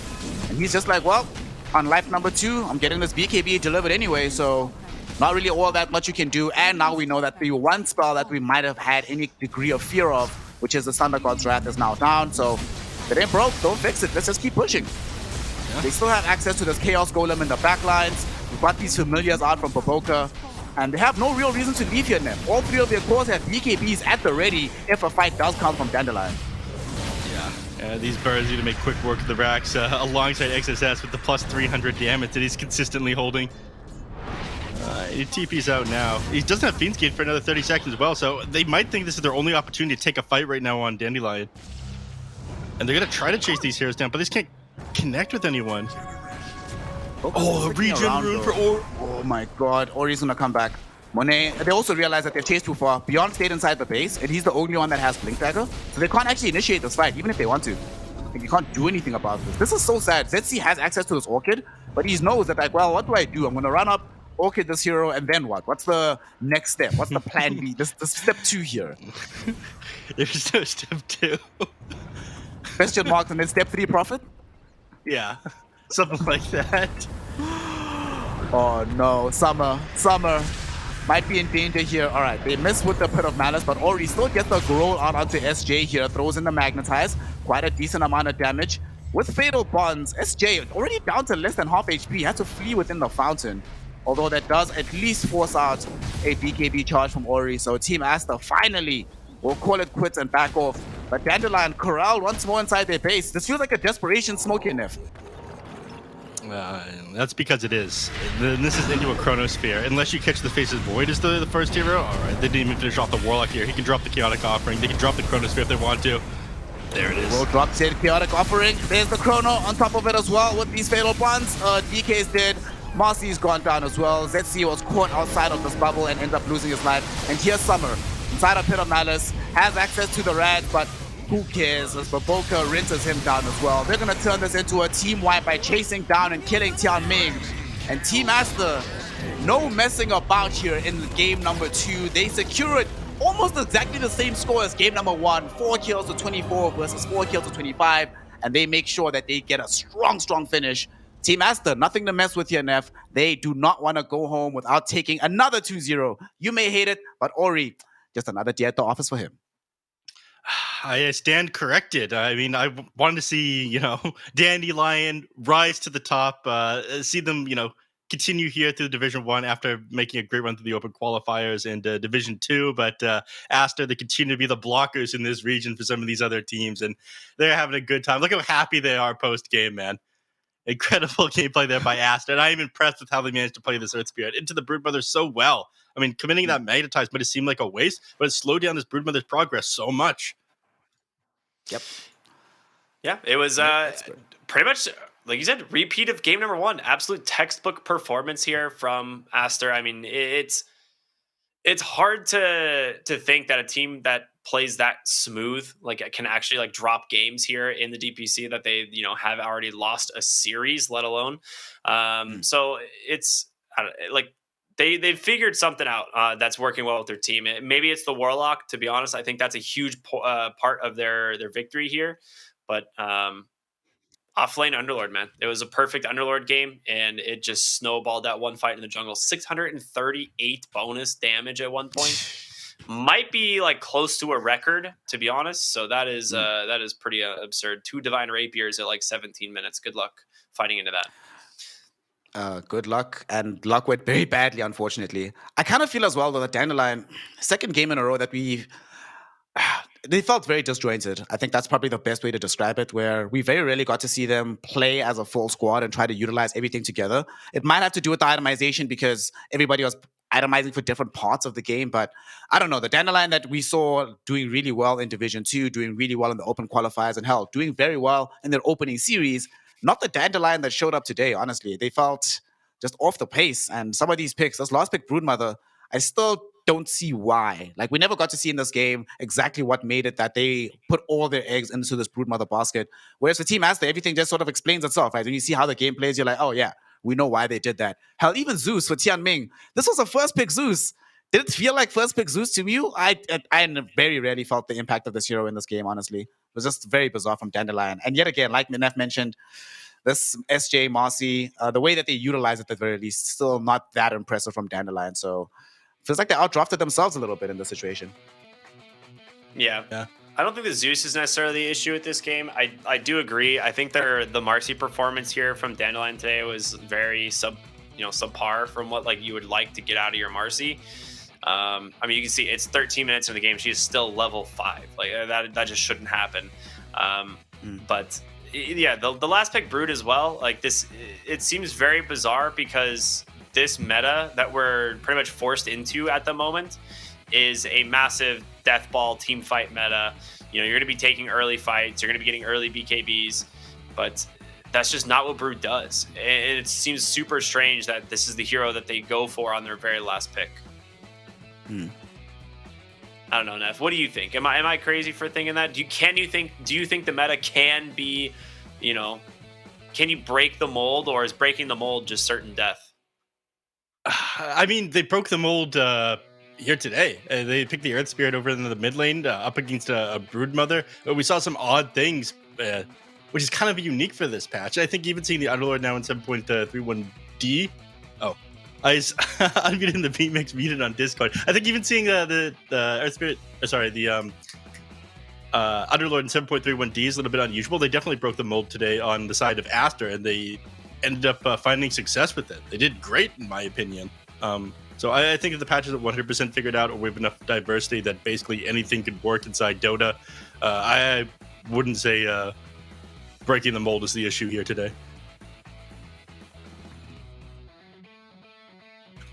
Yeah, I mean, these fights are just one after the other. It's like you said right here, like they go onto the high ground, they don't even have the follow-up to get on top of the Warlock, and then at this point they're, you know, they have no BKBs, they have a Chronosphere that they're fighting into, and a Warlock Chaotic Offering. Like there's just no possibility of winning a team fight here on Dandelion, right? Yeah, but it seems like that's what they're trying to do. They're trying to force a fight, but it just seems so antithesis to what like their team like heroes want to do. So I don't know, maybe just on a different page here, trying something new on Dandelion. Maybe it didn't work out. We'll see what they do like in their later series, obviously, and if they want to try and go for something else. But Aster today, I mean, they look good. Yeah, hella clean. Also, it probably doesn't help as well that last fight that we saw, I don't think I've ever actually seen this, especially in China, where a team ends a game with approximately 0 BKBs to their name. I literally have never seen that. So 0 BKBs into the enemy team having triple BKBs. The fights sort of explain themselves. But I think also Aster had a better idea of where to go throughout the entirety of the game. We just kept seeing that they found the priority targets. When Summer was just busy AFK free farming the map, they ignored him. They let him. They're like, sure, you do you, buddy. We're just going to make sure that Beyond doesn't actually have a game. He never gets to BKB, only has his Blink Dagger to play around with. And if we see ZC, cool, we're just going to keep squishing the spider, ending the game with like, what, Orchid? And that's it. And they just left Summer alone. They're like, all right, do you want to play the super greedy style? You do you, man. We're just going to keep fighting elsewhere than force you to come to us. And when we come to us, we know you're going to be too weak to do anything about it. So Aster looking like they actually want to qualify for TI. It seems like Lanem is very serious about this. And they actually have the ability, if they keep looking like this, to keep going in that direction and get it. Definitely. Yeah. One of my favorite things this game, and hopefully the opportunity to ask if we have an interview, when we have an interview, is about that the Earth Spirit, the magnetizing the spiders. It was definitely like the optimal play. Ended up committing that several times to stop the Brood Mother from building up too much advantage early on. It was super sick play there by the Earth Spirit. I think he did everything you should of this game, which is surprising because they were saying this was only the second Earth Spirit game of his competitive career. Yeah, he played super well. And I think we're going to be lucky enough to be joined by Ori for our interview, which should be a lot of fun. You can ask him all of your Earth Spirit questions, Neff. So we'll just start this one off. Ori, congratulations on an absolute dominant performance here in this series. Honestly, big shout out to you, Neff. Would you like to ask him a question about his Earth Spirit? Absolutely. First question to open this one up would be, this was only the second Earth Spirit game of your competitive career, but you seemed incredibly comfortable on the hero. What made you decide to pick it up and play it in the mid lane this game? 首先恭喜你们拿下这场非常碾压的胜利。然后想问一下，就是中南土猫这个英雄的话，是 DPC 登场次数数一数二吧。然后你今天拿出来之后发挥也非常好，就是你这个英雄是怎么去看待？为什么会拿这个点？我感觉这个英雄数值挺高的吧，然后打中就挺厉害的，就训练也玩，就拿出来用了呀。I think stack wise, this hero is really beefed, and yeah, I think his hero is strong. We scrimmed many times with their spirit. That's why we pick him. My second question about that one, if I can steal it for another one before you guys get the opportunity to ask, I really liked how you could magnetize against Broodmother to block her from building up a spider army and building up an early lead. Is this something you guys have practiced in scrims, or something that you have come up with on the spot? 我就是看到你对线蜘蛛的时候，有时候也会拿大招去清一下那个小蜘蛛嘛。这个是你们平时训练会有练到的东西吗？还是说你打的时候就是突然想到的，就是不让他把小蜘蛛给吞起来？就打的时候感觉想放就放了，然后没想其他的。Yeah, that is during the game. I feel like I need to spam my ult a little bit. I didn't think too much. I didn't scrim with Broodmother either. So that's just coming to my mind and I just use it. Man's a genius. Thank you. You guys? Yeah. So I wanted to actually ask. Go ahead, Snare. I just wanted to ask. So we saw the last pick Broodmother coming in that game from your opponent here of Dandelion Esports Club. Why do you think they picked that hero, and what is the team reaction in your camp when you saw that hero being picked up? Did it change your plans at all in terms of how you wanted to lane, or was it always going to be the Earth Spirit being played mid in this game? 就是想问一下，因为最后选了那个玉母蜘蛛嘛，就是这个有没有影响到你们 BP 上的一些这个分人跟调整呢？还是说一开始你就想好了这个要去拿这个土猫打中，就是不换了？当时也没想好，就看最后阵容定型再想着玩什么吧。然后最后选个蜘蛛，就也没想过他会选真英雄，然后就用土猫玩了，就玩土猫了。So we haven't decided which position we're gonna put our Earth Spirit into until we saw them pick Broodmother. I didn't see Broodmother coming, to be honest, but I think Earth Spirit can land with her. So we decide to put Earth Spirit in the mid. Another question I wanted to ask you all about especially the nature of the second games draft. A lot of other teams right now, not just in China but across the world, when deciding on who to play in the safe lane, they reserve that pick for either the end of the second phase or sometimes the very last pick in the draft overall. In this game, you guys went for the very early pick onto the Faceless Void for Monet. Is it just something that he felt super confident about if he had the help of the Warlock, that I can just first pick this and don't worry about the counters? Or is there something else within the team that y'all decided we want to be able to have some secrets deeper on, and at the very least, just get Monet what he wants for now, and it's okay? 就是在想问一下第二把，尤其是第二把的 BP，就是我们看到可能现在更多全国那个全世界的 DPC 还是可能1号位会放到最后2手出嘛。但是像你们的话，今天这把的话，直接很早的就把那个 Monet 的虚空跟术士这条线给选出来了。你们是怎么想的呢？就是 Monet 他自己是对这个英雄配术士对线比较自信，还是觉得想早点把1号位出来了之后，方便其他位置去做一些阵容上的摇摆？就当时就玩的人比较自信，觉得能选，然后后面再搬几个怕的就没事了，所以就直接选了。Yeah, he was pretty confident with his Faceless Void, and he wanted to pick it first, and then we can ban some Faceless counter, and he should be fine. He think he should be fine. That's why we pick him earlier. Cool. All right. Ricky, back to you.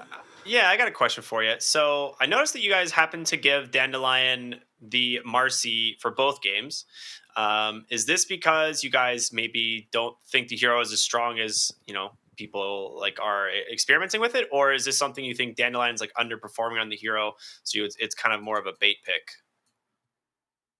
2场比赛都放了马西给对面，然后你们是觉得这个英雄的强度没有大家想象的那么高，还是觉得就是可能这个系列赛他们这个马西发挥的不是特别好呢？不放马西有其他英雄放吧，只是我们选择了打马西而已。然后但应用强度的话都差不了多少吧。I think she is decent. She is decent. If we decide to ban Marcy, then we have to let other heroes come out. So our decision is just to let Marcy go through the ban phase, and we can deal with her. Perfect. Yeah, that's what we were thinking. Neff, Snare, you guys have any other questions here today? Yes, something I have been burning to ask, actually. I want to steal Neff, sorry, fam. I'm done. When You it go ahead. comes, are you done? When your team is drafting, generally from the side of Team Aster, over the seasons, of course, we've seen that people have had conversation about Team Aster doing very well within China and not doing as well internationally. Is that going to be something that the team has been looking at and looking at how to approach playing international teams outside of the Chinese region?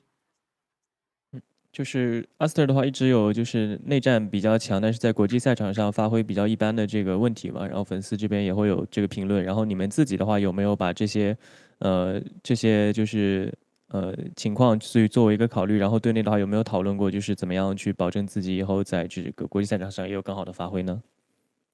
就感觉打谁都一样吧，认真对待每个对手。然后，而且今年也没有打过国际赛事，所以最后怎么样还是要打完才知道呀。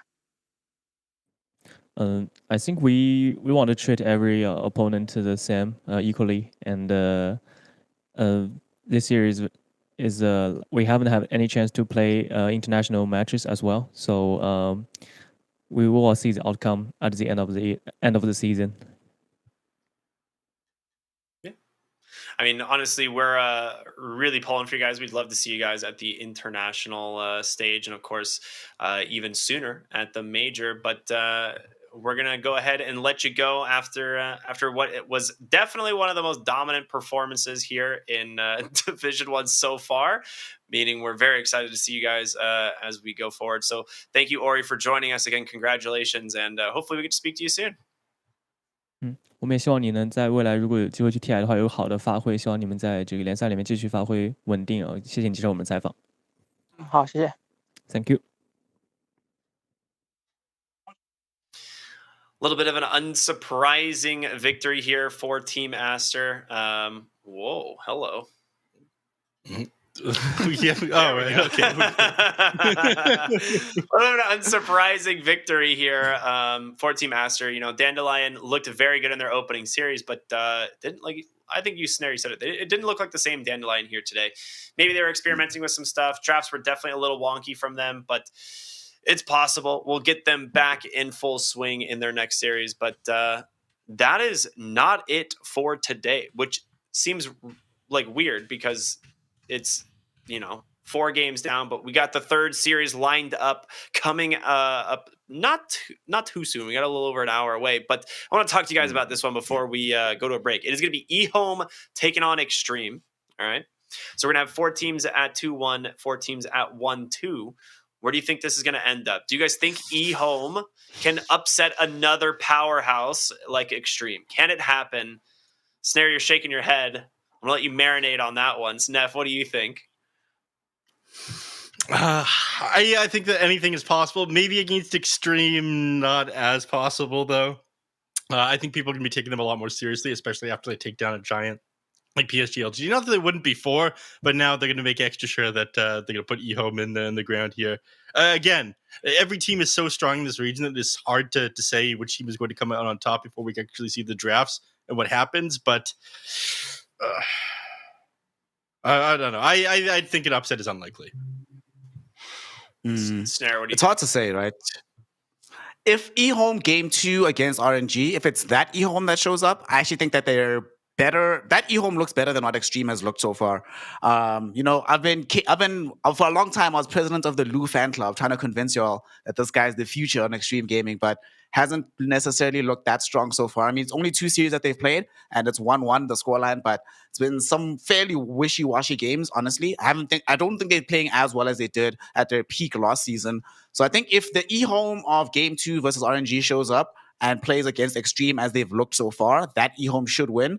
But EHOME's also been very up and down, right? Yes, they did take that game against PSG LGD, but it's pretty apparent so far that PSG LGD are, let's just say, not taking this at the same degree of seriousness as everybody else is. They don't need these points. They don't need these wins. So they have latitude to try and experiment for later in their season. So I don't know. I feel like this is going to be 2-1. Very contingent on the EHOME performance, but I can see them eking out a victory here. I can see them winning this one, especially if they do in the draft, do their best to try and address Lou. If they can address Lou in the draft, then I think actually EHOME should have a pretty easy time today, but it's very dependent on how they come prepared for the day. I mean, after tonight, I would really hope we would get a 2-1. Just like the first series was one of the most one-sided Division 1 series that we've had so far in the DPC, or Division 2 series we had so far in the DPC. And now we just come off the back of probably the equally most one-sided series we've had in Division 1. So I'm going to really cross my fingers here and hope that EHOME and Extreme give us a banger of a series, because we are definitely due for one. But unfortunately, for those of you who are, rearing to watch it just like we are, it's about an hour and 20 minutes away. Oof. We got a little bit of a wait because these games just went so quick here today. So maybe take a shower if you haven't done that today. Nothing wrong with that. Get some food and then come back. What he's trying to say about our viewer base? Nothing, Neff. I'm just recommending good hygiene. Okay. Unbelievable. This guy is so toxic. The unwashed masses are here. Hey, number one rule of attending a major: shower every single day, no exceptions. But yeah, we got a little bit of a wait. EHOME versus Extreme. You guys, any final thoughts before we send it to a break? Yes.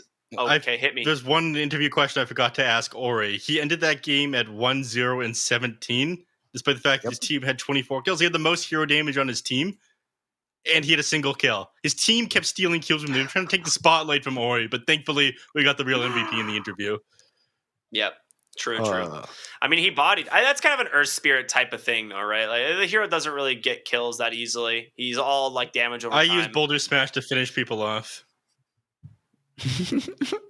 So you're the one stealing kills then, Neff. Okay. With the Boulder Smash. Yeah. Honestly, absolutely. That I'm hoping for. I'm thinking what we've been seeing today, what Aster did, because one of the things I like about Team Aster, just historically in China, is even if they don't do that well overseas, within China, they are masters of the meta, and usually they're a good indicator of what the direction of the scene is going to be. So I do think we're not the last time we're going to see this mid Earth Spirit, not the last time we're going to see this mid Pudge. We've obviously already seen some core Pudges, and I think it's a guarantee now that Warlock is actually first phaseable. I don't think we're gonna see this so often. So get used to it, Neff. Get used to seeing them fatal bonds, fam. I hope you enjoy life. I can't wait till we get to 7.32. It's gonna be sick. I honestly, I watched like someone towards the end of last patch like spamming a ton of Warlock. I think he won like 18 of 20 games. Why would you watch that? It's not entertaining. No. I didn't actually watch him. It was mostly just like I looked at his card and talked to him about it. Oh, okay. He basically said he thought Warlock was going to be a top tier pick, and looks like he's definitely correct on that one. And you were just talking about Aster. They're currently ranked number 10 in total DPC points, so they are still slotted for that TI invite as long as they can manage to maintain a decent score here in Tour 3. At their current trajectory, it looks like they're definitely slated for the major, which I'd cross my fingers because I'd love to see them at a major. But yeah, it's all talk for another day, I suppose, at this point. And I don't know, might be ready. We throw it to a break. We'll be back with our third and final series of the day for those of you who are just tuning in. Unfortunate timing. It's going to be EHOME versus Extreme coming up in about an hour, everyone. So stay tuned. We will see you then when we get back for more here on the Saiyan DPC. 成为英雄之前，你不曾拥有姓名。通向终点的路很长，但谁也无法预知结局。有人潜心暗影，谋而后动；有人拼尽全力，克敌机先。没有对与错，只有速度是唯一的答案。奔跑吧，在到达终点之前。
之前，你不曾拥有姓名。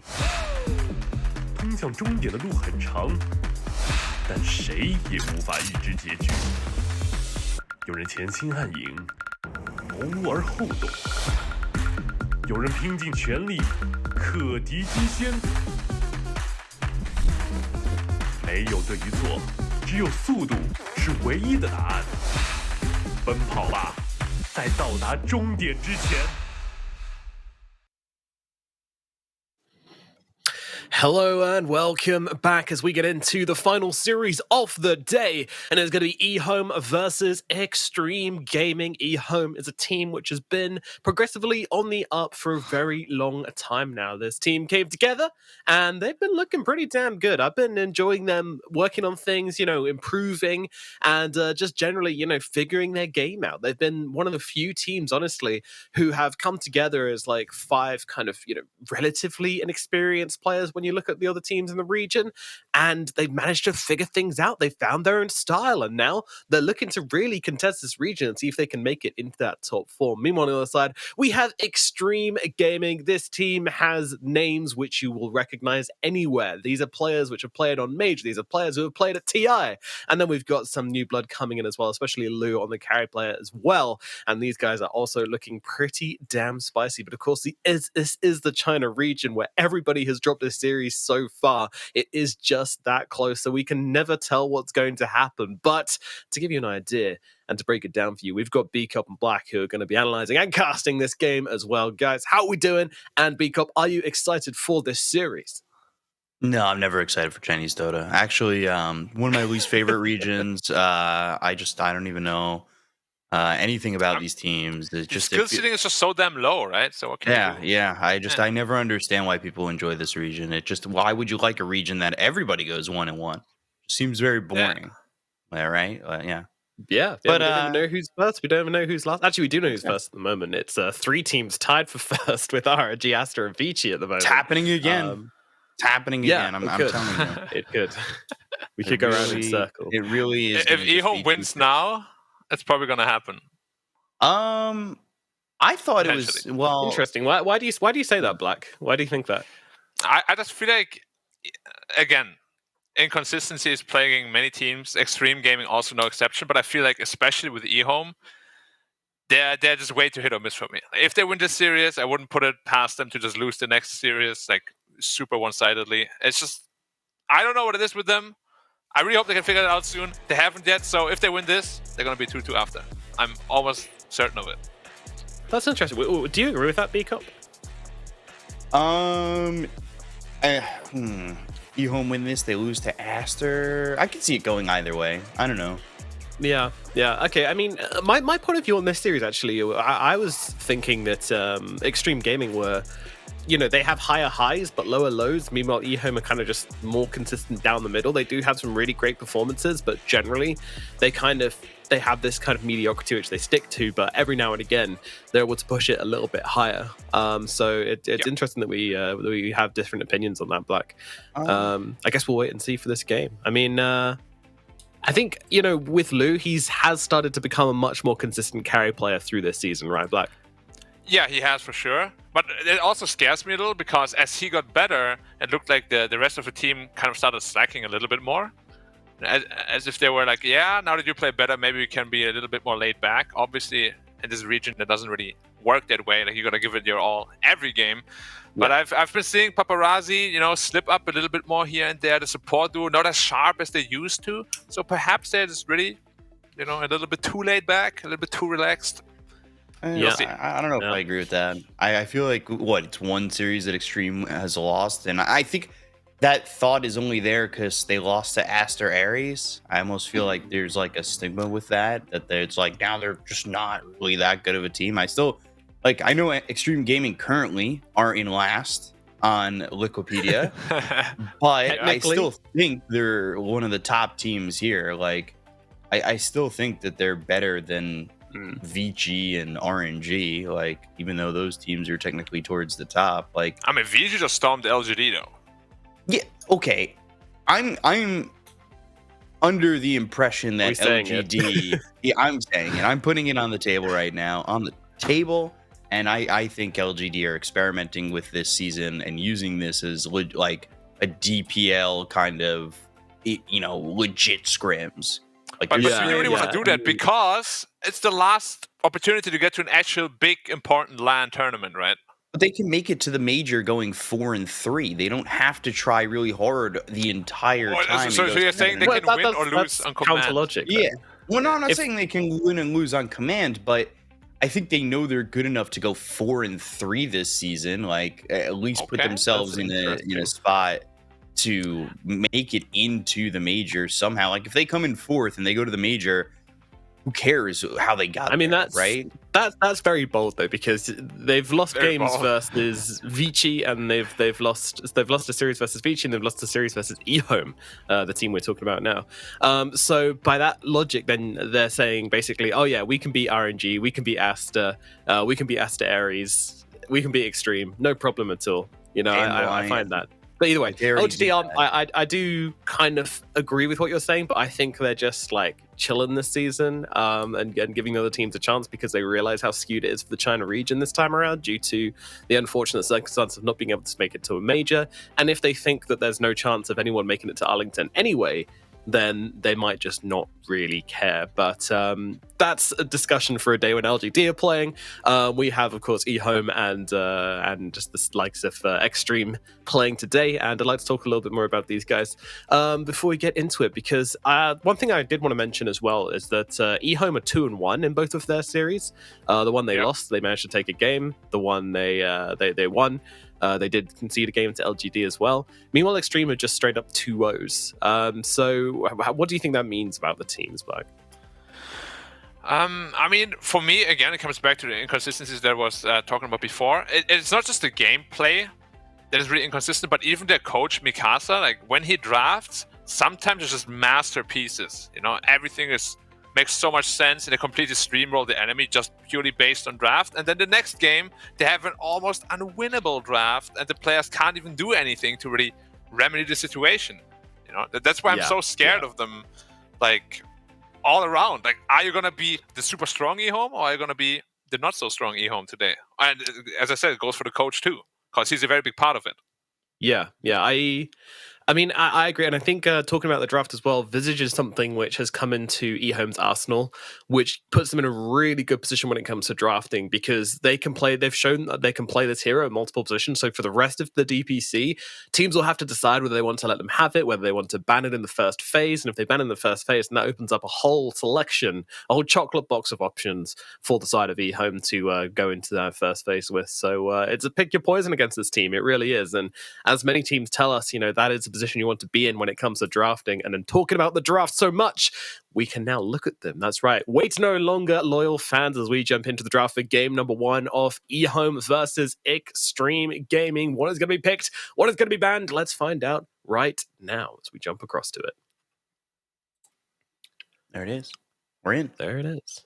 Can I just ask you guys what happened to EHOME? Like, why don't they pick Pango anymore? Oh, they do. Okay, never mind. Well, wasn't it the last time they picked Pango? It was played by Echo anyway. Yeah, it was. Which it was something we talk about all the time. Is EHOME's game is very dependent on how Zeal's lane goes. Like, we've seen it time and time again that Zeal really needs to have a comfort hero for him to do well in these lanes. He's still not going out there with like maybe unconventional heroes and making it happen. And then with that, you also have to have Echo have a good lane. Like, it's very paper thin with these two players on how well their lanes are going to go, and it dictates the game pretty heavily, truthfully. Yeah. Especially Zeal. Especially, I agree with Zeal, but I think that's more because of Planet than it is because of Zeal. Like, I find like Planet is a very high impact 4th player, but as with all high impact players, you generally need a good enough start to be able to make that happen. And if he doesn't get that, then he does feel a little bit lackluster. So I feel like Planet and Zeal are in the same basket when it comes to that. And I think they just need to be prioritized in the draft. When they do that, they do look really, really good. So it's going to be Extreme Gaming who will take the Monkey King and take the Visage out of the hands of EHOME and play it for themselves. Meanwhile, EHOME, they'll grab the Pangolin, and the Nature's Prophet will be their second pick. We have seen this mostly in the carry position. We've seen the Pangolier mostly at mid as well. So it's a little scary because if Prophet doesn't have a good game, like Monkey King and Visage are so good at killing him all over the map. So I hope whatever they have planned with it, it's very well thought out. Because last time they played it, was played in the offlane. Actually, in the series against RNG, Prophet was picked 3 times, and all 3 games they played it in the offlane, and he was like top 1 net worth in all 3 games. So maybe it's just a China idea now of this Prophet hero. Like just pick 2 not so greedy like safe laner and mid laners, and just let the Prophet in the offlane get really rich and be that carry that he can be.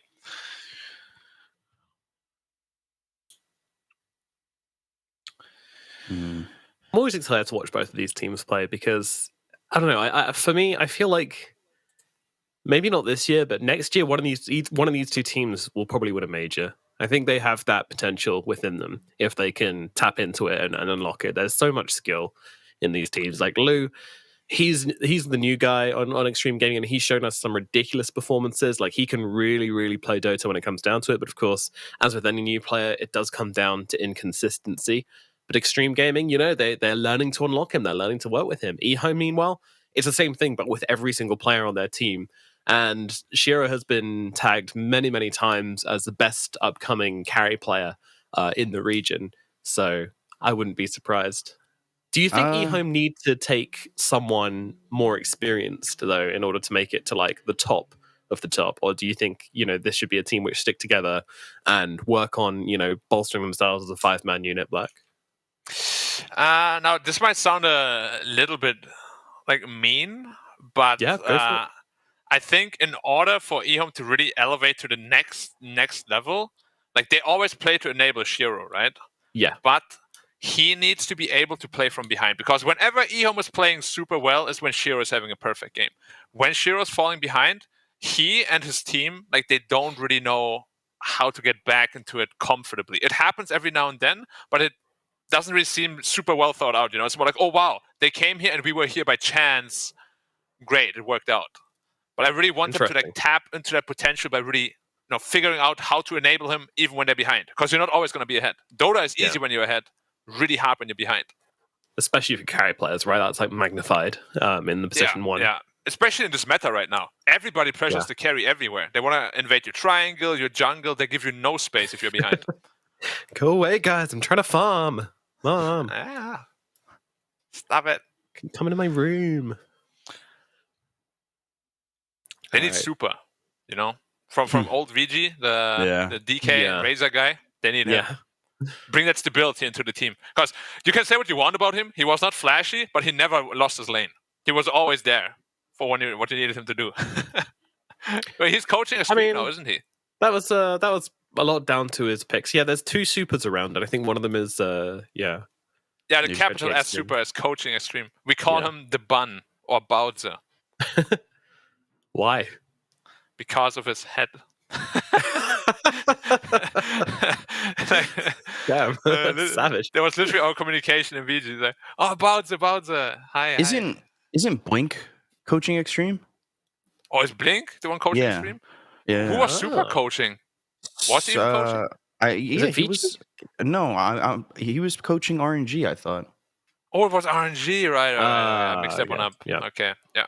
No, you're right. Good. See, this is why you're the China boy, B-Cup. You always got us covered when it comes to these questions. Yeah, thank you. No problem. Muchacho, appreciate it. We don't want to, plant the seeds of confusion here, of course. We don't want to discombobulate anyone. I'm always discombobulated. Come on. Discombobulated? Yes. That's a stretch. Okay. All right, fighting fire with fire quite literally here as the Ember Spirit is picked up as an answer to Phoenix. What do we feel about this Phoenix pick, though? Because I do feel like Visage is not too bad at dealing with that Supernova when you get the Grave Chill going. But then again, it's only one answer. It's not super reliable, so I can see it working. Yeah. It's just more weird because their lanes don't really scream to me like Phoenix is going to have a lot of impact. Like Pangolier Phoenix, okay, can work. It's not great. Like Mars Phoenix, for example, is way stronger. Right? And like Phoenix Prophet, you also don't really want to have that. So Yeah, but I'm assuming it's a last pick carry for EHOME. I'm pretty convinced that Pangolin is going to be mid and Nate's going to be carry. Oh, you think Prophet is going to be carry? I think so. Yeah, maybe. I mean, they like to run it in the offlane as well, so we'll have to see what they ultimately go for. But Extreme has the last pick, of course, and their lineup looks really annoying. Visage, Treant, Monkey, Ember, like it is super difficult to play against. And how do you kill buildings? Like Prophet is really good at that, but Treant is so good at protecting them against the Prophet. I don't know if they have enough protection for the Supernova at the moment, though. Yeah, it is scary. About that. Sure. Once the BKBs come out, the egg can pop. Gets Mars is fast. still open somehow. I feel like Mars is a very early ban all the time.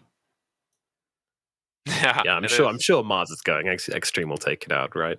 They're not giving them the. They might even try it. Well, no, never mind. I already have Visage. I was gonna say they might even try to pick it, but they could. Carry Visage is decently popular, and then with Mars, you have a very high tempo lineup. It could work. But Extreme strikes me off this team like we are happy to go late game. Yeah, so that's true. Probably like a Medusa or something is what I'm expecting. Dude, if they pick Medusa now to that line, that is so disgusting. It would be pretty sick, but I don't want to see it. There goes. I would have been loving it, man. Dudes are just sitting in a triangle, getting protected by Treant Monkey. Yeah. Well, now they have to come up with a new solution. Yeah, honestly, so in the China region, just for the Pangolier, very quickly, he's been picked 12 times, 10 times in the mid lane, and 2 times in the off lane. Meanwhile, for Nature's Prophet, he's been picked 12 times and has been played 8 times in the safe lane and 4 times in the off lane. So slightly more likely that the Prophet will be played in the off lane, but of course, pretty small sample sizes here as well. So plenty of opportunity to shake things up. I'd rather give Zeal to Mars. Well, Zeal's gone. Mars is gone now. Yeah, I guess also Zeal had that good game with the Nature's Prophet, so it's not like terrible if they were to give him the Prophet. I do think EHOME's games are very reliant on Zeal having a good time. Lash. So it is offlane Pango, mid Lash, carry Prophet. Yeah, that's what it's looking like. Wow. You know what? Like, if they pick a hero like Anti-Mage and it gets 1 or 2 items, this game is just literally over. If they can get away with that. Like, they're all in on pure aggression, but the lineup of Extreme is so good at being defensive. So I wouldn't mind at all if they just pick a super hard carry and just give him space for the first 20-25 minutes. He comes out, game over. And that's kind of like style, right? Like, that's something that he was brought to this team with when he was playing like Phantom Assassin all the time. That's super hard carry. Yeah, PA Morph, kind of heroes. No Morph, though, please. Please, no more Morph. I do feel like Black has an inbuilt anti-mage sensor for every draft. Like, it's just like the start of the draft is like beep, beep. And then when they pick like Leshrac and Phoenix go beep, beep, beep, beep, beep, beep. But to be fair, they have literally no targeted stun for him. It's impossible to use Dispose on AM. Literally impossible. Well, yeah, you see it coming a mile off. Flying unless through the air like you forget to... Oh, drop my mouse. Oh, shit. Even then, it's a keyboard button, right? True, sorry. You have to drop your keyboard, which is even harder than dropping your mouse. And dropping your mouse is already pretty hard in the first place, so it doesn't spill milk. Especially if it's a wired mouse. Oh, all the keycaps came out. I don't know how to press my buttons. Oh my god, my custom designed keycaps. Oh, they're everywhere. Snapfire, wow. So they do the Visage carry, huh? Like that'll be the case. It's the Monkey carry. King. Well, I'm so used to seeing him as support nowadays. I'm like, oh yeah. But it's good. Monkey King is very strong against Pangolier lane. And definitely late game secured, right? Like Monkey King has no one that can match him in late game. Yeah, this is actually a really, really good Monkey King carry game. I can't believe they just kind of banned 2 carries at the end. I mean, I guess you got to ban the Jug on the Deucer, but yeah, Extreme are just like, okay, fine, we'll take our Snapfire. So obviously Snapfire, great answer to the Phoenix, and just generally so good. Yeah, really good. You just blast down that egg every single time. Planet's game is no longer free. And just in general, gives you that save with the cookie, gives you that Monomus Kisses. I think it's the most important thing here, in combination with the Treant. Like, there's so many synergies. It's such a nice pick. So, PYW's got a blinder again ahead of them, I think. Mm-hmm. Yeah. It's gonna. I don't know why they went planet on the Phoenix once they saw the Snapfire. I'm a little surprised at that. You think they Especially should have moved it to 5? I think they should have. I hate Marcy 5. I feel like it's such a strong 4 hero. It's like playing Earth Spirit 5. It can work, but you're kind of undermining the potential of the hero. Yeah, I mean, it's such a good safe lane securing hero, though. You know, you get level 2 and it's just kills galore every single time. You get but play him as a 4 in the safe lane then if you want to. Yeah, but just give him item priority. Because Phoenix with items is not going to do anything this game. No. Yeah, that's true. That Supernova is really not looking too great. But the Flames do answer the visits just a little bit. So, very quickly, guys, let's get your predictions for this game number 1 before we jump into it, starting with you, B-Cop. I think it's going to be Extreme. I just think that their draft is going to line up better. I think I'm a lot more confident in Old 11 and his micro game on this Visage. Like, he is such a good micro player. He's so good with heroes like this. And I expect him to kind of pop off this game. Alrighty, Black. Same. All right, 2 going for Extreme. I will be happy to level the scales here and go for EHOME here, just because whilst I do agree that it's an excellent Snapfire pick, I also think there's not much to stop the Leshrac at this point in the game. And this Visage, actually, you know, he's going to get burnt through a lot by a lot of spells on the side of EHOME. So I can see it going either way, so I'll cast my lot in with EHOME. So let's jump into the game for game number 1 of EHOME versus Extreming, starting right here, right now with B-Cup and Black, and I'll be jumping in with the stats. Thank you very much. And yeah, I don't know. I don't know if Leshrac is going to have that free of a game. I feel like PYW, maybe we'll see him get Shard Blink, play that aggressive Snapfire, jump in, Blink, Scatter Blast, throw a cookie, Sleight of Fist, Searing Chains, get that lockdown. The Familiars drop down, Balance Strike. You gotta be careful. Don't want to overplay your hand. But what you're saying is true. Like, early, the Lesh, like, if he gets anything, like Overgrowth plus Mortimer's Kisses, he can die very easily. But once he has BKB, his game is very free. And that's really his strong time in this game. Which I really hope he goes for BKB, because a lot of Lesh players are just refusing to do so. I do wonder, though, like, what the counter is and what Extreme are going to do for that. We've been seeing a lot of 4-staffs get built. Wonder if it's going to be 4-staff gaming again. Just get away from the Leshrac during BKB. Potentially. I mean, they don't have the best ways in EHOME to keep him in, right? You want to have a 4-staff anyway later on against that Nature's Prophet. And like, the only real reliable stun is Pangolier. Well, if you can call it reliable. But nothing BKB piercing. It's going to be a tough game for EHOME. They will have to outplay for sure. I'm interested to see how Echo does here against Paparazzi. Paparazzi definitely considered one of the best mids in the region. And when you're going up against a guy like Echo, like, I feel like Echo can't make many mistakes. Otherwise, he's going to fall behind very quickly. Yeah, I still remember a little bit, like, when I played middle and I was heavily favored against some of the players, it adds a little bit of annoyance to you too, you know, because like, every time that guy gets a deny against you, you're like, oh my god, they're just so annoying. And then you like overplay your hand a bit and you feed. We have seen it with Paparazzi actually on his Invoker. He just randomly fed sometimes against like a quote-unquote lesser player. Right. The mental stress of being too good, man.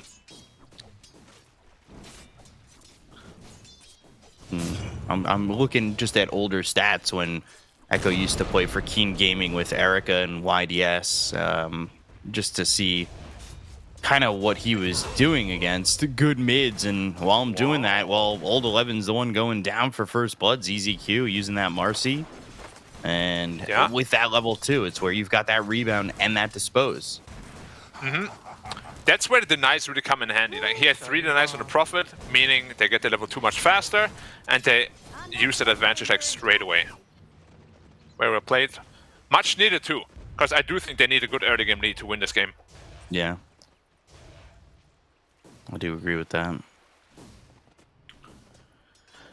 I do worry about Shiro on this Nature's Prophet, just considering the way we've kind of seen Nature Prophet in the one position get shut down pretty heavily. Yeah. The biggest reason why I dislike Prophet against Treant especially is you don't really have an answer to Overgrowth. Like, BKB, yes, but if you ever have to BKB before that, you're just screwed after that. Whereas a lot of other carries, they have options. You know, like they can like disengage perhaps, or build an earlier Satanic, but Prophet can't really do that. I was a little surprised that kill came bottom so quickly, but I guess, yeah, that level 2 from Marcy is really good. Maybe more so expecting PYW to have the availability of a Scatter Blast as well as a Cookie to help protect, but Old 11 early, holding a skill point. One in the Grave Chill, one in the Soul Assumption, so we'll see what he wants to place that third point in on next. Yeah. They're going again. He has 3 armor on him, though. And the rebound, everything, but there's the Cookie away, so he's able to just leave. I love the preemptive tree and armor too onto the Visage from DY. And that's something to be said about DY, right? Like, understanding and being able to look out for everybody. Like, to be a good Treant player, you have to be able to understand the entire map at all times. Mm-hmm. I definitely agree with that. Like, playing a good Treant is not easy. I do think the hero is busted if you play it really well, but playing it really well is not easy. Talking about Planet jumping away here. But yeah, talking about Treant very quickly. Oh, nice tree cut there from Planet. Lou's not going to get that kill. Yeah, Treant has been played with Monkey King 5 times on DPC so far and has won every single game with him. And Treant has also been played with Visage 5 times on DPC and again has won every single game with Visage as well. So you know, it's a small stat pool, but at the same time, that's definitely significant. Yeah, but Treant in general has a very high win rate, right? They're trying to get get 11 again. Yeah, bot they want to go, and I think that the Living Armor was down because he had just used it on the Monkey King, so that allowed them to get the kill on the Old 11. Yeah. All right, that's the best way to play against the Visage, though, right? You shut him down early, really ruin his game, and suddenly that snowball can't ever really get going. And the hero like Lash is really good at burning through his passive, the cloak as well. Then you have Phoenix who can do the same. It's not an easy Visage game, especially if you're having a hard early game. Which puts a lot of pressure on Lu to have a good time here over top. Because Old 11 is certainly one of those guys from the off lane where, like, I don't think he's not going to come back into the game if his early game gets shut down. But, like you said, with Visage, it's going to take a little bit longer, and they want to shut him down even more. And there's the Living Armor, but level 2, I don't know if it's even going to be enough. Like, there's just so much damage so quickly. And he's dead. PYW? Yeah, can't help him out. I mean, Old 11, though, at TI, right? Correct me if I'm wrong. He was one of the guys that had amazing performances, but also, like, really rough ones every now and then. Like, where he just couldn't recover at all. I do remember that very clearly, because I was like, wow, what's happening to him? He's having, like, a little... You know, like, his game just broke down completely. Yeah. But at the same time, like, he had... I want to say his outs were a little bit more reliable. Not saying that Paparazzi isn't, like, a really good out there. But I guess also, like, at TI, he had... Orion, I would say Erica maybe a little bit more reliable than Lu, but also similar playstyles. I would agree. Like, honestly, VG at TI, they completely surprised me. I never thought they would get as high as they did, but they did. You know, but it's not VG serious, so.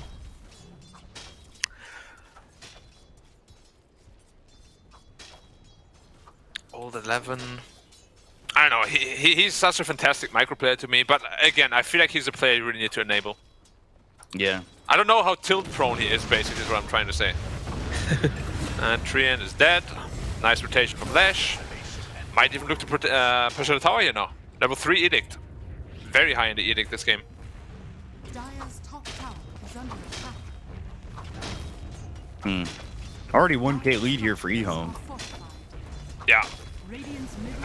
I guess the question is, when are we going to see Paparazzi start to rotate and help out? Because top is... it's taking some damage, but you do have to commit to getting these towers. Like, it's got to be a full commit, especially level 2 in the Living Armor. That'll start to get healed back up. Paparazzi's making his way down, but they see it with the ward, of course. You have to be so careful. Like, if he didn't have that Arcane Rune on the Ember, I think they would have pushed the top tower. But Arcane Rune Ember is so strong early on. They are doing a lot of damage over mid on the tower, and Echo just kind of standing there. Yeah. Like, okay, just take the tower without doing anything more than just pressing one button. Yeah. I mean, they don't have the best ways early on to aggress onto them, right? Their teamfight really comes with levels, but they're very far away from level 6 still, all the heroes. Rune coming up. Paparazzi's getting lucky. They have no glyph. Yeah, and he could just rip through this with a Diabolic Edict if they don't just go. Yeah, it's such an easy tower to take, and now Paparazzi forced to go away. EHOME kind of stomping a little bit right now. If they get the top tower down now too, which I think is the next step, the map is really small, especially against a hero like Prophet. If they take top tower, I think they've done a good job of shutting all 3 lanes down. Yeah, I would agree with that. Old 11 recovered though quite nicely, level 6 already. So they gotta make sure they don't lose their bot tower also. Radiant's bottom tower is under attack. So another interesting little tidbit here I found out is that across the DPC, Treant has played against Pangolier 7 times and has also won every single game. So that overgrowth cancelling out the Rolling Thunder obviously is making a bit of a difference in this matchup. Super effective for sure. Well, especially because the Treant armor afterwards is also just such a... Like this free double plate mail you get at level 20, also the talent is just absolutely insane. Yeah, and this was something which LGD ran against EHOME actually in their first game, which LGD were able to take. They ran the Treant against the Pangolier in this exact matchup, so... Yeah. And LGD did take that game. You know, B-Cup, I've been wondering that a couple of times. You probably know a little bit better. Do you feel like there's sometimes a lack of, like, sort of like a killer instinct from Paparazzi because he played carry? Because I feel like he does quite often preemptively go back. Do you think he's preemptively going back because he feels the need to keep his game going rather than it completely? Exactly. Because I don't think he's scared of dying, but he's scared of like not scaling as well as he can. Does that make sense?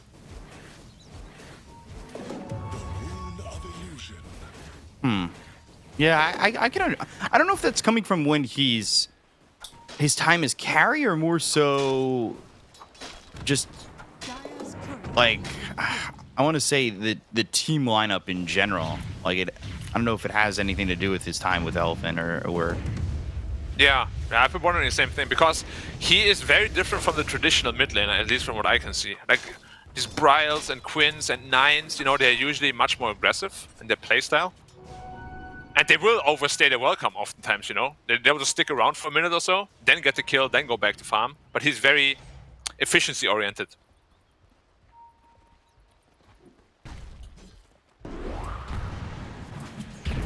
DY. Treant got caught.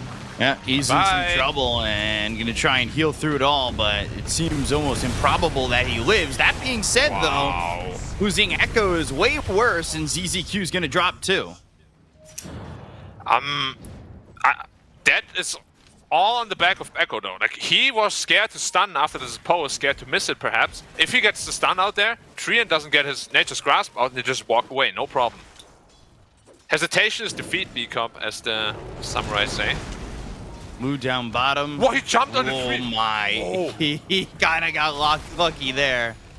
What was that? The Phoenix was diving right over it, man. That was as risky as it gets. Like he could have just walked away. Oh, dude. Behind him, though, here comes PYW and Paparazzi moving around the map. This is kind of what I wanted to see from them to bring it back, is a little bit more confidence, a little bit more movement. And now Echo, he picks up a haste. I don't think you want to fight into a haste into a Shrek, that's for sure. That is very scary indeed, yeah. And now they got all the tools they really need, right? They got the hasted lash, they got Pangolier roll. I really want to see EHOME start being more aggressive here now. Towards the enemy jungle. I think they really need to. The Monkey King. They can't give these avenues of comeback. Like Old 11, he's in the jungle right now. You've got Lou farming bottom, who's got himself the Perseverance. He's not too far away from the Battle Fury. And Paparazzi making a way back into the game himself by getting these kills and moving around there with like PYW and DY. So I think this is a big moment for EHOME to kind of just say, hey, stop. Shut the door. But they're looking for the Treant? Okay, I mean, they're going to get him for sure, but is this really the area you want to play in? Because you already own this area. I thought they were going to invade their own jungle, to be honest. I'm thinking this means they want to take something as a +1, right? No Treant on the map means no living armor. Maybe they use this as something as a jumping off point, but it's not exactly a lot of time to do so. Yeah, like if anything, they... Like, if you go for a smoke like that, it usually indicates you want to do Roche, but they're not strong enough to do Roche just yet. And they didn't do anything afterwards. Yeah. Now Paparazzi is very strong. He has his Maelstrom. If you get a little bit lucky with those procs, it's a lot of damage coming through. Treant not level 6 yet, though. Ah, that smoke. I don't know if I liked it without 3 and 6. That's very scary. Nice one, ZZQ. De-smoking them. And now they have that Overgrowth combination with the Snapfire. Is he going Blink first item on DY? I feel like he's very prone to doing something like that. Sleight of Fist Searing Chains coming through on a 2, but there is the Rolling Thunder. That's a Blink Dagger on it. Sunray stun. DY, he threw out the Overgrowth, but they don't get the kills just yet. They'll finally take out Echo for the Wukongs. Shiro in trouble. Strike. Shiro by himself, kind of left alone. Searing Chains are out again. He goes to the Sprout. He's trying to keep himself alive. They've got the Fire Snap Cookie, but there's the Dispose to help the Nature's Prophet continue on. Wrath of Nature bouncing around, doing some damage, and it ends up being a 1-for-1 that is beneficial, I would say, for Extreme. Everything used from everybody. And basically, it just gives 1 kill for both sides. Yeah, and Shiro just casually healing back to full health, thanks to Sidekick. Great ability. And Nature's Prophet is just so tanky with the 4 armor from Broom Handle and the +6 from Witchblade. He's just sitting at 20 plus armor. It's kind of ridiculous. Visage going for the Wraith Pact first item. Yeah, very strong against the Carry Prophet. Interesting from CCQ there. That's going to lead to his death. Yeah, I was like, you really don't want to go there. Oof. But now Battle Fury done. So they're definitely on a timer, but I would give them like about probably 10 minutes. If they can't make a big impact in 10 minutes, this game is going Extreme's way. The thing about it too, though, now is like you've got the Maelstrom, you've got the Battle Fury, you have way to clear creep waves out pretty quickly for Extreme Gaming. So you kind of have to take a very one-sided fight if you're EHOME to successfully push, right? Again, the push is very reliant on nothing being in your way. And the Living Armor is only level 3. It's going to be level 4, but if you don't have a push that completely takes the tower, then, well, you're going to have to do it all over again because DY is going to be there to heal it all up. Rolling Thunder with the Blink, they'll catch Old 11. This is who they really could use killing, especially before he gets the Wraith Pact. Another 100 there for Zeal, getting 1 familiar. And the other familiar will die. So that's a lot of gold for Zeal. Yeah, the interesting thing there was actually that the Visage did have the Wraith Pact totem, but he was just completely stun locked because EHOME played that so well. He picked that up at 15 minutes, which is about 4 minutes 30 faster than average, but of course, you know, that's a bit scuffed because Visage has such a variable item build, but it does just show that he's really rushing it and choosing it beyond what people usually do on this hero. They take Roche so quickly. Well, what is your stat on Roshan? How fast does it die on average? 10 seconds or 15? About 8, mate. They're going to be a little bit too late on this. And the Familiars come in. Now they've got the Blink as well as the Shield Crash. Supernova. Old 11 is going to pig pull to try and run. They've got the Wukong's command, and they'll throw that down. They get the kill into ZZQ. They'll take the first one in this fight. They end up losing DY. They want to continue here for EHOME, and now Zeal in a lot of trouble. The Soul Assumption, the Remnant forward. They get the kill into Zeal, and now Sunray stun Paparazzi. He's in some trouble. Sleight of Fist burning out, burning down, and, well, he is gone. Echo getting the kill there on a Paparazzi. He went all the way in for that kill on the Zeal and then had nobody to really back it up. Mm-hmm. It's a very weird fight. Like, the Supernova is pretty deep, I gotta say, and Snapfire just didn't really pop it. He was in a prime position to do so, but he chose to throw out the Mortimer Kisses instead. Like, you gotta be a little bit more vigilant with that egg destruction. Very, very important to do so. Yeah, you don't want to get half scrambled eggs. Yeah. Oh my God, Lou, you need to be so... I actually wanted to stop that. Oh gosh, and he's got the greater treants now, so... Like, we've seen the pushing potential that comes from when you've got those greater treants. Fey Grenade thrown over on a PYW, Scatterblast lands on it too, but there's no way out of this one, and ZZQ gets credit for that kill, and then it's just extreme aggression costing them. Like the spoon murder. Fake grenade on him, Witchblade debuff. Again, like Echo is very hesitant with the stuns, like throw it out. If that stun hits, he's dead on Ember. Very, very hesitant this game. Usually he's just quite a bit more decisive, but then again, I haven't really seen him play Lash a whole lot. So maybe just feeling it out right now. Who's doing but a for really the most good part, he's job. been playing a good game. Yeah. Just playing away from EHOME, right? Like, so far, so good. Once that BKB is up on Monkey, he's going to become really strong. I'm expecting him to go into the Jingu Mastery damage talent as well. Once that's up, Prophet can't really fight into him anymore.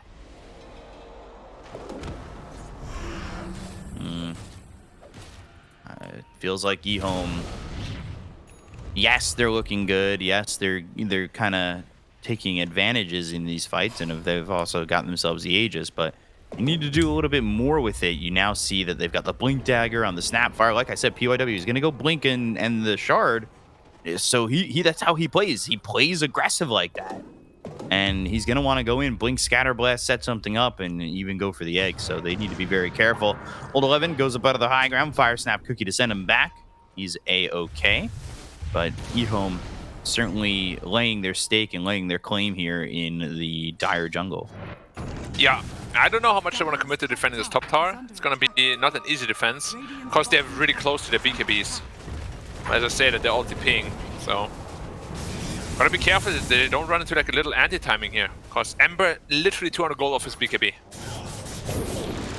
They need to be wary of where Zeal is if they want to defend this. They're going to go with the Mortimer's Kisses, the damage on the Shiro! Ooh, taking out the Aegis.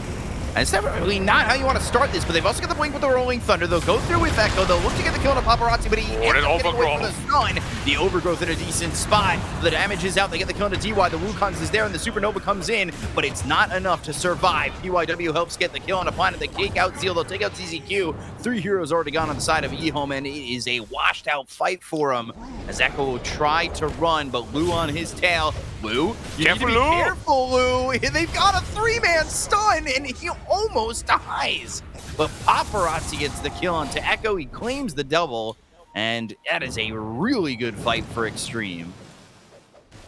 Yeah, and that is exactly what we're saying. Team fight should be relatively simple. There was a massive overgrowth. I don't know if it hit 4 or 5 heroes, but absolute jackpot right there. And then Monkey King ult on top.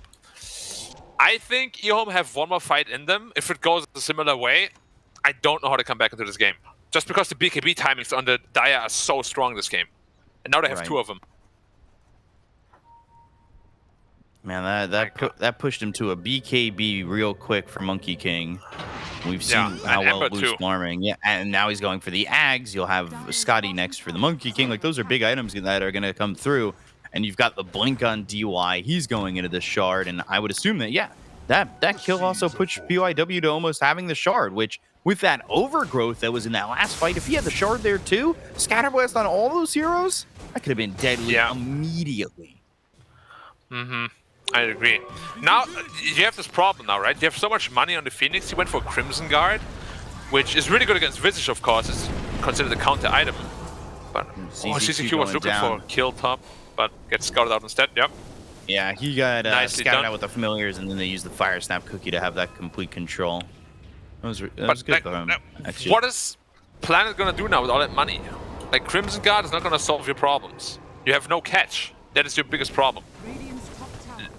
Look at how aggressively Paparazzi is playing, like in front of your tier 2 tower and whatnot. They just can't get to him. And we saw how quickly that egg just goes down, right? Yeah. Like, it's... Especially when... Snapfire solos it. Yeah, and it was PYW kind of putting himself in the perfect position where he was on the high ground, egg on the low ground, and he just ripped it apart. Do you remember what I said about Leshrax and the refusal to buy BKB? Again, why don't you like this item on this hero? I feel like every successful Lash always gets this item eventually, but he went for Blink Dagger instead. He's so squishy, no? Yeah, we saw Echo kind of get shredded. I would love the thought process behind that. And now Extreme feels super strong, obviously. They have all their timings up.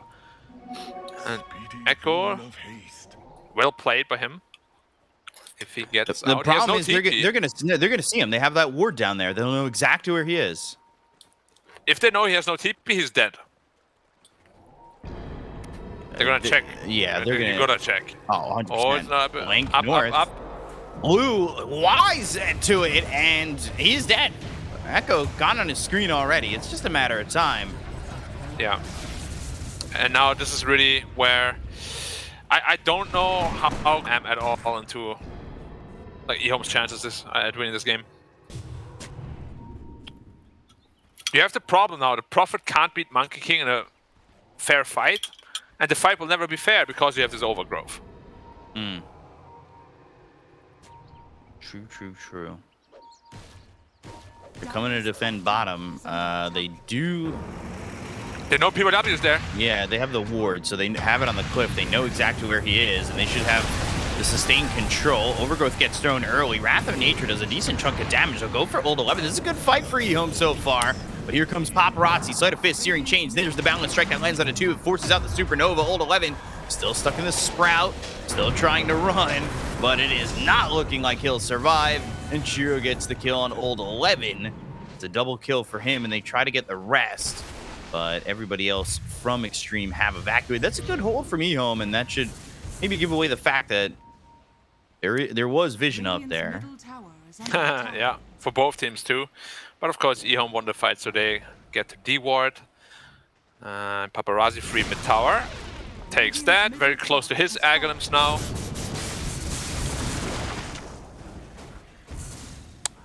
I don't know, he's just so free. Like, he's just doing whatever he wants to do. Kind of silly. They need a Hex or something like that. That would have maybe been the item to build for Planet. Who was it Stinky that built Hex first on Phoenix? Yeah. And then immediately lost the game? Stinky kind of does that. But I also don't think it was that item that he built. No, it wasn't. Yeah. There was a lot of things that went wrong. But it's always fun to make fun of item builds, you know? And situational. Yeah. Oh, wow. Experience. Maybe this would have made a difference. Nah, it really wouldn't have. It really wouldn't have. Roshan is up. But Extreme, they have to defend this. They're so strong. You can't get this up for free. Shiro not level 20 yet. Yeah, the leash talent is pretty insane. He's very close to it. He'd love to have it. A tool to teach. Shiro spotted, but Zeo ready to go in with the blink as well as the Rolling Thunder. PYW That's exactly again. what he's going to do. PYW the one caught out. And this is something that I honestly think can't happen for Extreme, because they might just give up Roche on that. Yeah, and this was the second time in a row. Like, PYW needs to be a lot more mindful with his positioning. Paparazzi just runs into him. Yeah, he's kind of just right there. He does have the Ags, so he's got a lot of remnants to work with. He's got a lot of capability here to defend on this. They're so scared. And they're not committing on EHOME. This is allowing PYW to have his time to respawn, but it is 17 seconds away. Yeah, just look at all that Harris damage. And you know, I mean, EHOME knows they can't commit into a team fight right now. They will lose every 5v5 team fight. No chance. So they want to find a good pickoff. Yeah, they've done a good job with that, right? Like, that's giving them what they have now. They need to keep something at the Roche pit. Maybe like familiar, something. It just makes sure they can't get it for free. ZZQ, Planet kind of defending Roche, or at least looking. Old 11 might be the trap.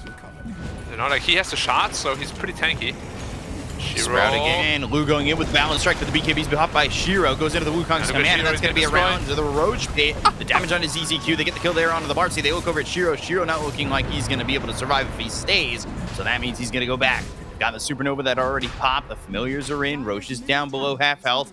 They'll TP back in the Nature's Prophet eventually. He's looking for that opening to just go in. A lot of these spells are now down. No Overgrowth. No Kisses, no Wukongs. But that can be said for the other side as well. No Rolling Thunder, no Supernova, and no Wrath of Nature. There was such a clean disengage from EHOME. They lost one Marcy who bought back. You have to go for the Juggler now, though, because they have no ults. This is your one chance you'll get. If you don't get Roche now, you're giving it to Extreme. Nobody looking willing to go for it without their ults. But I feel like the Radiant is way less dependent on the ults than the Dire is, to be completely honest. And you know, mind you, Shiro getting out of there was really lucky. He had like 100 health. One more auto attack of Monkey. Yeah, BKB, and he fought for a second, and then he was just like, all right, I'll TP out of this. Yeah. And now Skadi is down on Monkey King, if he wants to buy it. And he's got Wukongs nice again.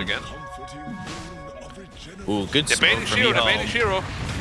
EHOME's in a really good spot. They've got the Rolling Thunder, and they're going to come through to try and get this kill out on a Wu. Wu's never going to survive. The dispose is there. They get the kill on all 11. That's going to be 2, but they're both going to buy back. They know how important this Roche is. They'll look for PYW. The Scatterburst stuns them both. Shiro in so much trouble. He ends up going down, and they're all going to buy back on every side of this fight as they lose Echo and ZZQ.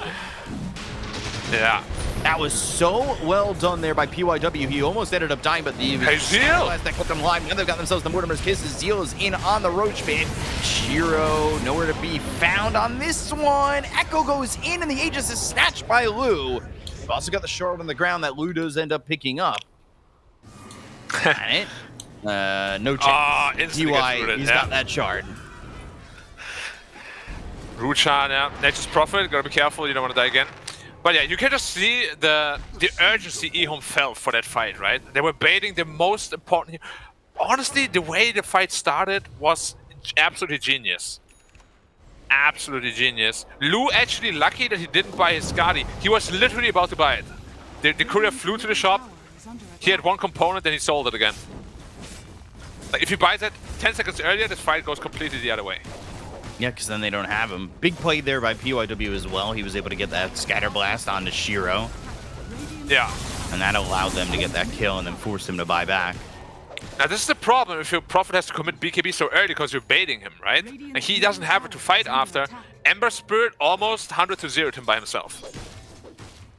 Because now Ember Spirit might actually be a bigger problem than the Monkey King. Now he's got the Scotty. You can see though, Shiro's got the farm, but look at the rest of the team. Look at where they are in net worth. But you also have to see Shiro's farm is not worth as much as, for example, Monkeys or Paparazzis, right? Like, he just can't do as much with it. He will never be able to stand toe-to-toe with the Monkey King.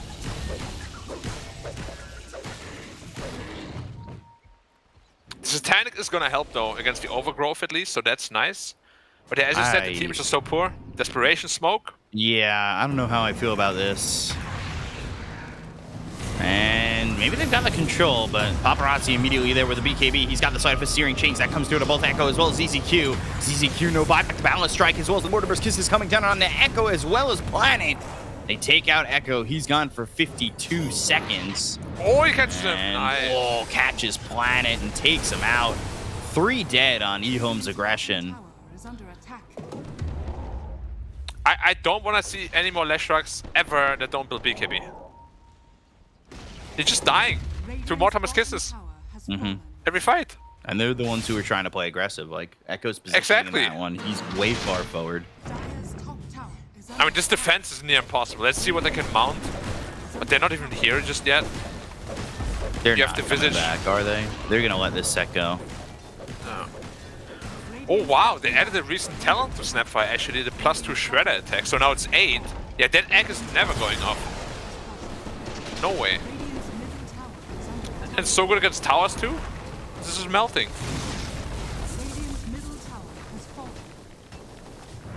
From 7k to 13k, Zeal goes in. Balance Strike hits onto Shiro. Not the intended target, but they'll take it. Yeah. They're playing it slow and extreme though. They know they don't have to rush anything. Their late game is still far superior.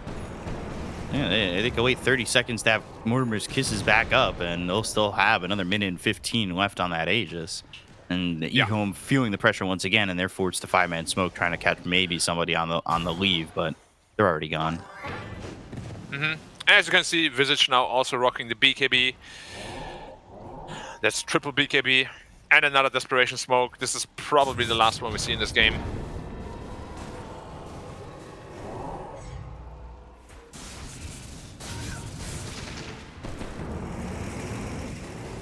Rolling Thunder, not exactly immediate, and that allows Paparazzi to just get the BKB off. They're not actually going to pop this egg or scramble it. Old 11's the one who ends up getting caught at the end of the day, but they've got Lu going in with the Wukong's command. He's on top of 3 of these heroes. The most important one is Shiro. They'll take out this Nature's Prophet. He's dead for 2 minutes. Zeal goes into the shield crash, but it's not going to matter with the blink as well as the scatter blast. PYW with the double kill, and there's the Remnant going after ZZQ. They're right on this Marcy. They've taken out 3. Lu's on the killing spree, and Echo can do nothing more than run. He's got familiars on his tail and the familiar foes of Extreme Gaming right behind him. They saw the dash? Oh, blinks out just in time.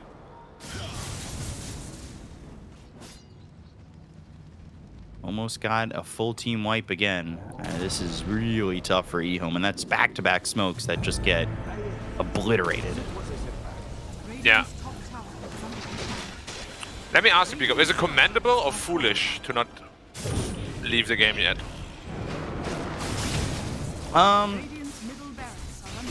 It can be both, right? Commendable that you want to see what you can do within this scenario. Foolish that you continue to do so, though. Like, it can be both. Because I'm always a big fan of when people, like, there's a fine line between trying to win and like, actually causing damage to the morale, mentality, right? Like games like these where you're all in aggression and you start losing the grip on the game, it's very painful, these kind of games. Do you think that something's been said in the room while this game is happening? Like, hey, listen, we're most likely going to lose this game, but why not see what we can... I don't know.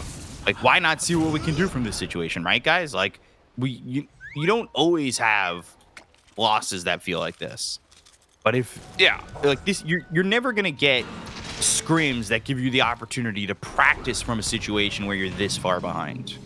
So why not take it and say to everybody else, even if you think, you think it's out of your hands, let's try to use this. Let's try to grow from this. Okay. Yeah, I mean, if you can keep that mentality, I 100% agree with that. It's just... You've got to have someone who's the loud person in the room and be like, hey, you don't let this tilt you. We know this is where it's at. Which is super hard to do, though. Like, I've been there myself. I literally told myself, yeah, we can't really win this game anymore. I just want to get better. And then I tilted myself anyway. Yeah, I think it's hard for a team like EHOME, who in my opinion, don't have really the veteran to give that speech. I mean, look at that smoke out. All the lanes are pushed in. Literally, they're foregoing all the basics of Dota for one final move. Let's see if it works. There's a double damage on the monkey. And it's a walking tree, also. Smoke's broken, so a searing chains coming out before they can even get the Rolling Thunder off, and they're going to go after Zeal. The damage is just too quick for them. They've got the Wukong's command with the extra circle, thanks to the level 25 on Lu. It's already 3 dead. They've taken out Shiro again. They'll call GG before the fight is even over. The 4 staffs are used. They want to get another kill on a planet before the base explodes, and they'll find it. Echo the one to tell the tale as Extreme Gaming take game number 1.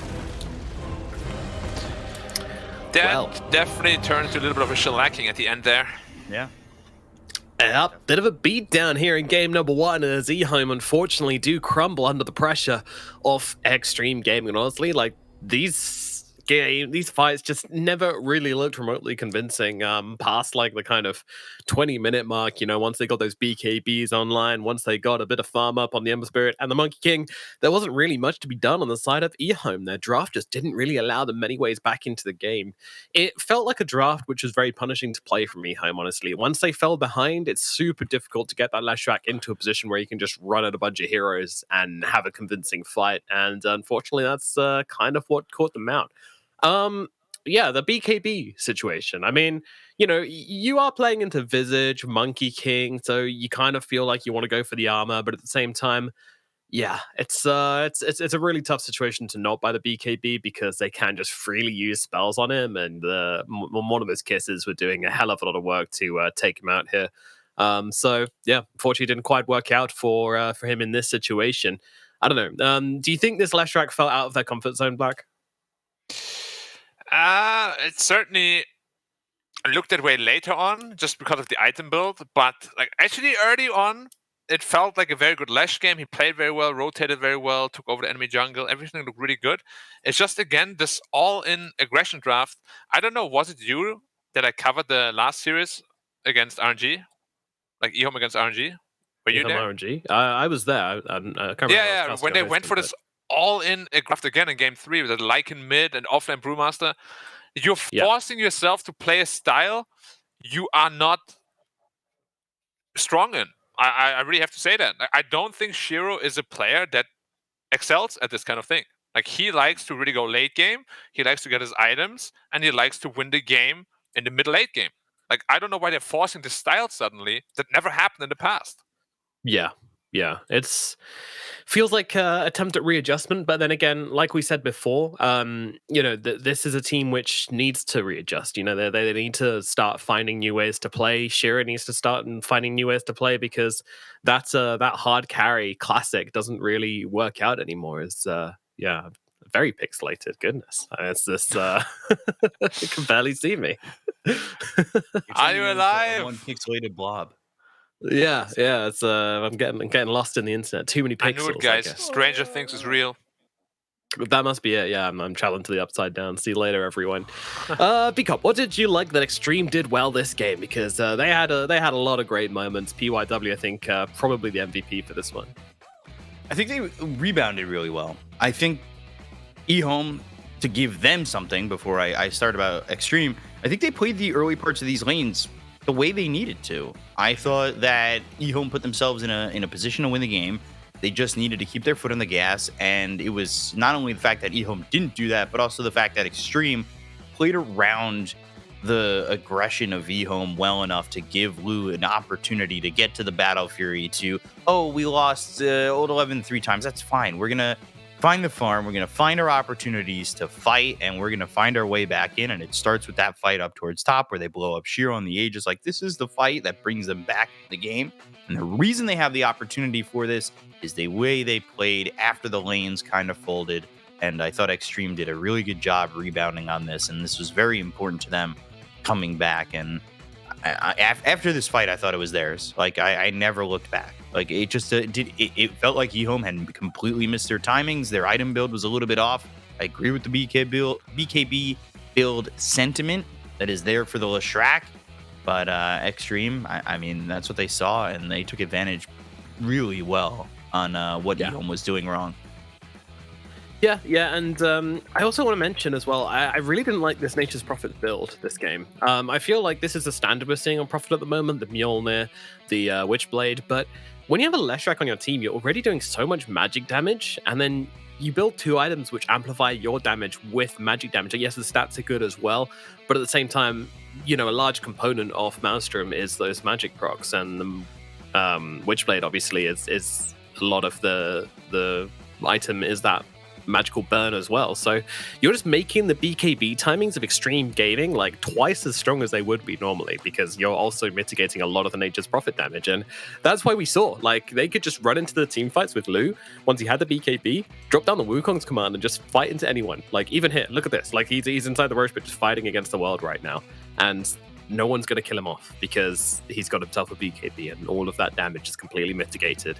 To me, that felt like a huge problem. Like, I would have really, really liked to see them change up the Nature Prophet build, because I don't think you have to go this build every single game. Yes, it's very good, but at the same time, if you've already got a Leshrac or like someone along those lines who's going to do just a ton of magic damage, don't give the enemy the opportunity to just have the strongest BKB timings imaginable. When they pick up this item on 2 of their heroes, then they are just going to be stronger than your team no matter how far ahead you are, because I think that was the case this game. It happened to be around the second Roche when they finished their BKBs as well, which was really nicely timed from Extreme, and that just made it impossible for him to fight into them. And I think a large part of that was Shiro's build. So next time, I would love to see maybe even go for the Wraith Pact and the Desolator build we've seen before on Nature's Prophets. Like, yes, it's not as hard carry style, but I think it would have worked for them really well this game. But, there's plenty of options, and I don't think you need to be stuck in the same avenue every single time. Yeah, I mean, I agree, but also, like, Shiro had no protection.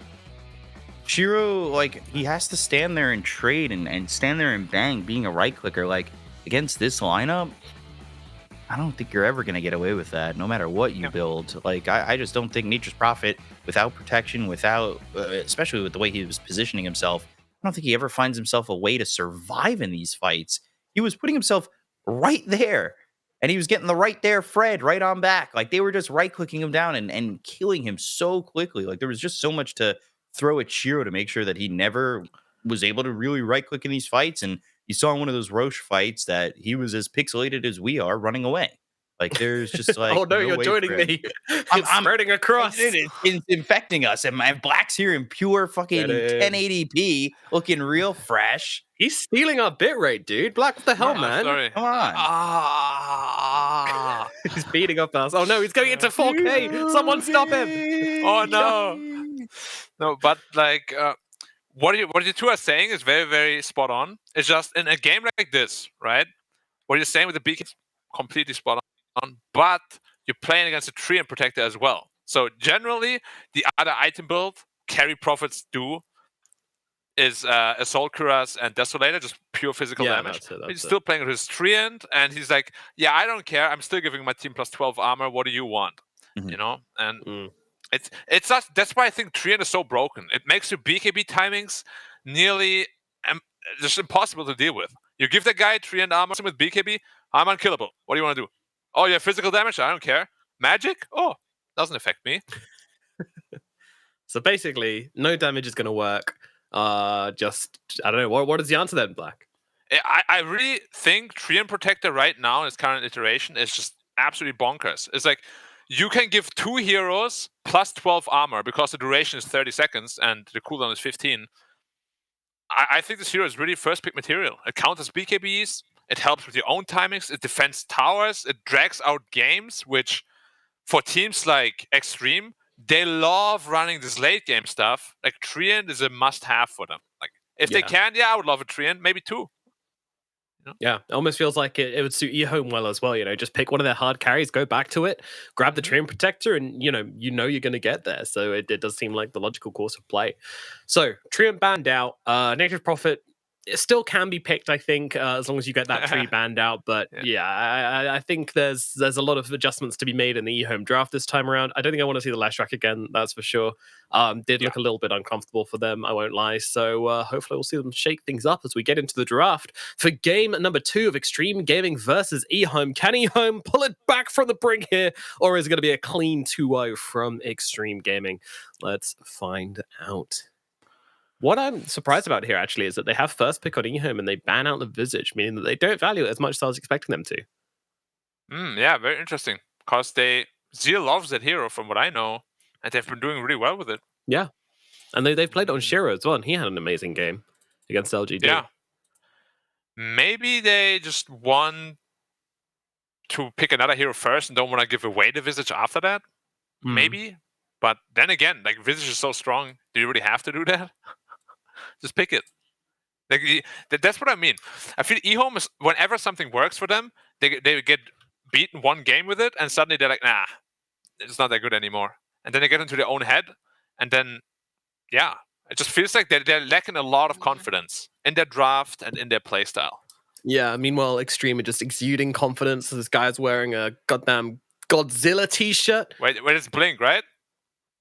Yeah, that's the old what team was he on? That's that team Wings. Everyone loves. Wings, that's it. Yeah. The old Wings player. Dawnbreaker first pick. Okay. Wow. It's a very early Dawnbreaker. I mean, I love the hero, don't get me wrong, but here you go. Have a Tree and Monkey King opening. Let's see. Oh, there's a Monkey King and Pangolier. Pangolier. Okay. So now EHOME take the Treant, right? I would not mind that, yeah. It's the answer to this very good answer to Pangolier. Hasn't lost against Pangolier yet across 8 games. Have fun playing into a Dawnbreaker Treant lane too. That sounds like fun. Yeah, delicious.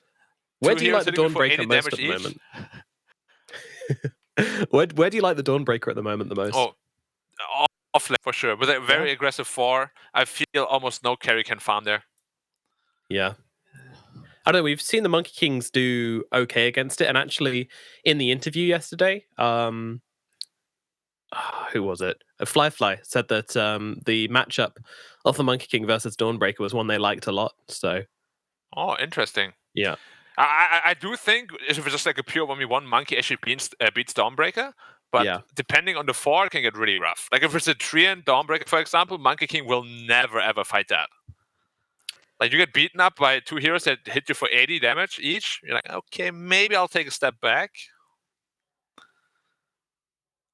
But yeah, Dawnbreaker 5 also, right? You have like a strong carry.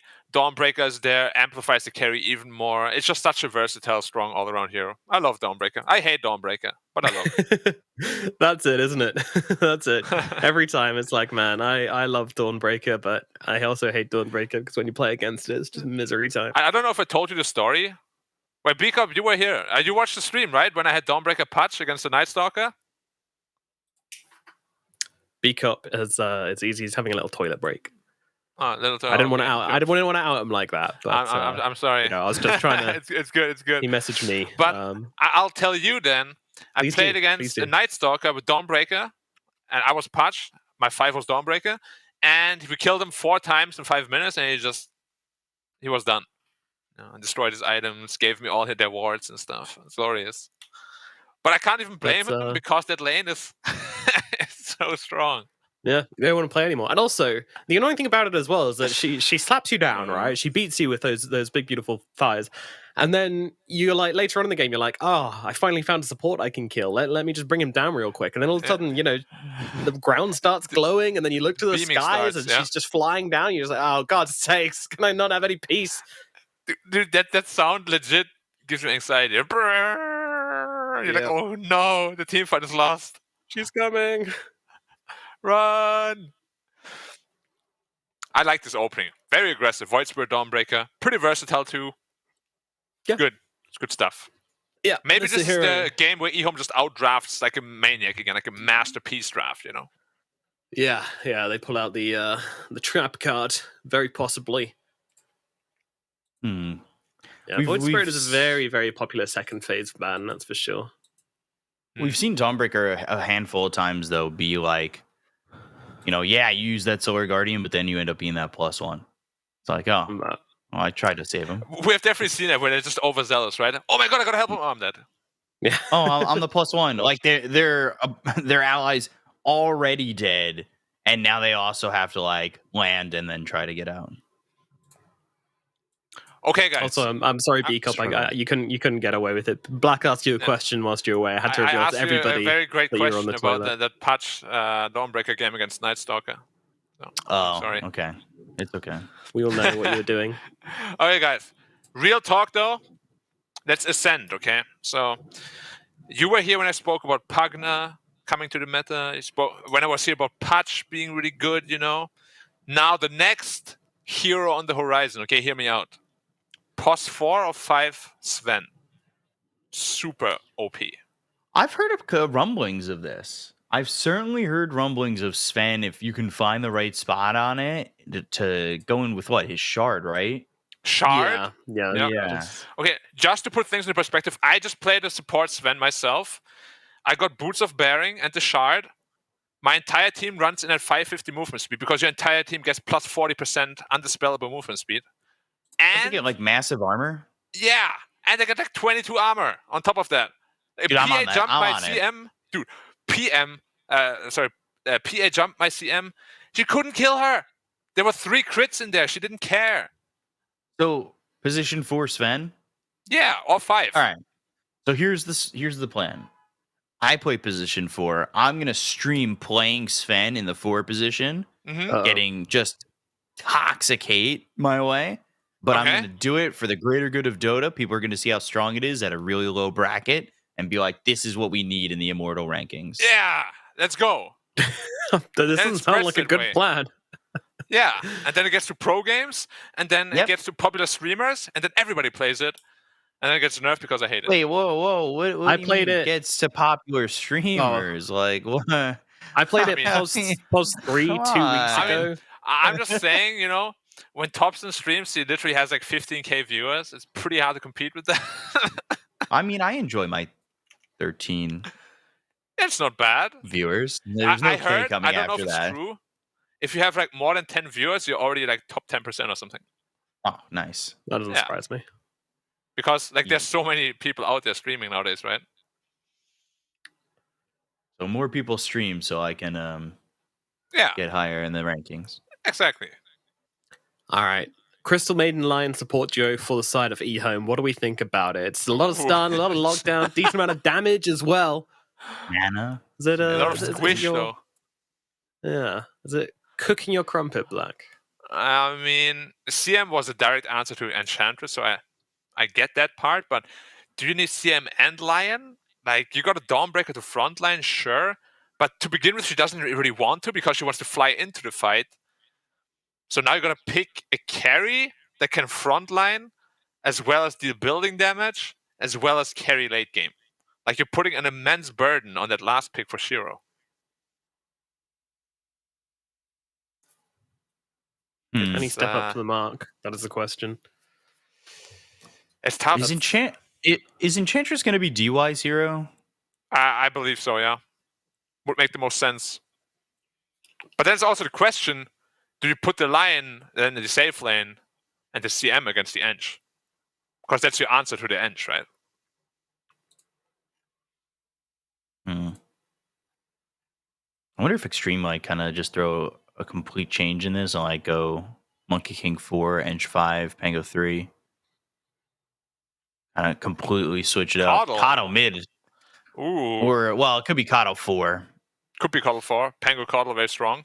I haven't exactly been enjoying the Kato mid. You mean when you played it or when you watched it? When I watch it. Yeah, it got nerfed like in a really annoying way, where your blast just barely doesn't kill the range creep and just barely doesn't kill the small camp anymore. It's like super annoying. They survive like 5 health. I just feel like it's so easy to get jumped, especially by Void Spirit. Like, it's so susceptible in this lineup. Mm-hmm. I would agree. It's pretty rough to say play put into it Void 4. Spirit. I mean, especially with a Dawnbreaker too. Void Spirit, Dawnbreaker, they jump on you, you're dead. Oh, 100%. 100%. And that's another reason why Dawnbreaker and Void Spirit work together so well, is because the Void Spirit just goes in. And that's what you really like with Dawnbreaker. You know, someone with some really hard initiation who's not just going to run into a fight 4 heroes and immediately die, but instead run into 4 heroes and allow you to get off that ultimate, throw out a bit of lockdown as well with a Remnant. It's very, very strong. So I like it a lot. Just a little follow-up as well. You guys were talking about draft positions and Shiro being last pick and everything. EHOME are probably one of the more balanced team when it comes to when they pick things. They're more based around the hero picks than they are about the position picks.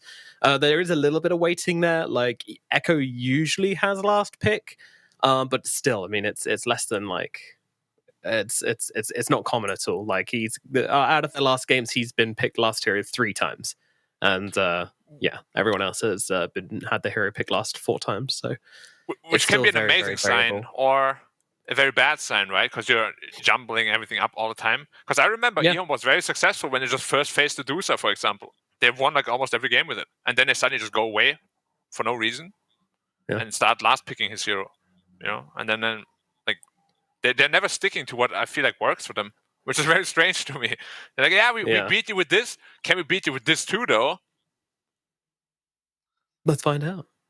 Meanwhile, on the side of Extreme Gaming, they're a bit more set. Like, they really like to pick up PYW and Odd 11's hero in the first phase. They'll do that like 80% of games. Every now and again, they'll mix it up. Like this one, they've probably mixed it up due to the way the draft is going. But yeah, it's usually the offlane duo they pick up first of all. Then they move into their safe lane, and they'll usually pick up the last hero, and that's a bit of that's a much more variable last pick, whatever they feel like they need.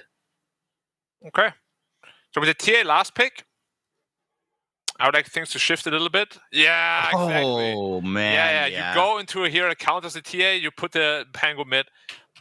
This is good. This is good stuff right there. Yeah, and then they put Kato on PYW. I like this way more. I was just about to say I really like EHOME's draft too.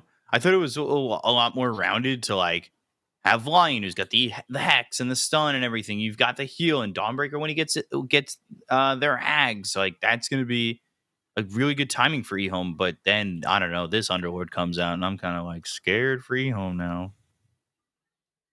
So Underlord feels like it could be strong. This feels really good. Like this feels really good. This Underlord pick, obviously good in lane against TA. You can melt through her refraction charges really easily. You've got that root to get on top of her as well. Great against a Dawnbreaker as well. Like you throw down that root before she jumps in. Like when she gets a shard, she can just ignore it. But previously to that, it's going to be really annoying for her and actually getting her spells off in the fight. The Firestorm is a great tool at dealing with Dawnbreaker. Any strength hero which wants to be in the middle of a fight, that is going to counter out pretty nicely. And I really like the ultimate as an answer to the Dawnbreaker as well, because if she's going to be jumping around all over the map, you want someone who can answer that tempo with their own, and Underlord can do exactly that. So yeah, very much liking this pick from Extreme. This feels like a real gotcha pick as their final hero. Yep. It's like, oh, you've Solar Guardian on top of us. All right, portal over here. Peace. See you later. Bye. Like we're out. May I just add really quickly, not about the draft or anything. We are all in 1080p right now, looking pretty cool. I'm glad we're not pixelated. We got saved from Pegasus's universe of throwing us into the Shadow Realm, and now I feel like a lot of confidence has come out from us. We're really confident in talking about these drafts. We're killing it. Just I had to say it.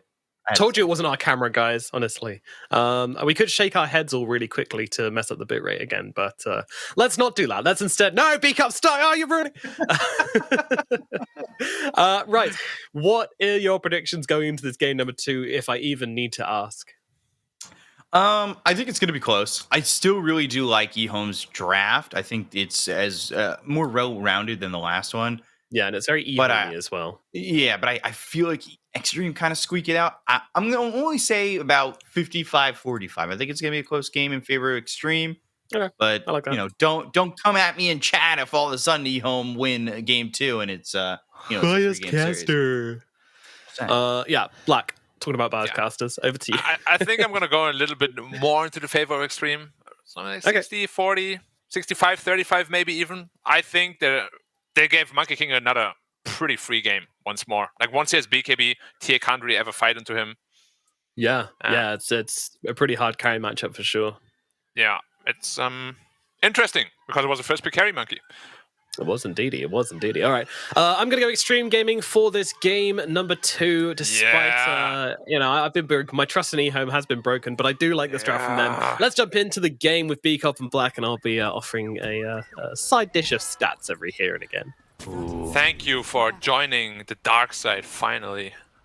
Welcome to the dark side. Do it. Or you could be Dark Side from the DC comics. Instead just gets done. Blue. Oh. I was gonna say if he survives by just throwing a 5-man balance, that would have been hype. But very dead on his screen. I also just want to ask: is it necessary to really stick around? You broke the smoke. You see everything. They dewarded your ward. Why do you need to do this? Send a message. That's literally when my coach and VG would just stand behind me, he'd stare into my soul, and just like shake his head, like a dad in disappointment. Oh. And I'm like, I'm sorry, Daddy. I'll do it better next time. You better. Sorry. It reminds me of Kratos, man. Don't be sorry. Be better. Okay. Sorry, bro. That's a great line, though. Who was your coach at that time? QQQ? QQQ, yeah. He's such a nice guy, but when he's a coach, he can actually be tough on you. It's gotta be tough love. Yeah, I like it though. I like it. He shaped me into something much better. So, taking a look around, I'm trying to think what's the real standout lane here. Well, I'm gonna say not matching the CM with the Eng is super weird, because you literally pick the CM as an answer to the Eng. So I don't know why they don't match up the heroes. Lion hates playing against Enchantress.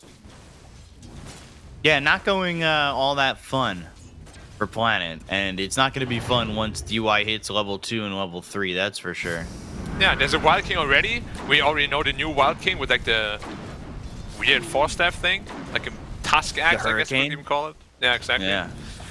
It just feel like a lot of these like Eng players or anybody who knows how to use these Wild Wings can use it to just position themselves so well and move around and cliff themselves and It's really interesting, the movement. Yeah, those wild wings are wild. You can use the Hurricane to push people out of Black Hole and Chrono. Yeah, it's kind of like Marcy's post, where the force step it doesn't work. It's very crazy. weird. Very inconsistent, as Dota oftentimes is. Oh, Paparazzi missed the last hit, so he's lagging, obviously. I will say, just to steal a line, I think it was Tsunami said it. He's like, the reason that like Hurricane works on like something like Chrono, where it feels like it shouldn't, is because it was added way later, and everything seems to be coded to Chrono prior to like Hurricane and like all the movement spells. Yeah. And now things like Dispose and that Hurricane are newer, and they're not, you know, compatible, I guess would be the word. I mean, I get that, but at the same time, when there's so much at the line, you know, you probably want to make it compatible. Boundless Strike, they're Just doing so a lot you of guys damage to know, Zeal. we were talking about that Monkey King and Dawnbreaker matchup earlier on in the draft, and I wanted to double check. And it does indeed. Monkey King has a good win rate versus Dawnbreaker across the DPC. Out of 15 games, he is 12-3. That's massive, actually. That's really, really big. Yeah, 73%. Yeah, 100%. Earth Spike, Celestial Hammer, Lou taking a lot of damage, but he's got the heal from DY. He also has his own healing style. Of course, you should never be skimping out in your own region anymore, Mr. Carries. Or Mrs. Carries. Yeah, carries in general, stop yelling at me. Yeah, stop yelling at your support. Unless they start with boots first, then you can. I have done that on some heroes. Yeah, I know. Are you watching my games? Maybe. I am everywhere, B-Cup. I am light and darkness. Oh no. I do it with I think Lion was the one I was doing it with. Okay, that is illegal. That is illegal right there. I have to stop you, sir. No. Take him away. If you took him away, toys. If you just didn't tell me the hero, the root range, dude. Yeah, that is real far. But he still survives. Oh, he went into the 1-1-1. If he went 1-2-0, unlucky. Did you know that CM Aura gives you and your allies mana around you now every time you cast? I didn't know that. I didn't know that. Yeah, they added it like at some point. I don't remember when. Doesn't look like big numbers though. Ooh, there's a lot of damage on the Lord. More like Dead Lord. Surviving again in the trees. Oh.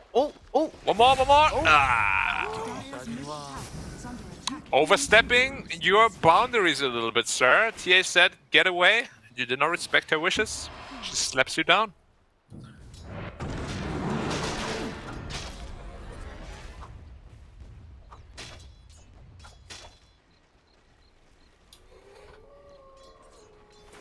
So just the. You know what I also just thought about?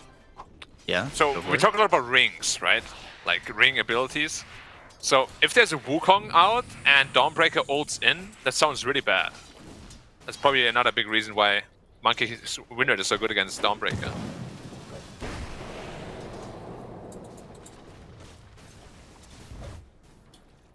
It's the circle within the circle, but whoever has the bigger radius or diameter, x squared something, or r squared, I don't know, man. Whatever it used to be. Zeal top. There's still a Hex. Well, you're dead, Lou. Yeah, he might be. Had a little bit of heal from DY, but there's the Aether Remnant. Yeah. He actually to be top without many resources. Still nets him a kill, though. CM, careful. You don't want to be... Yeah. This is something that we talk about EHOME's inconsistencies. I will say they have consistently done well in the early parts of games. In the laning stage, they have they've looked pretty good. Yeah, I would agree with that. The early game improved immensely, which is very good. Talk about, but it's scary though, because that means their mid game decision making has kind of fallen off. I think it's something we talk about with Div 2 teams, right? Like their early games are normally pretty solid. Yeah. Even some of the Div 1 games, to be honest, they could learn a lot from EHOME's early movements. I like how active they are all around the map. It's very nice to see. Old 11 has to be careful. He's all by himself, and he's probably just dead. Yeah, he's definitely going to be dead here. Shiro now on a killing spree. So close to his Vanguard, too. They're leading 4-0, but they're behind the net worth, huh? Okay. Interesting. Yeah, Not something to see all day. I guess it's the supports though, right? Like Coddle's there getting Illuminate support money. Yeah. And Enchantress actually has a lot of gold. I'm shocked at how much gold DY has.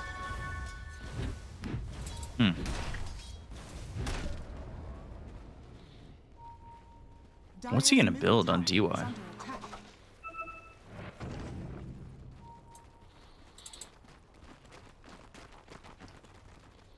We saw that last game. He like didn't get aggressive until like level 9. Dire's bottom tower is under attack.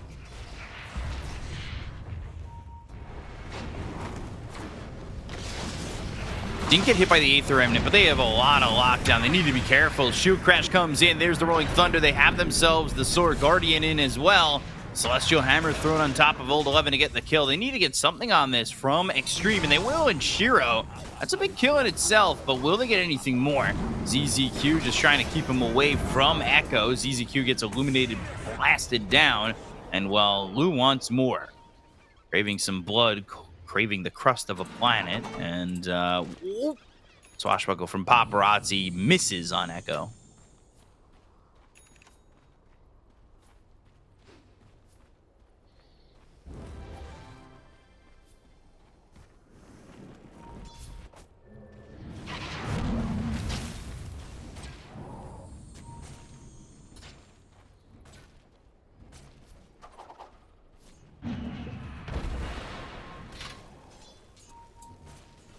Dire's top tower is under attack.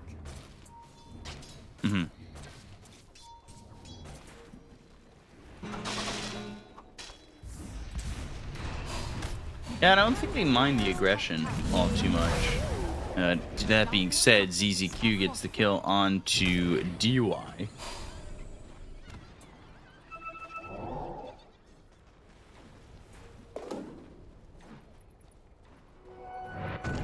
Radiant's bottom tower is under attack.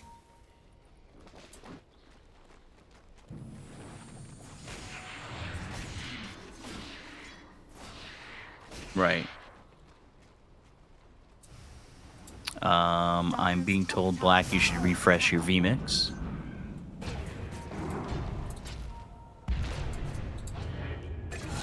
Ooh, Echo. Another kill there on a PYW.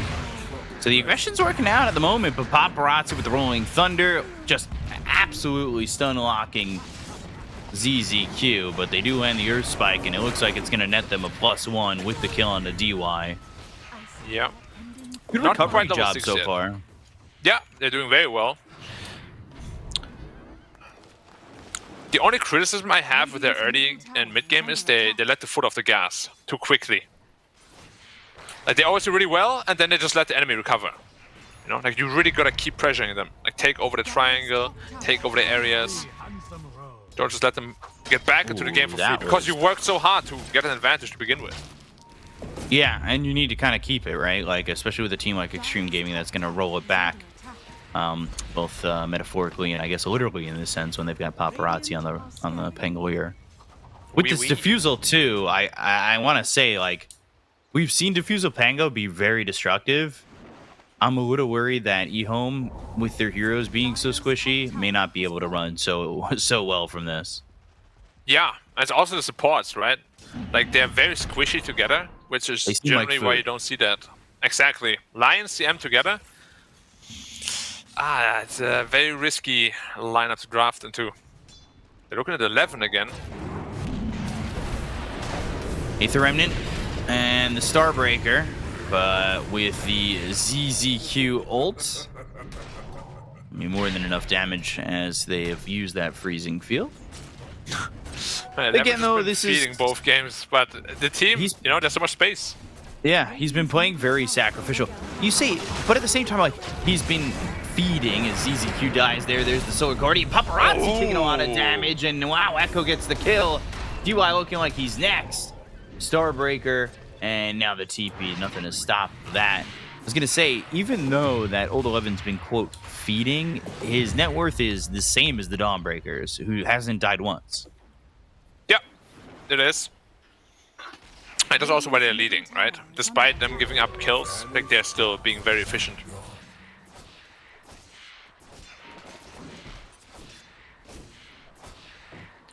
That kill on Paparazzi was very important, slowing down his defusal timing by quite a bit. You know, Echo is really rich. Yeah.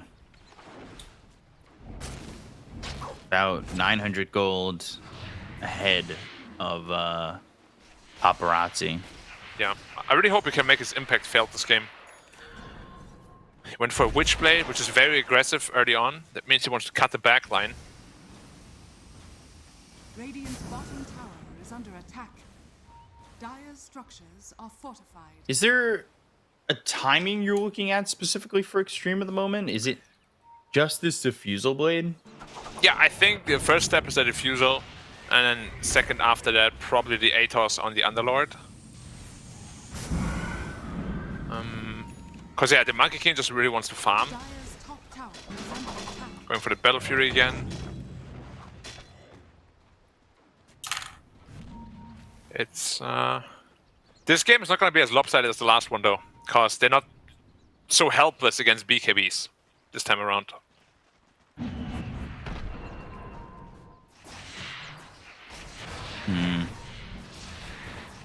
What's the biggest differences you see from this EHOME lineup that you It's saw really from the game TA. 1 and game 2? Like TA and Dawnbreaker can still melt heroes through BKB. They don't have the best BKB answers in terms of stunts or lockdown, but they can't just like freely run at them and be like, yeah, I'm immortal. So Lu will need like an item or two on top of that. It's going to be Battle Fury coming out, Diffusal not just purchased yet. He's a little bit short the gold. They go to the freezing field. DY trying to survive, has the heal to survive it all. And ZZQ goes down. Now they're going to try and catch Echo. Own Thunder bounces one more time. Here's the Solar Guardian.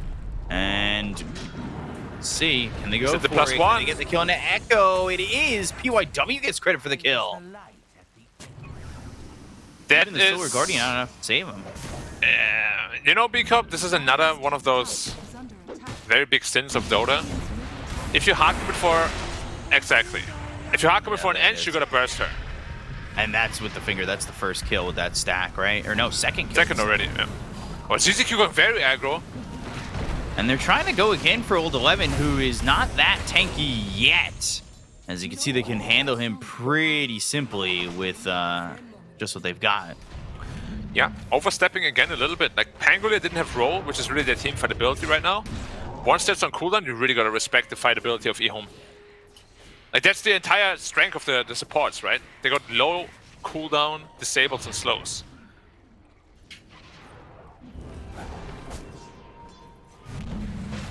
Up in the jungle. DY again. Just got bursted down. Trying to heal through it all and is doing a good job of it and takes out ZZQ. Yeah. They're going to try and come up onto the high ground. They really want to go for this. They really don't like him. It really is a lot for DY, in my opinion. They're trying to just continue to shut down this Enchantress, and Echo's in a bad spot. Here comes the Boundless Strike as well as the Wukongs.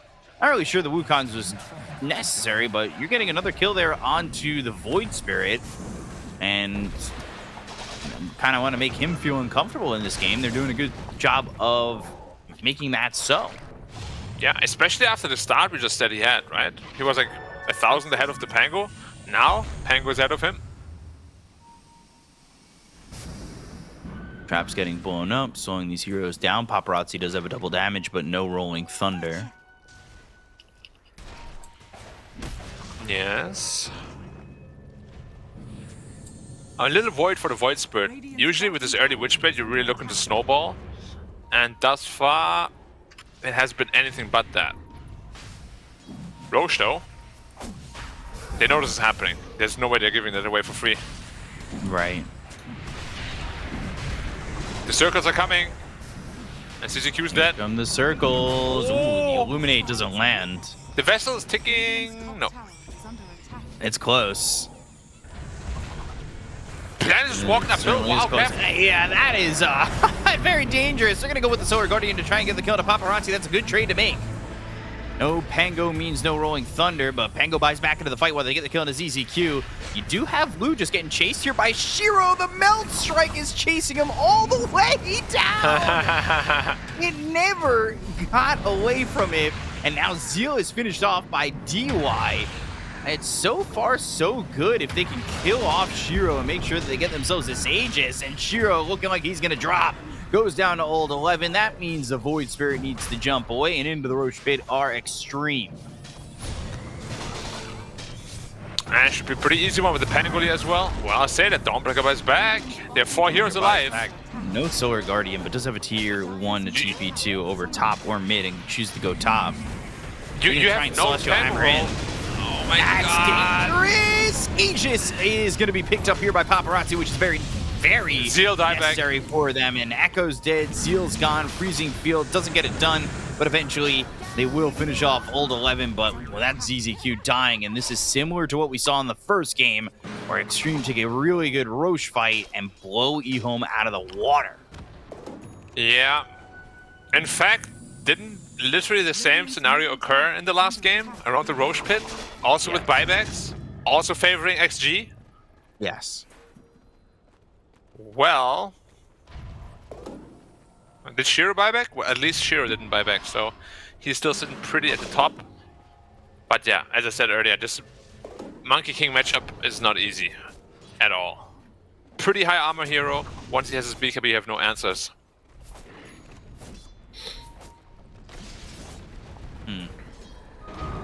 Oh, under the portal.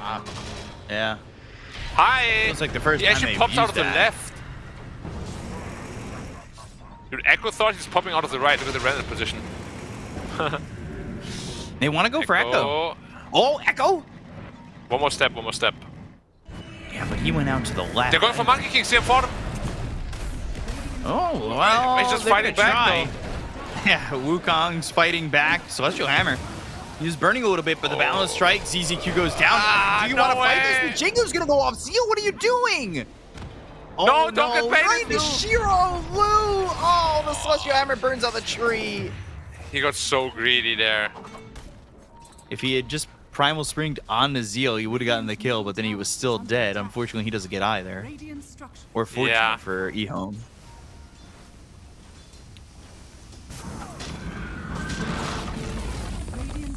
Don't we love some dirty Dota? Some Of clumsy course. Dota. Oh yeah. Now Blink Dagger for Paparazzi, and that's almost, in my eyes, going to make sure What, that DY is just someone like Echo doesn't bullying get away. Echo. He's higher level than Echo on DY, dude. He's Wow, so high Echo's game level. is just... And he's got a Mage Slayer. Yeah, that spell damage coming out from the heroes is going to be nullified. Atos? Or Knife Pit. Yeah, great pit. Rod of Atos to follow it up. Firestorm, and the damage from PYW with the help of DUI. Paparazzi gets the roll off. His impact, and yeah, there's the Rolling Thunder to get away. But I say away, and he kind of makes the turn, thinking about going in on Zeal there. You know, there's so many criminal things happening in this game again. Like, they're just showing on like 3 lanes Extreme Gaming is, so they're getting away with everything. Radiant's top tower has fallen. Really don't think Extreme get away with this against other teams, losing the lanes the way they have. Potentially not, but that has been one of my criticisms of EHOME. Like, they just seem kind of lost lately in the mid game, ever since they like changed their stuff. Look at Device positioning, man. He's just bullying everyone. Oh, Behind CCQ. the tower. Oh, man. PYW also dominating now. He's 5-1-9 on this Coddle. Lion is being top. And old 11 going bottom to clear up the wave to save that tier Nice up on 1. Veil. First spike coming through. There's the finger. They get the kill to Paparazzi. They'll take out DUI. Now this time they finally punish him. Like they teleport bottom to farm with the gate while hitting the top tower. Like, stop being so cocky. That's ridiculous. They lost can't like replay 2,000 them, on their net worth lead on that. Yeah, those 2 kills were pretty big. Like, Ench is not poor at all. And I hope this wakes up Extreme Gaming a little bit, because they've been playing so arrogantly this entire game. Dire's middle tower is under attack. Meanwhile, you've got Lu still farming away, trying to go into the Manta. Manta, huh? Very interesting. Might die. Blink, Hex, Solar Guardian. Aether Remnant doesn't land, but it's not going to matter. Zeal crashes down with that Solar Guardian, and they'll get that kill. 2 consecutive deaths for him. If Dawnbreaker were to get the Ags? I would like that against Monkey King. The evasion is 60%. Like, that feels really good. But at the same time, the BKB on Dawnbreaker is just such a necessity, and the shard is absolutely bonkers. The Blink Dagger, maybe you don't need on that too. But yeah, exactly. Like, that shard is redonkulous. Especially later on in the game, if hypothetically they do get to level 25 on Zeal, that's 2 Starbreaker charges that give you both the magic immunity and the BKB. Yeah. Wailing away at the mid. Shiro's BKB, of course, completed as well. Monkey King Just respawn. Keeping Zeal there, forcing the BKB. Yeah. I really kind of feel that they're both kind of just like disrespecting each other. He's literally just standing in front of the Underlords like, yeah, what are you gonna do? And now his BKB is on cooldown for 90 seconds.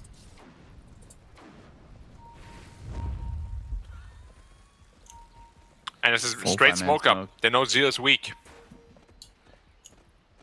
Certainly a fight that if they win could put them in a very favorable position to win this game. Because I still think EHOME are right there in it. Radiant are scanning. They have a lot of damage up with the tier for now.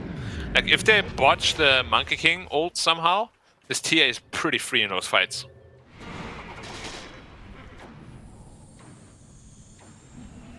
What's TA have right now? Deso, Blink, BKB at 9 seconds. Dragonlance going Shard. Okay. Because I'm realizing you're about 2,500 ahead of Monkey King. Lu not exactly farming nearly as quickly. Yeah, those 2 consecutive deaths were very, very painful. Yeah, 3-5-1 this game.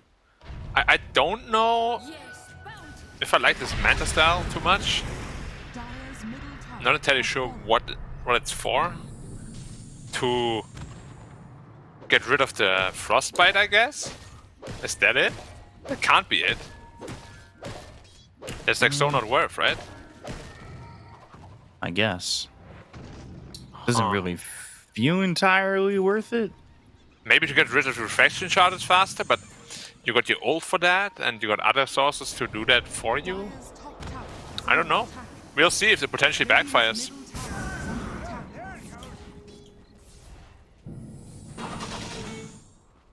Void Spirit, by the way, picking up that Ag, so Echo kind of finding another item here finally.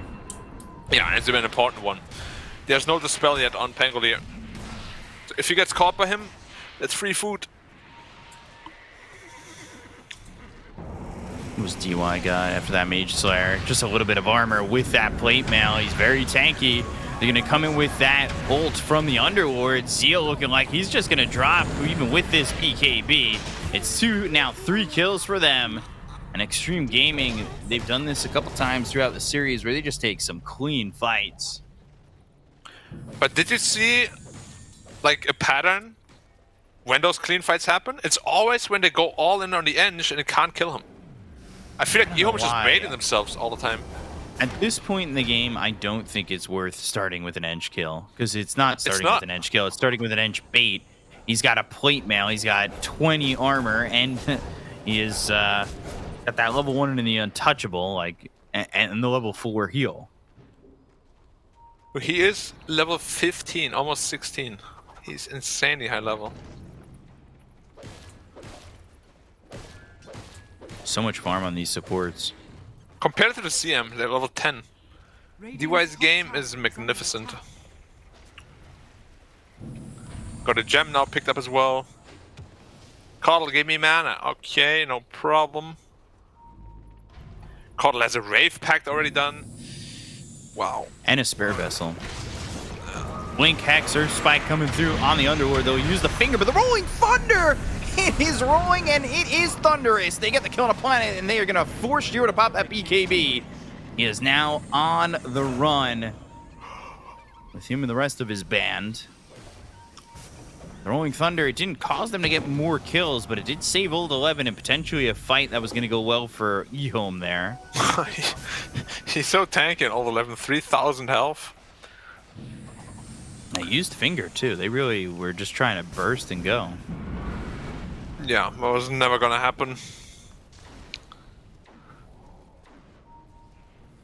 It's getting scary. Like, now you can't initiate on the Underlord or the Enchantress. Like, you gotta find the Pangolier somehow. Or the Coddle. They're causing too many problems. No Rolling Thunder for 2 more seconds. Not really that much time. Popping the heal, Celestial Hammer, that's burning Roche a little bit. They'll throw another trap in there, but they do have the gem to clear that up, so the vision is gone. Aether Remnant thrown out again, and not going to matter as it hits Roche. Trying to make a play, trying to look for their opening to get into Roche. This is a very important one. Giving an Aegis over to Extreme Gaming at this point in time is going to feel really bad for them. The Swashbuckle comes in, ZZQ all the way out of position, and PYW is on a mega kill streak with this Coddle. 6-1 and 13. I mean, the man has done it all. They're going to the Wukongs. They're going to try and protect them from getting, anything in from EHOME. Rolling Thunder comes out. There's the blink. Looking over at Echo. Going to cause him to assimilate. They'll go in. Shiro snatching the Aegis out of the hands of Extreme. But he's already lost that first life. They're going to buy back here on Planet, who's dead once. CZQ comes in. There's the Astro Step coming through from Echo. Now the Sword Guardian dropping down from Zeo with the Starbreaker right on top of Lou, but Lou doing too much damage with the balance strike. They get the kill to Shield. They'll look over at Zeo. Now we'll go with Echo. They'll take them all out. 1, 2, 3. Knock them down. Set them up. Wow.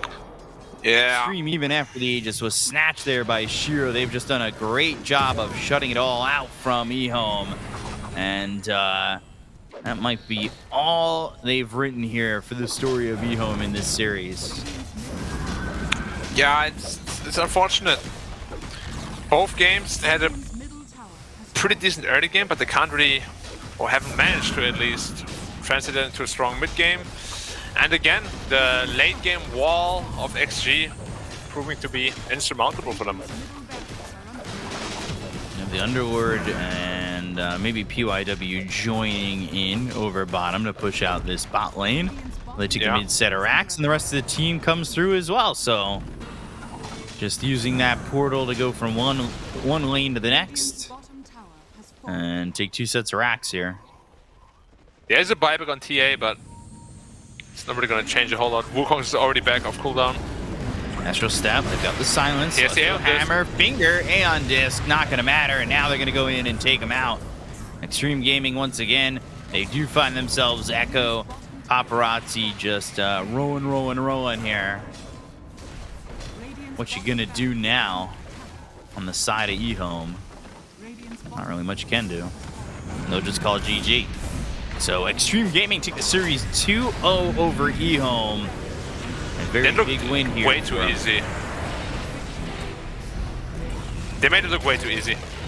Like, it didn't really feel like Extreme was being tested at all. It's like more like a playground buddy, you know? Yes, indeed, it is Extreme Gaming that come away with the clean 2-0 over poor old EHOME. They get absolutely demolished in this 2-game series. It didn't look close at all. Contrasting to what we were expecting from this series, I thought it was going to be a close one. I was actually giving EHOME the edge, but pardon me, Extreme Gaming came out fighting and didn't stop fighting. Were able to drop them like a sack of rocks. That was a brutal game number 2, actually. Shiro, so close to coming online at a few points in that game. So close to really finding the farm and the movements he needed, but in the end, it kind of just felt like he didn't have a team behind him. Would you like? I thought overall it was a pretty good performance from Shiro, But unfortunately, no one in his team really had the same amount of farm as him to keep up and help him out in the fights. What do you guys think about that? Yeah, gotta agree. I mean, Echo got shut out of that game really fast. All of a sudden, he had a couple of deaths back to back to back, and well, then it took a long time to get the Ags. It felt like he wasn't really contributing to these fights. I want to say his Aether Remnants were kind of off the mark on a lot of these fights, and he wasn't really getting the control necessary for Shiro to kind of go off. It felt like Shiro had to do it all himself, and even Zeal with the Dawnbreaker just didn't really do that much. It's like, oh, cool, Solar Guardian. I'll throw in a Celestial Hammer here or there, but well, I'm dead. So cool. Deal with that, guys. Yeah, by the end of the game, everybody on the side of Extreme had more gold than Echo did, and everybody except PYW had more gold than Zeal did by the end of the game. So, it is what it is when you're that far ahead and you're kind of, forcing EHOME out of into their base and not able to really play the game. It's, of course, going to happen, and when your supports are an Enchantress and a Keeper of the Light, these guys, they are going to utilize the full length of the map and farm up very quickly, so that's not really too much of a surprise. But Byte, do you think that they need to come up with better ideas? Are you worried that this Monkey King looks so good 2 games in a row? Yeah, certainly didn't get addressed nearly as much as I hoped it would be. But that's mostly okay. When are versatile heroes really strong, or rather, when do they look OP? It's when your own lineup has a lot of gaps that can be exploited, right? That's how a first pick hero can look really strong. And overall, the draft of EHOME didn't look terrible, but they were sorely missing a guy that actually goes in first. Like, Dawnbreaker never wants to go in first. They have Echo to do that, but that's Void why Spirit is a hero that can't get out, right? You're in, you can't get out. Yeah, and that's why we saw Planet, in 2 fights, he just ends up first he walks up the high ground, gets instantly killed. He blinks in later on and dies as well. There's a reason he's doing that, and that's because they need someone to go in and try and get a 2-man stun, and that's without vision. Even with vision, jumping up on a high ground and getting a 2-man stun on a Lion it's bloody difficult. Yeah, exactly. To be fair to Planet, he was involved in 14 of the 20 kills that they did get. He was the guy starting everything for them. It felt like he was just doing it all. Here, especially in this highlight, he gets that 2-man stun there with the Earth Spike, and that maybe felt like a comeback avenue for EHOME, but they just never got it done. Because look at this, they're going after DY. DY so tanky. Many times. How many times are you going to go after the Enchantress and just not learn your lesson? Yeah, 3 or 4 times I think it happened, right? In the river, 3 times. Sure, they kill him once or twice, but it's a +5 Ench.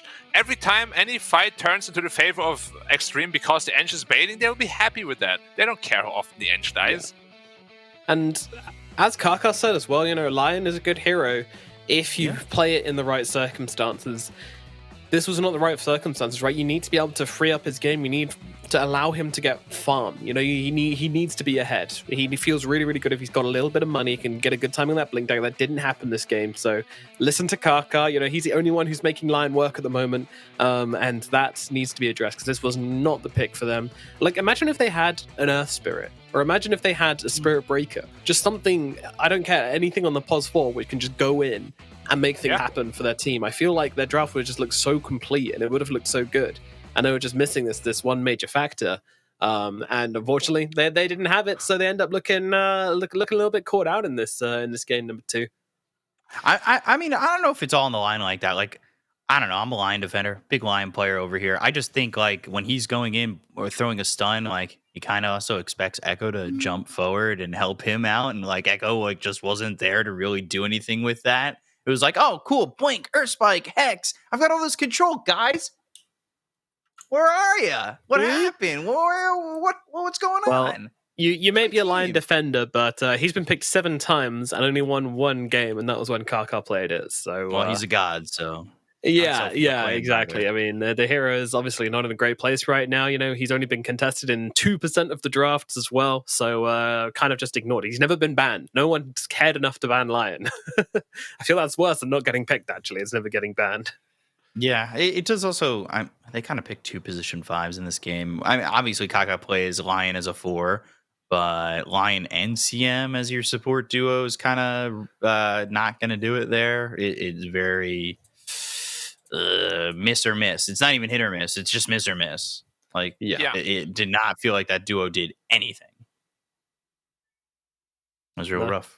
Totally agree. But it is what it is, and I'm sure EHOME will improve as they always do and come back strong. But that's the thing. Like, I feel like China's always improving, and I was really impressed by Extreme Gaming today. Actually, I didn't expect them to play at this level. What do you think are the main things they've improved on since their last series, Black? It's really hard to say whether they improved on it or not, because I feel like EHOME made it pretty easy for them in terms of drafting. Like, their drafts were spot on in both games. They were perfect in the circumstances that EHOME presented them with. Like, they built this super solid wall, and they have late game. EHOME has to run at them all the time under a lot of pressure. You make 1-2 mistakes, you lose the game. Their draft was just absolutely perfect, and they played like that in both games as well. And I think that is really the strength of that team. As I said in the game, I think they are a team that is really like an iron wall. They like to go late game. They like to defend the triangle. They like to defend their farm. If you give them these kind of lineups, like, they will destroy you, and they have showcased that here. Yeah, absolutely. As any good team in this region should as well. That's kind of the benchmark for a lot of these games. And unfortunately, it wasn't enough from EHOME to put out here to kind of raise a question for them. But yeah, I did absolutely love this Underlord pick. I mean, it didn't have like some crazy KDA by the end of the game or anything like that, but do you feel like that was kind of the key to unlocking this draft and unleashing Extreme's potential in this game still, even though it didn't like have that crazy stats? It didn't have crazy stats, but it did feel fun to watch that portal to get in and out. It felt like, if it did feel like Old 11 was Miss Frizzle and was just like, we're going on a field trip on the Magic School Bus. Here we go. Boop, boop. In you go, kids. Like, that last move when they went from like mid to bottom, I'm just like, classic. Here you go. Like, just throw it down and like, we're out. We're in. Yeah, it feels such a luxury to play with it, and feels like a luxury to play in Extreme Gaming, and especially with PYW, who in fact we have on the line. We get to have a little chat with Mr. PYW from Extreme Gaming right now. So let's jump into the interview and find out what he has to say. Firstly, I want to know, we really liked your drafts in both games here. Did you feel really confident coming into both of these matches that you had an advantage from the drafts? 首先恭喜你拿下这场比赛的胜利，我们都很喜欢你们这个系列赛的班选。你们自己在打的时候，有觉得2场比赛都是带着这个 BP 的优势去打的吗？这2局就是我们提前做好了准备吧，就是因为上周的比赛失利嘛，对我们其实挺有影响的吧，对我们。然后我们自己就尽全力，然后调整好了状态去打这场比赛。We did a lot of preparation before the series, and I think the loss last week have had a huge impact on us, and we try our best to make the adjustment.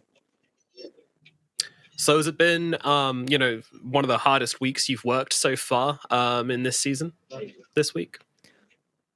所以这个礼拜应该说是开赛以来就是最用功的一个礼拜，对吧？也不是吧，就平常都挺用心的，只是上赛季就是上周我感觉 BP 没做好嘛，然后这周就着重加强了这方面，都会好一点。I think we work hard all the time. It's just like we mess up the draft last week, and we focus on drafting better this week. So who are the main people when it comes down to drafting? Is it all 6 of you getting involved, or is there certain people who take charge of the drafting? 队里的话，谁会负责 BP 这方面更多一点呢？还是说6个人都有一定的话语权？就我们计划 BP 嘛，然后大家觉得好的时候就会一起来说话，选择自己的英雄的时候也会提水啊，出点建议什么的，这样。Our coach Blink Blink is in charge of the draft, but we will give him suggestions when it comes to the hero the player gonna play. Like the player gonna give our coach a little bit of suggestion. All right, thank you very much. It's a bit noisy on the line, but Decop or Black, you guys got any questions for Mr. PYW? I've got one. You and DY have played together a lot. It feels like you guys are almost one unit together. I would say similar to a fusion in Dragon Ball Z. Does it feel that way that you guys are always just on one wavelength playing together with all this time together? 你跟 DY 打一起也很久了嘛，就感觉有点像那个龙珠里面的合体了，就要两个人波长在一致的情况下才能合体成功。你们自己打的时候是这种感觉吗？就是在一起久了嘛，打的比较久了，熟悉度会高一点嘛，就是这个感觉吧，其他的也没什么感觉。We've been playing for a long time, and I'm very. I think we know each other really well. That's how I feel. Okay. Would you guys say you're more equivalent to Gotenks or Gogeta in terms of a fusion here, if you guys had to pick one? 你觉得你们两个在一起的话，合体之后更像乌天克斯还是乌吉塔？我没有看过耶，我也不太知道，随便说个吧，乌天克斯吧。I have no read Dragon Ball, but I have to guess to pick. I will pick Gotenks. Perfect choice. my guy, fellow non-Dragon Ball enjoyer. Black, what about you? Yeah, just one quick question about Sven. Okay, so I've been trying to make pods for Sven work, and a lot of people say it's quite strong now. How would you make that hero work, and what are your thoughts on it? 最近一直有人说4号位的那个斯问非常厉害，然后我自己就是天梯也在打，然后但是还没有领悟过来。然后你的话有没有这方面的建议？你对这个4号位斯问打路人很强这个传言有没有就是亲身经历过？这个英雄在就是国服基本上没什么人用他来打酱油吧，倒是3号斯文我倒见过，4号斯文我个人感觉应该不是太行，不太厉害，感觉3号斯文可能会更靠谱一点。I haven't really seen any people playing position 4-7 on China server. I think he has potential on position 3. That's how I feel. I don't think he can play position 4. Interesting. Okay. Interesting. All right, he's going to take that one and work with it, I think. You've inspired Black's Pub now. Finally, I'd like to ask, what is your ambitions for this season? Are you looking to get top 4, or are you looking for that top spot? 这赛季，XG 的目标是什么？是想要打前4，还是说想要把名次定得更高，想要去争一下赛季第一？我们目标定的就是先至前4吧，然后能争取拿更好的成绩。现在机会也不够嘛，想拿更好的成绩，打那就吧。Our first goal is to secure top 4 for sure, and if we can get a better place, it's even better. And we are aiming to play in the major and get some good result. All right, the Arlington Major is the goal then. Okay, final question. What are your thoughts on America? Do you want to visit if you can, and wear a cowboy hat and eat a burger? 然后 Major 的话是在德州吗？你对那边的风土人情有没有一些了解？有没有想去看看观光啊，或者戴个牛仔帽之类的？我对那边没有什么了解，不过前2年好像去过拉斯维加斯打过比赛，可能对那边会更熟悉一点吧。I have no idea what it's gonna be like, but I've been to Las Vegas to play a competitive match before, so I imagine it's gonna be very similar. Alrighty then, thank you very much for coming to talk to us, PYW. Appreciate it a lot, and best of luck on the rest of your DPC journey. And we do hope to see you at the Arlington Major. 祝你好运，也祝你能够成功出现到 Major。谢谢。Thank you。谢谢。谢谢。Humble as ever. I did not like that Sven answer though. It's not what you were looking for. It's not what I was looking for. Not what you wanted. You were hoping position 4, it's going to be great. You should play it. You should still do it. Go for it. I will, and he'll be like, wow, I remember Black told me back then it was really good. And then he's going to message me, what do you think is really good next patch? I'll be like, sec, let me check. Oh yeah. Then they win TI, and in the after roll credits, special thanks to Black. But no money. He was No like, money. well, No. that's what it is. Exposure. No. Exposure. Yeah, it's good pay. I like classic. that. Yeah, it is the classic. Or you guys are going to go back to Vegas, as PYW said he was in Vegas for, I believe it was WSOE when they were playing as Team Serenity. Serenity, yeah. And, it would be fun. You get a little craps going on, shoot some dice. Put all the TI winnings on red. Eat Gordon Ramsay burger. Yeah, I've been there. It's okay. Hey, Gordon Ramsay is overrated. Come on. Yeah. All right. Let's Burger's see fine. how the standings look after today's results as Extreme take the 2-0 victory over EHOME. And now things are looking a little bit like this. That's right. We're all split up now. We got ourselves a top 4 and we got ourselves a bottom 4. And it is really, really surprising, honestly. LGD being in the bottom 4. What a twist.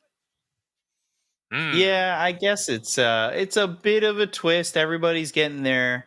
Wait, B-Cup, you're the copium guy. What's happening? Yeah, you're the LGD fanboy. Let's go.